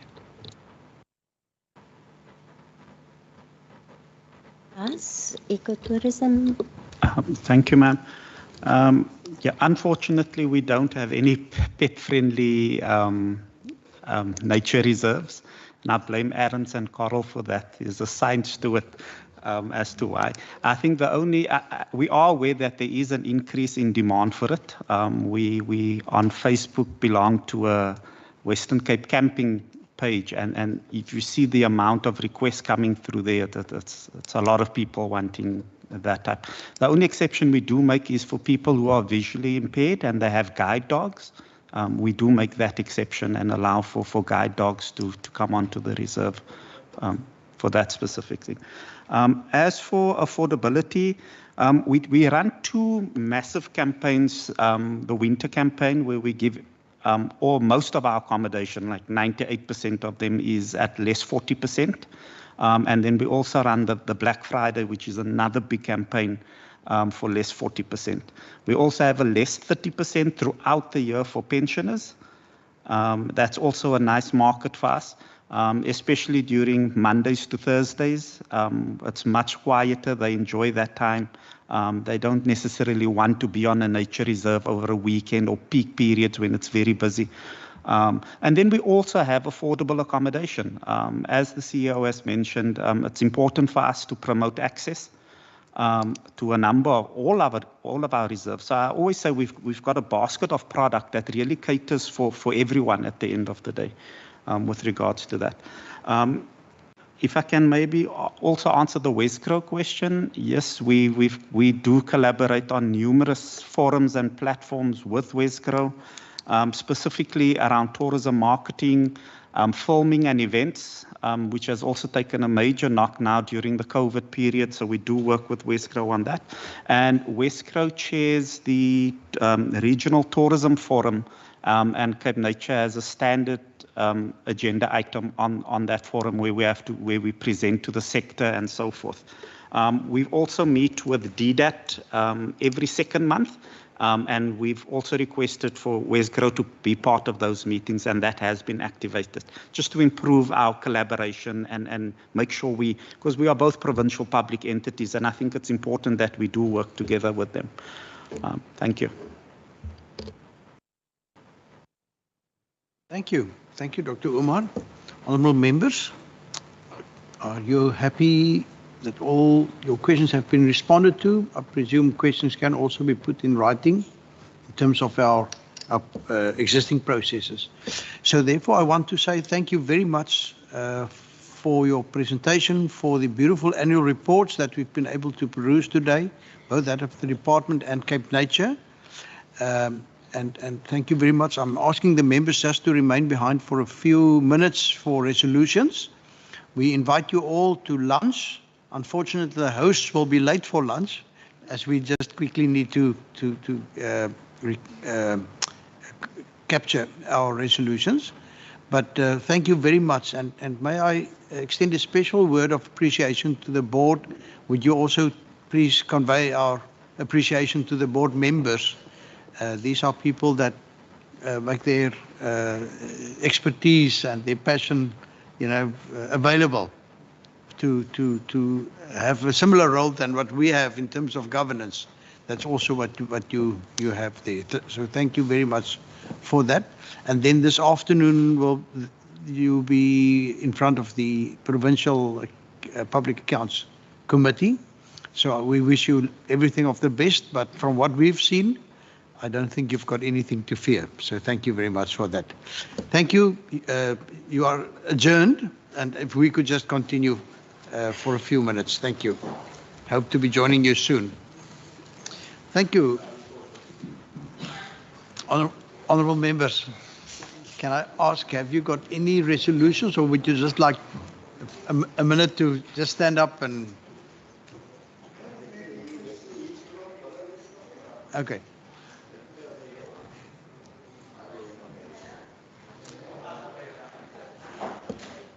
Okay, Honourable America, you can take the floor. America, just use your mic so that we can record, please. Thank you, Chair. But I think that in both the department and in Cape Nature, it has come to light about the high vacancy rates and we as a committee need to express our concern that there exists such a high vacancy rate, and we implore the department as well as Cape Nature to engage the relevant authorities to address this sort of situation, as it may impact upon the quality service delivery within the department. That's one. Can I add on to that? Can we ask them for a report on for how long have those vacancies existed? And secondly, which of those positions or posts are funded indeed? Yeah, no, I agree. Yeah. And which obviously are not funded and therefore are being kept vacant deliberately because there's no funding for them. Yes. And then also there's I think there's a report that was stated by Cape Nature that they can make available to us. What was that report now? Equity plan. Not the equity plan. That's the ANC, open equity. No, Honorable Maran will deal with that one. Okay, I'll get back. Thank you, Honorable Maran. You're welcome. If you want to propose any resolutions. Yeah, the Cape Nature just to send us the equity plan, Chair. And they've made a commitment basically that they gonna send it to us.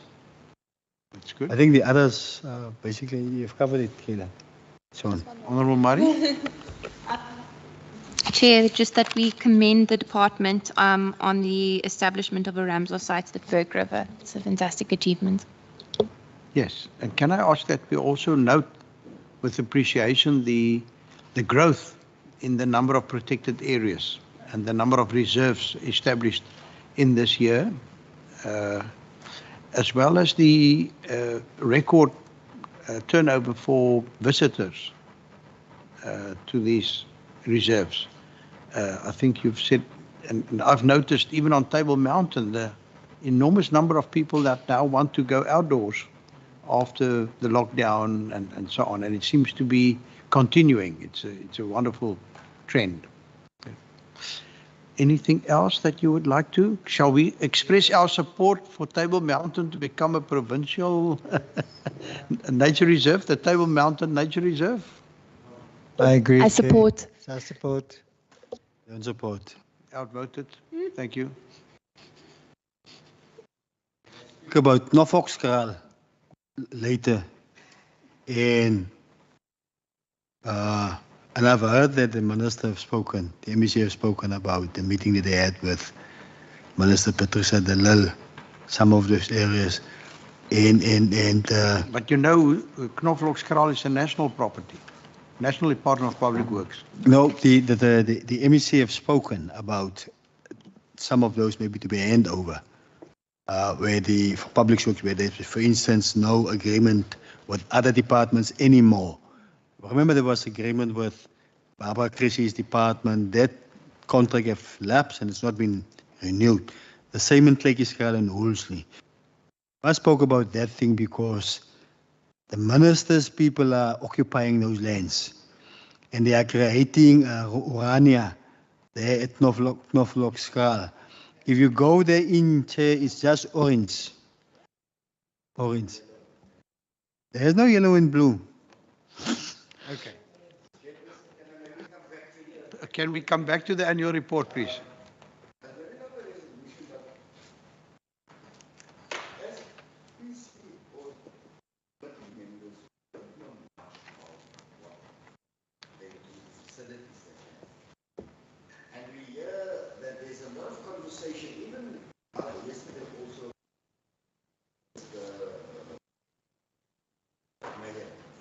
There's a lot of conversation between ministers and the departments, but never with us.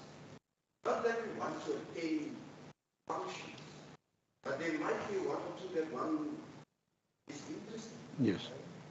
And I know. it's not always that one wants to attend, but as a portfolio, as a committee, we do have oversight, and I would like to, I'm interested in what. So shall we propose that we as a committee request them to invite us to ceremonies such as the Ramsar launch of the Berg River estuary and so on. Yeah. As you've said, yeah, our programs will not always allow us to be able to attend, but I think as a committee we would appreciate being kept abreast of such developments and not read tomorrow in the newspaper that the media has been there and correct. Okay, thank you very much, honourable members. Can we adjourn? You're happy? And I thank you very much. Thank you, honourable members.